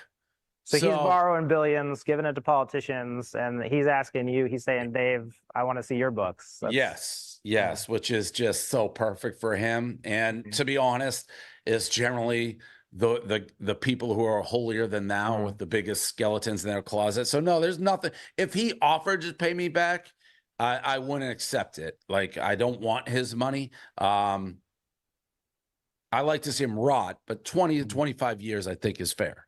Did you ever meet him in person? Did you have any interaction? No, never met him in person. It was just I did like a call like we're doing now for about 20 minutes. Okay. Well, obviously, you know, I know you've probably done your diligence since then. I know you're now on the exchange. You're using Kraken. They're powering this live stream. Wondering if you would speak a little bit about, you must have done, you know, your research on that. How has your experience been since moving to that? What gives you the confidence now to have your Bitcoin? Yeah, well, they obviously Kraken. They survived all the FTX crap that went down. They've one of the longest exchanges. So you got to do. And again, I don't. As I said earlier, I am still not somebody. I would lose my wallet if I did the direct wallet. So Kraken's easy, quick to use, and I feel safe with it, which is a lot. So that's where my 10 Bitcoins. You know, I gotta get. Like I said, I'm gonna end up doing a lot more Bitcoin, and I feel comfortable using Kraken. Now, when you say doing a lot more Bitcoin, is this something where you plan to buy, spend, invest? What does it look like? Just buy. Like for you, just buy. Just buy. Okay. Like what you said with buy. So I own all of Barstool again. So I would put Bitcoin on the ledger. Maybe if I was going to buy it, it would probably maybe sell it, make some money, extra money, which I think is a good place to do for Bitcoin. I also want to hold some forever. So I guess I have my personal and the business side. But again, I got to wait for a dip. Don't even say it, but I am going to wait for a dip. So say a young person came up to you, they're starting their investment journey, they've watched Davey Day Trader. What would you say to them about Bitcoin? You really see it as something that is comparable to stocks? Yeah, you have to have it in your portfolio. That's how I look at it. Now, does Michael Saylor, does he have anything but Bitcoin in? I don't know. It doesn't seem like he does. Maybe he does. I wouldn't necessarily advise that. And also, just like any investment, what's your time frame? Like, do you have years? Are you pressed for the money? Or are you good? Because I'm just being a stubborn like donkey in the fact that I won't buy it at 63 or 64. I need to see a 4 in front of it before I buy again. No, maybe I get shut out and I only have 10 Bitcoins the rest of my life. But if you have time and you're young, the difference between 60 and 40, that doesn't really matter. I would say buy it and hold it just like you would hold, like FANG stock. Fang stocks or something like that. It's something that should be in your portfolio. Obviously, fourth halving today, it's a milestone. There'll be many more halvings. In your view, let's say Bitcoin does become the world currency, becomes the world asset. I know you don't think that's likely, but stay with me. What do you think the world looks like at that time? The Jetsons. Flying cars. Yeah. Okay. Meet George Jetson. Like, if you're telling me Bitcoin is the world currency, yeah, we're in the Jetsons era. All right, well, we want to get you to do some predictions at the end. So we're going to do a little bit of a lightning round here. So I'm going to read a series of things. So the prompt here is, what will happen first? $100,000 Bitcoin or this? Okay. So I'm going to read you. I'm going to ask you the question, and you're going to tell me like whether this will happen or Bitcoin will hit 100K first. All right. Stay Okay, with me. got it. First one. The New England Patriots win another Super Bowl. What will happen first? 100K Bitcoin or Patriots win another Super Bowl? The dynasty continues. What a question. Fuck. You say 100K right now. Okay, more confident in 100K than Yeah, we don't have a Belichick. quarterback. I mean, Okay, we don't have a quarterback. Mac Jones. Gone. He's not on the team. Okay, right. Okay, I got to get up on my news. All right, Yeah. what will happen first? You give another 10.0 Bitcoin pizza review or $100,000 Bitcoin? Probably a 10.0 pizza Bitcoin review. But you've only done one in history, am I correct? Yeah. There's Okay. only been one ever, but I could see another one happening before that. You must have a really good pizza place lined up. I guess we'll have to talk about that after. All right, what will happen first? World War III starts or $100,000 Bitcoin? Damn, another tough one.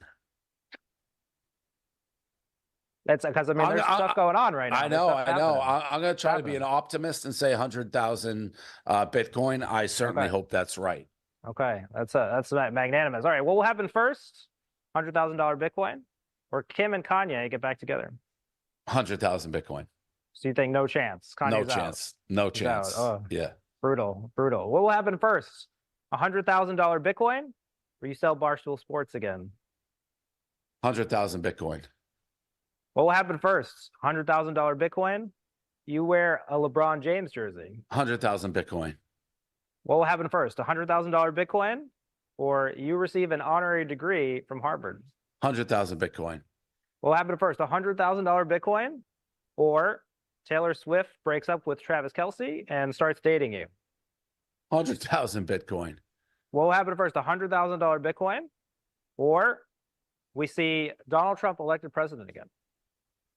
Trump president. What will happen first? $100,000 Bitcoin or you're invited to Elon Musk's Mars colony and you take the wrong end? Probably $100,000 Bitcoin. So are you more confident in the $100,000? Yeah, there's a lot of $100,000 Bitcoins in that. You were let making me clarify. a lot of. I don't want to date Taylor Swift even if she was single. I just respect her as an artist. Taylor Swift, would you date Taylor Swift or would you take $100,000 in Bitcoin? I'd take 100,000 Bitcoin. That's what I have no interest in dating Taylor. Okay, well, I'm glad we clarified that. I had to clarify that. Yeah. Dave, thanks for being here. Obviously, we're wrapping up on time. Coming back to our Halving pre-show, want to get your final thoughts on where you see Bitcoin headed this next year. Anything you'd like to leave us with in terms of your market's wisdom and insight? So we've been bouncing around in the 60 to 70 now for a couple months. I'll say this. Everything I generally think's about to happen with Bitcoin is wrong. Like I am, what do they say? The market is in, the top is in. When I get in, that may be time to sell. So you're the counter indicator. We should be every time I get in, it goes down, and when I get out, it goes up. So I mean, I haven't rebought. I don't know when I'm going to, but when I do, pretty much guarantee the opposite's about to happen. Is your appearance on this live stream then a bear indicator in your own? Yeah, well, no, because I'm not buying yet. So there's probably still a lot of room to run. Like I said, I'm going to wait till a 4 is in front of it. So it's probably going to go to 100 before it goes to 40. A lot of comments there. Dave, thanks for coming in. Stop by the live stream. Obviously, we'll be back with more in a bit. Pete Rizzo hosting here the Bitcoin Magazine Halving a live stream powered by Kraken. Welcome back to the Bitcoin Halving post show. Hot off the heels of One Gambler to our official sports betting book, Nitro Betting. For those of you that don't know, we had a guess the price of Bitcoin at the Halving Challenge with over 6,000 guesses coming in. Soft confirmation, we had the official price at $63,991.20. We have one lucky winner who's going to be winning half of the Bitcoin for the one BTC prize pool, along with 50 other winners. We will be reaching out to you very shortly once we have the confirmation of your winnings. You are a lucky person. Generational wealth, so to say. Cutting back. And we're back here on the Bitcoin Magazine Halving live stream powered by Kraken. We just heard from Mr. Dave Portnoy giving us some wisdom and advice on how to play the current Bitcoin markets. Joined again by an all-star panel. We've got Mr. Matt Odell, we've got Shinobi, technical editor of Bitcoin Magazine, and Isabella Santos, host of Bitcoin Backstage. The post show here is all about what's happening on the block torrent chain. We're glued to mempool.space. So the fourth halving has happened. The halving is in the books. It was mined by a mining pool called via BTC. Oh, you got it right the first time. It's all the same and we are now 5 blocks into this new era. Each block has paid out 3.125 Bitcoin, and it looks like now the chance of a reorg might not be there. We're going to go to Shinobi, our technical editor, who will give you the update. No, it's done. Like the only realistic play for a reorg here was maybe a block or two, depending on who found it and the relative size to other mining pools. The second block came in immediately. It's already stacking up. We're at the point where it's just not economically worth it to even try. So the fireworks that were promised aren't going to happen. Well, Odell, your take. Yeah. They might have done a block withholding attack though. But that's one of those things we'll never know. Like, there's no way to falsify that. Well, I mean, because there's no way to verify it. Yeah, they might have falsified it. Things are secure, transactions confirming. Both via BTC and Brains use the same block and structure, use the same custodial Bitcoin wallet. They're effectively the same pool operating under like a proxy pool kind of basis.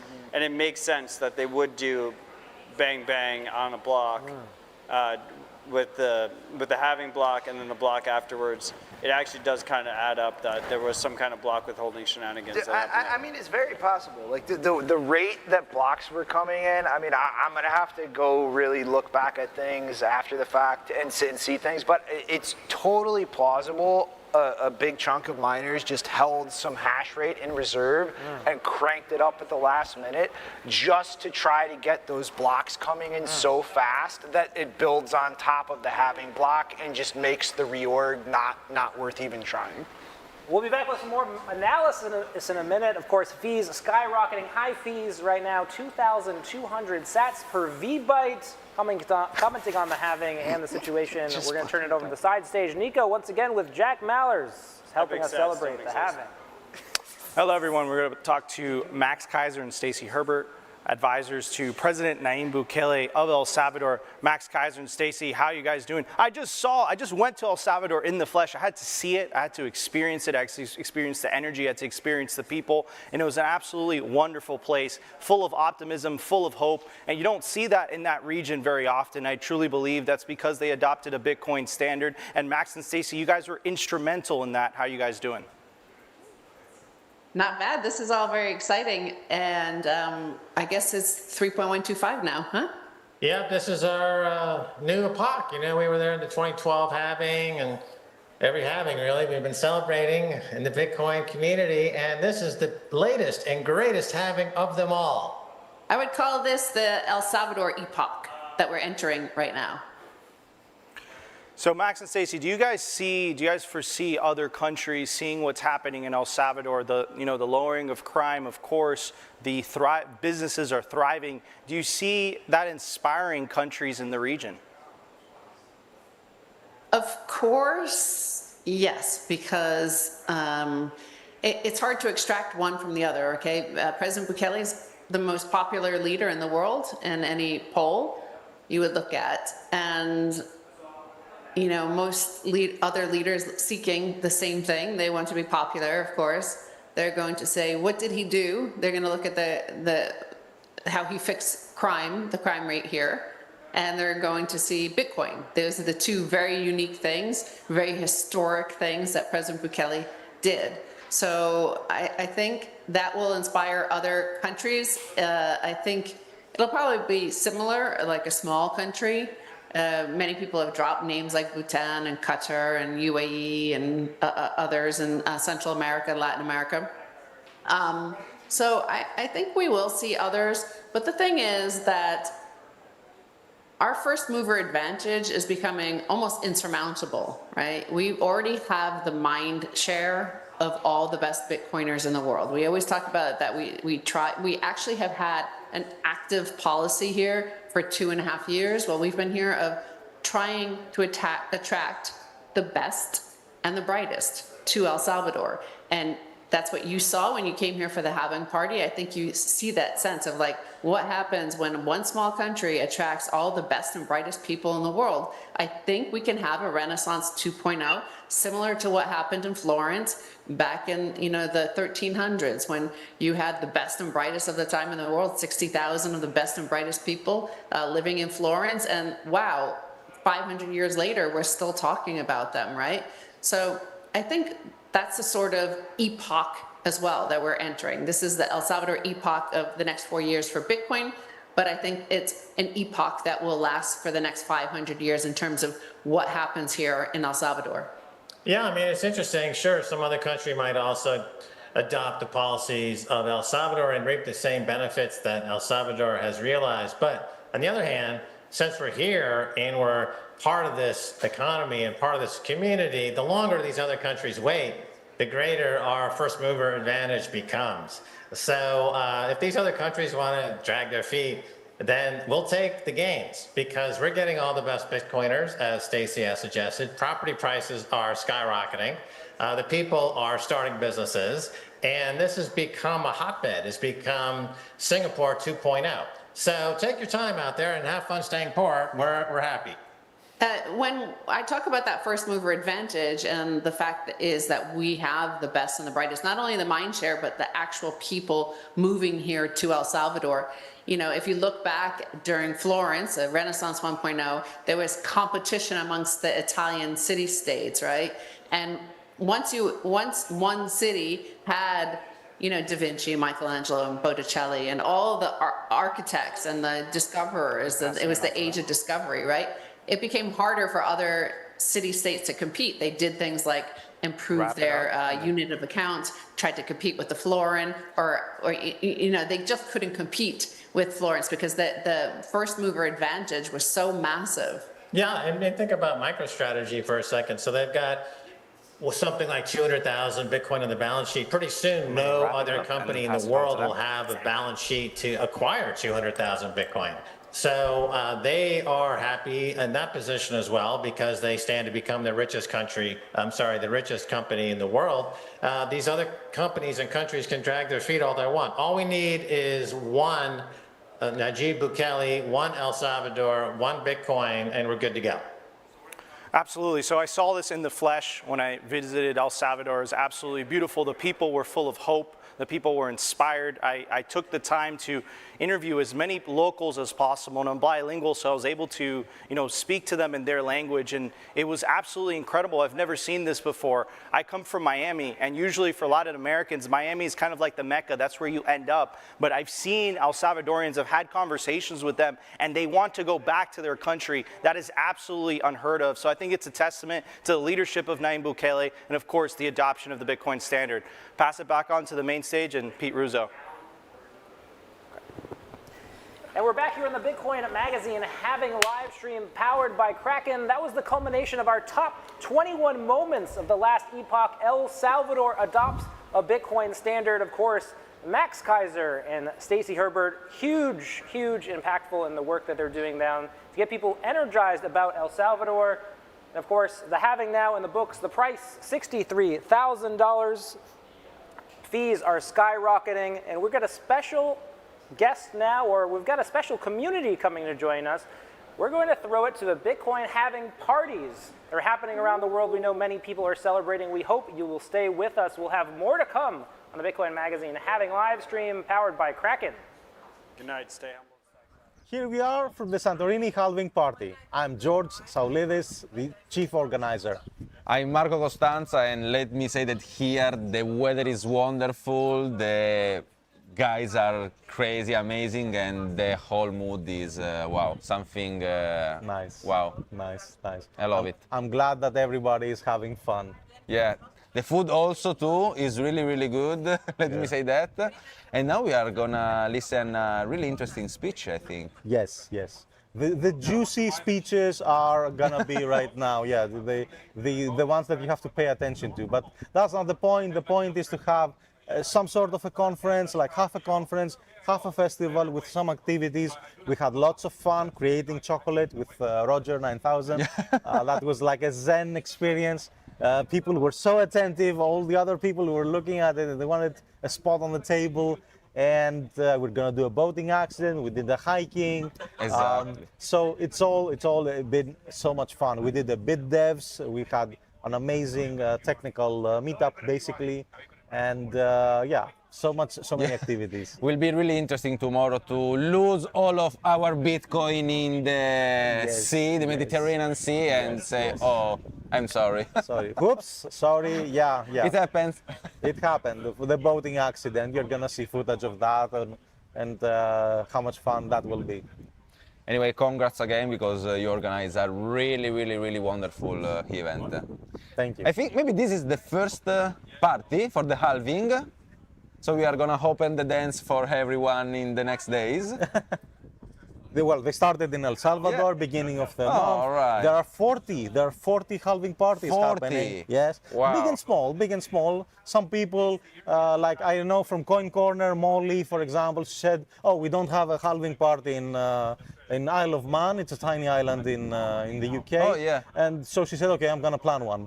So that's the point. Do it yourself. Start it yourself, wherever you are. If you couldn't travel to one of the halving parties, just start one. There's still time. Even if you do it a bit later, who cares?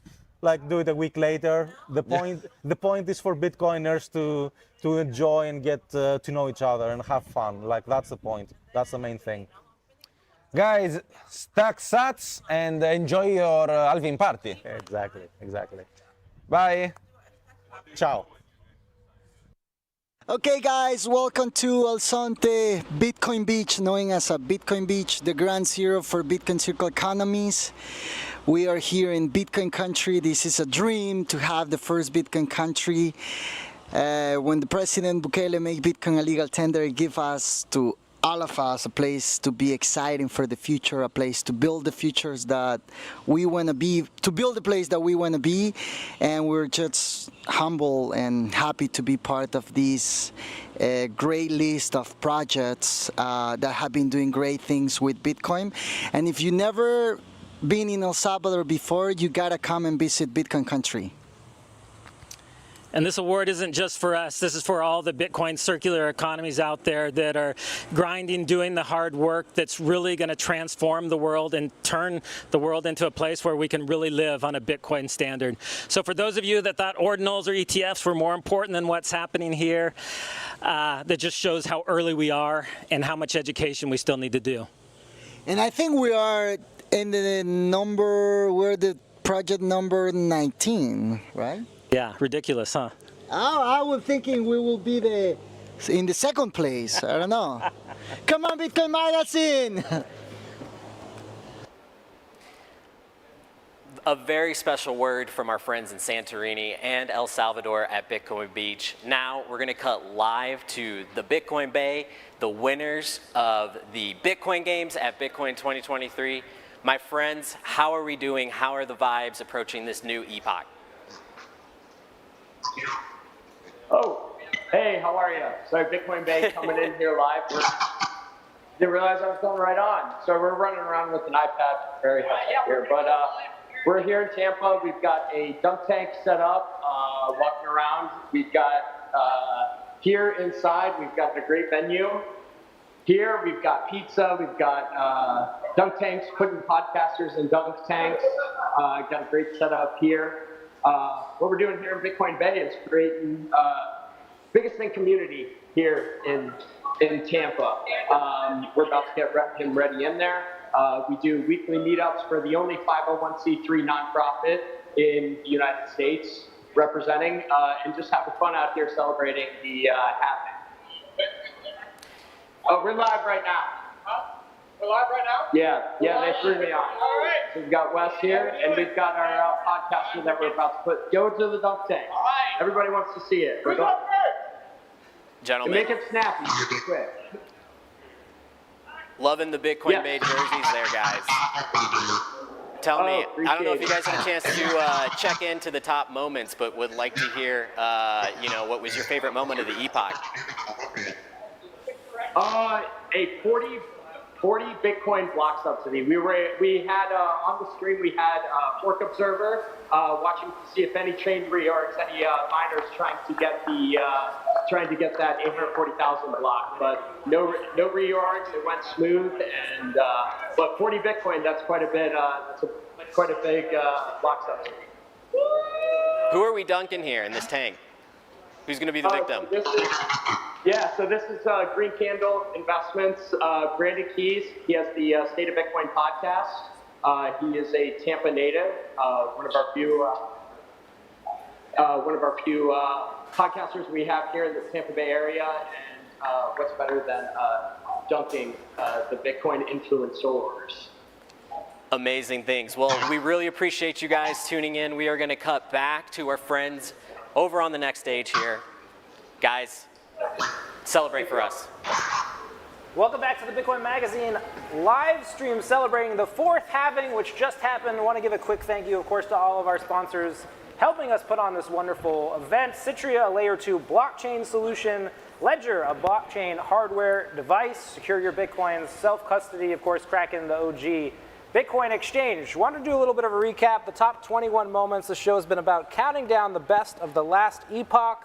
I'm going to revisit the hits, the top 5. These are the moments that Bitcoin Magazine is declaring were the most important. In this order, we'll get some final thoughts. Number 5, Ukraine raises money for its war effort in Bitcoin. Number 4, China bans Bitcoin, sparking the great hash rate migration across the world. Number 3, the SEC, Gary Gensler approves Bitcoin ETFs now trading on Wall Street. Number 2, MicroStrategy, the GigaChad, 200,000 BTC in his treasury.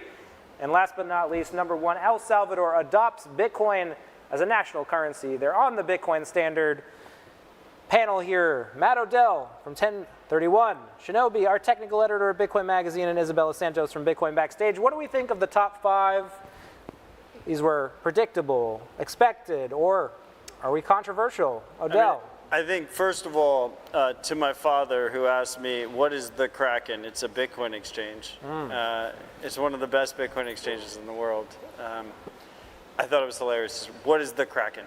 But anyway, I think by far number 1 should be the ETFs. And I think no one should own the ETFs. Do you think the ETFs were more symbolic than El Salvador? No, I think the ETFs are custodial wallets for suits.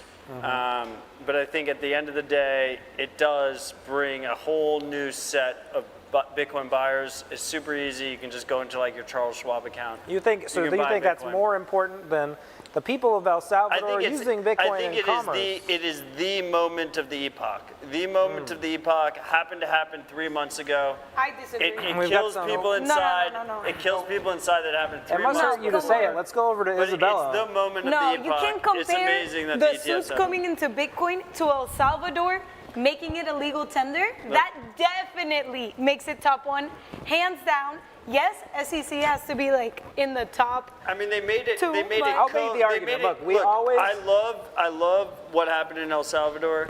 I love that Bitcoin Beach pushed the Salvadoran government into adopting Bitcoin. I think that is absolutely massive. But it's important to realize that, first of all, El Salvador did not have their own sovereign currency. They didn't have their own sovereign shitcoin. They were using dollars. They did not get rid of dollars. They are still predominantly using dollars. 1 second, and I think that they want to pounce on you. They want to throw you out of here. Honestly, like, it'll go down in history. The ETFs will go down in history. We've been waiting for this for over a decade. I honestly think that people will get rugged using the ETFs. I think they're mostly using the same custodian, which is Coinbase, and we'll make that the next moment of the next epoch.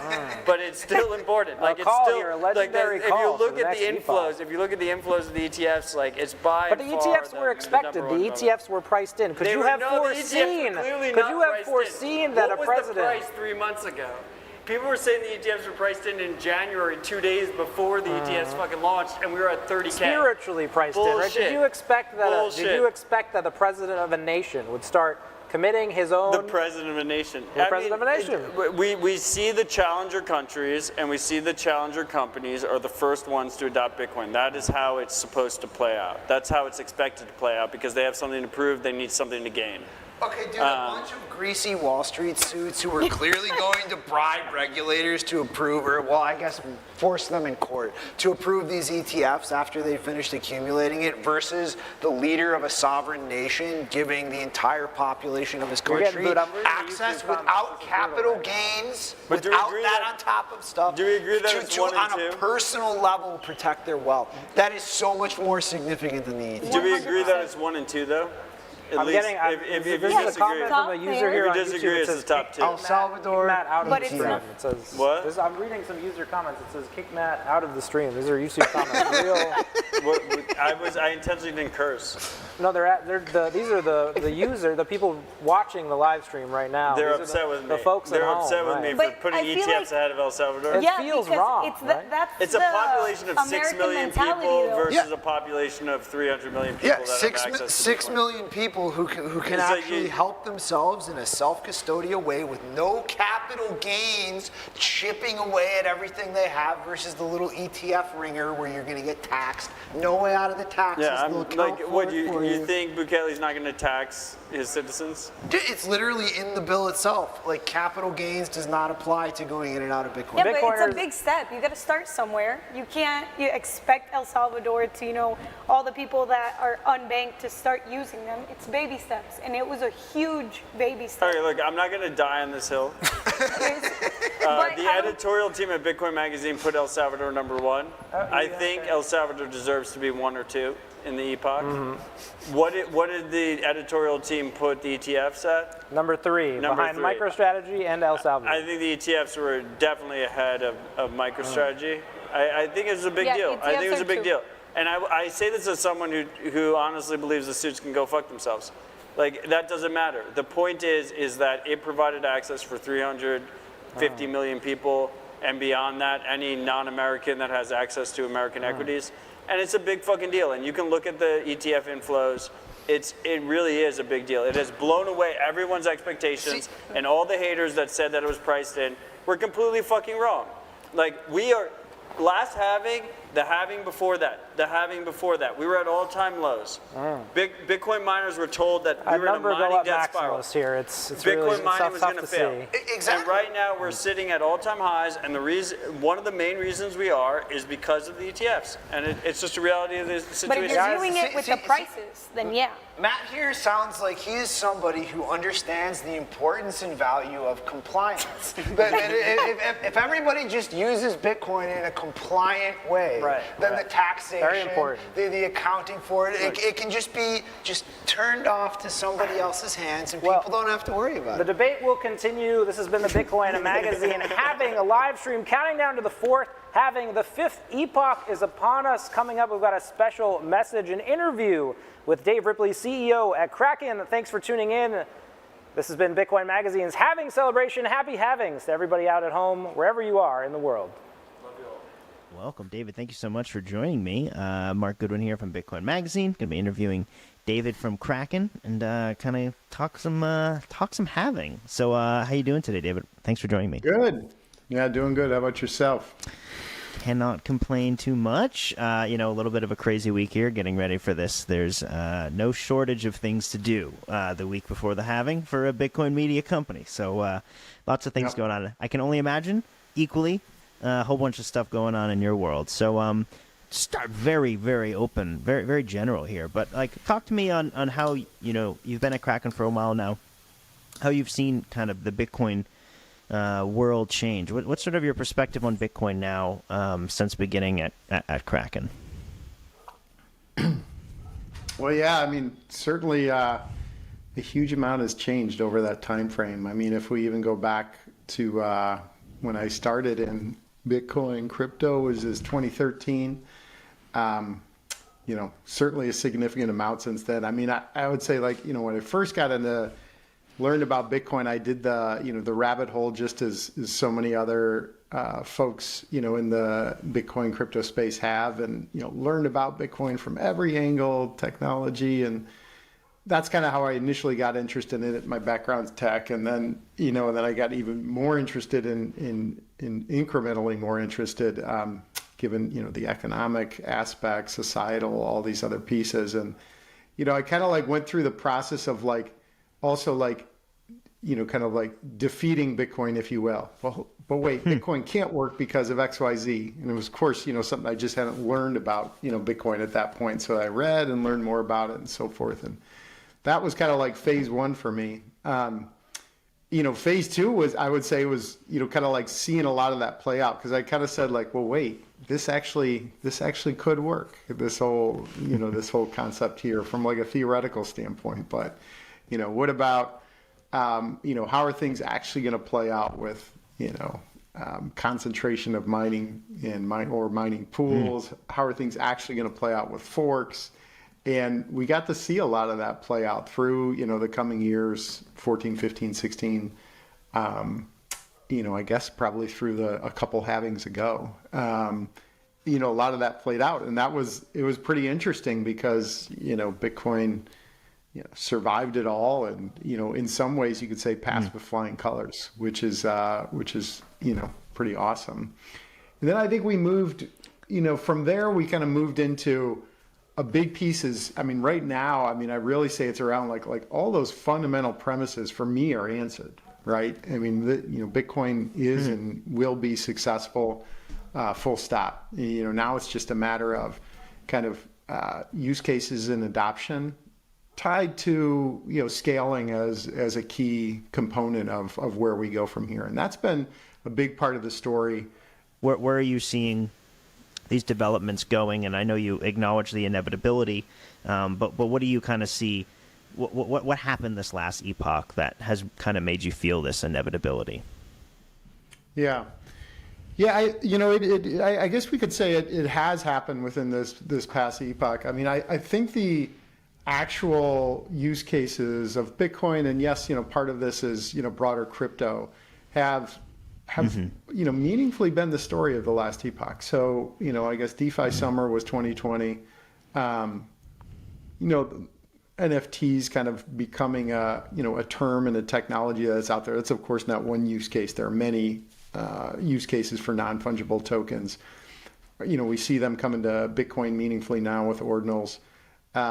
I think this is like really the story of the last epoch. I mean, if you look back at the, you know, kind of like the previous bull market, really 2017, that was all the kind of ICO craze, and you know, learned about Bitcoin from every angle, technology, and that's kind of how I initially got interested in it. My background's tech, and then, you know, and then I got even more interested in incrementally more interested, given, you know, the economic aspects, societal, all these other pieces. And, you know, I kind of like went through the process of like, also like, you know, kind of like defeating Bitcoin, if you will. Well, but wait, Bitcoin can't work because of XYZ. And it was, of course, you know, something I just hadn't learned about, you know, Bitcoin at that point. So I read and learned more about it and so forth. And that was kind of like phase one for me. You know, phase two was, I would say, was, you know, kind of like seeing a lot of that play out, because I kind of said, like, well, wait, this actually could work. This whole, you know, this whole concept here from like a theoretical standpoint. But, you know, what about, you know, how are things actually going to play out? So yeah, two parts there. One, where do you see price going, and then do you care about that? Yeah. So the first one I want to say, what do we see? Last cycle we saw peak to peak about a 3.5x, and we've kind of seen the, you know, the peak to peak increase maybe come down, you know, somewhat over time, which is a fine thing, you know, to see. I mean, look, it's up and to the right always, you know, over the long haul. The long arc here for Bitcoin. The path is written. We know where it's going. And no doubt there's still going to continue to be volatility, albeit less than what we saw before. So look, I mean, if we saw 3.5x, I don't know. That's probably one gauge that I would look to say like, hey, okay, maybe that level or even less, because this is what we've kind of seen historically. But so many factors out there. I certainly don't claim to be a top Bitcoin trader, if you will. More look to just grow this ecosystem in a lot of different ways. So to that end, do we really care about price? Yes and no. I mean, I think these are financial assets. This is a path to financial freedom. There is a piece of this, which is inflation avoidance, hard money, all of these different things. So in a lot of ways, the price actually does matter. I mean, it is meaningful. That's like part of the, part of what this asset looks to do, again, is provide this, of course we see volatility now, but over the long term, this, stable system and network for value. And that might take some time, but that is, I think, part of it. So I don't think it's unfair to talk about the price. Now, is there a huge amount of value in talking about the price on a daily basis? It's sometimes fun, but other than that, I don't think it's really that meaningful, to where we go over the long term. This has been the Bitcoin Magazine Halving Livestream. The fourth epoch is over. The fifth epoch is here, thanks to the 200,000 listeners and viewers who joined in. Thanks to the crew. Happy halving to everyone out there at home. Epic. Oh! Mic drop. That's an epic epoch. Cheers. Cheers, guys.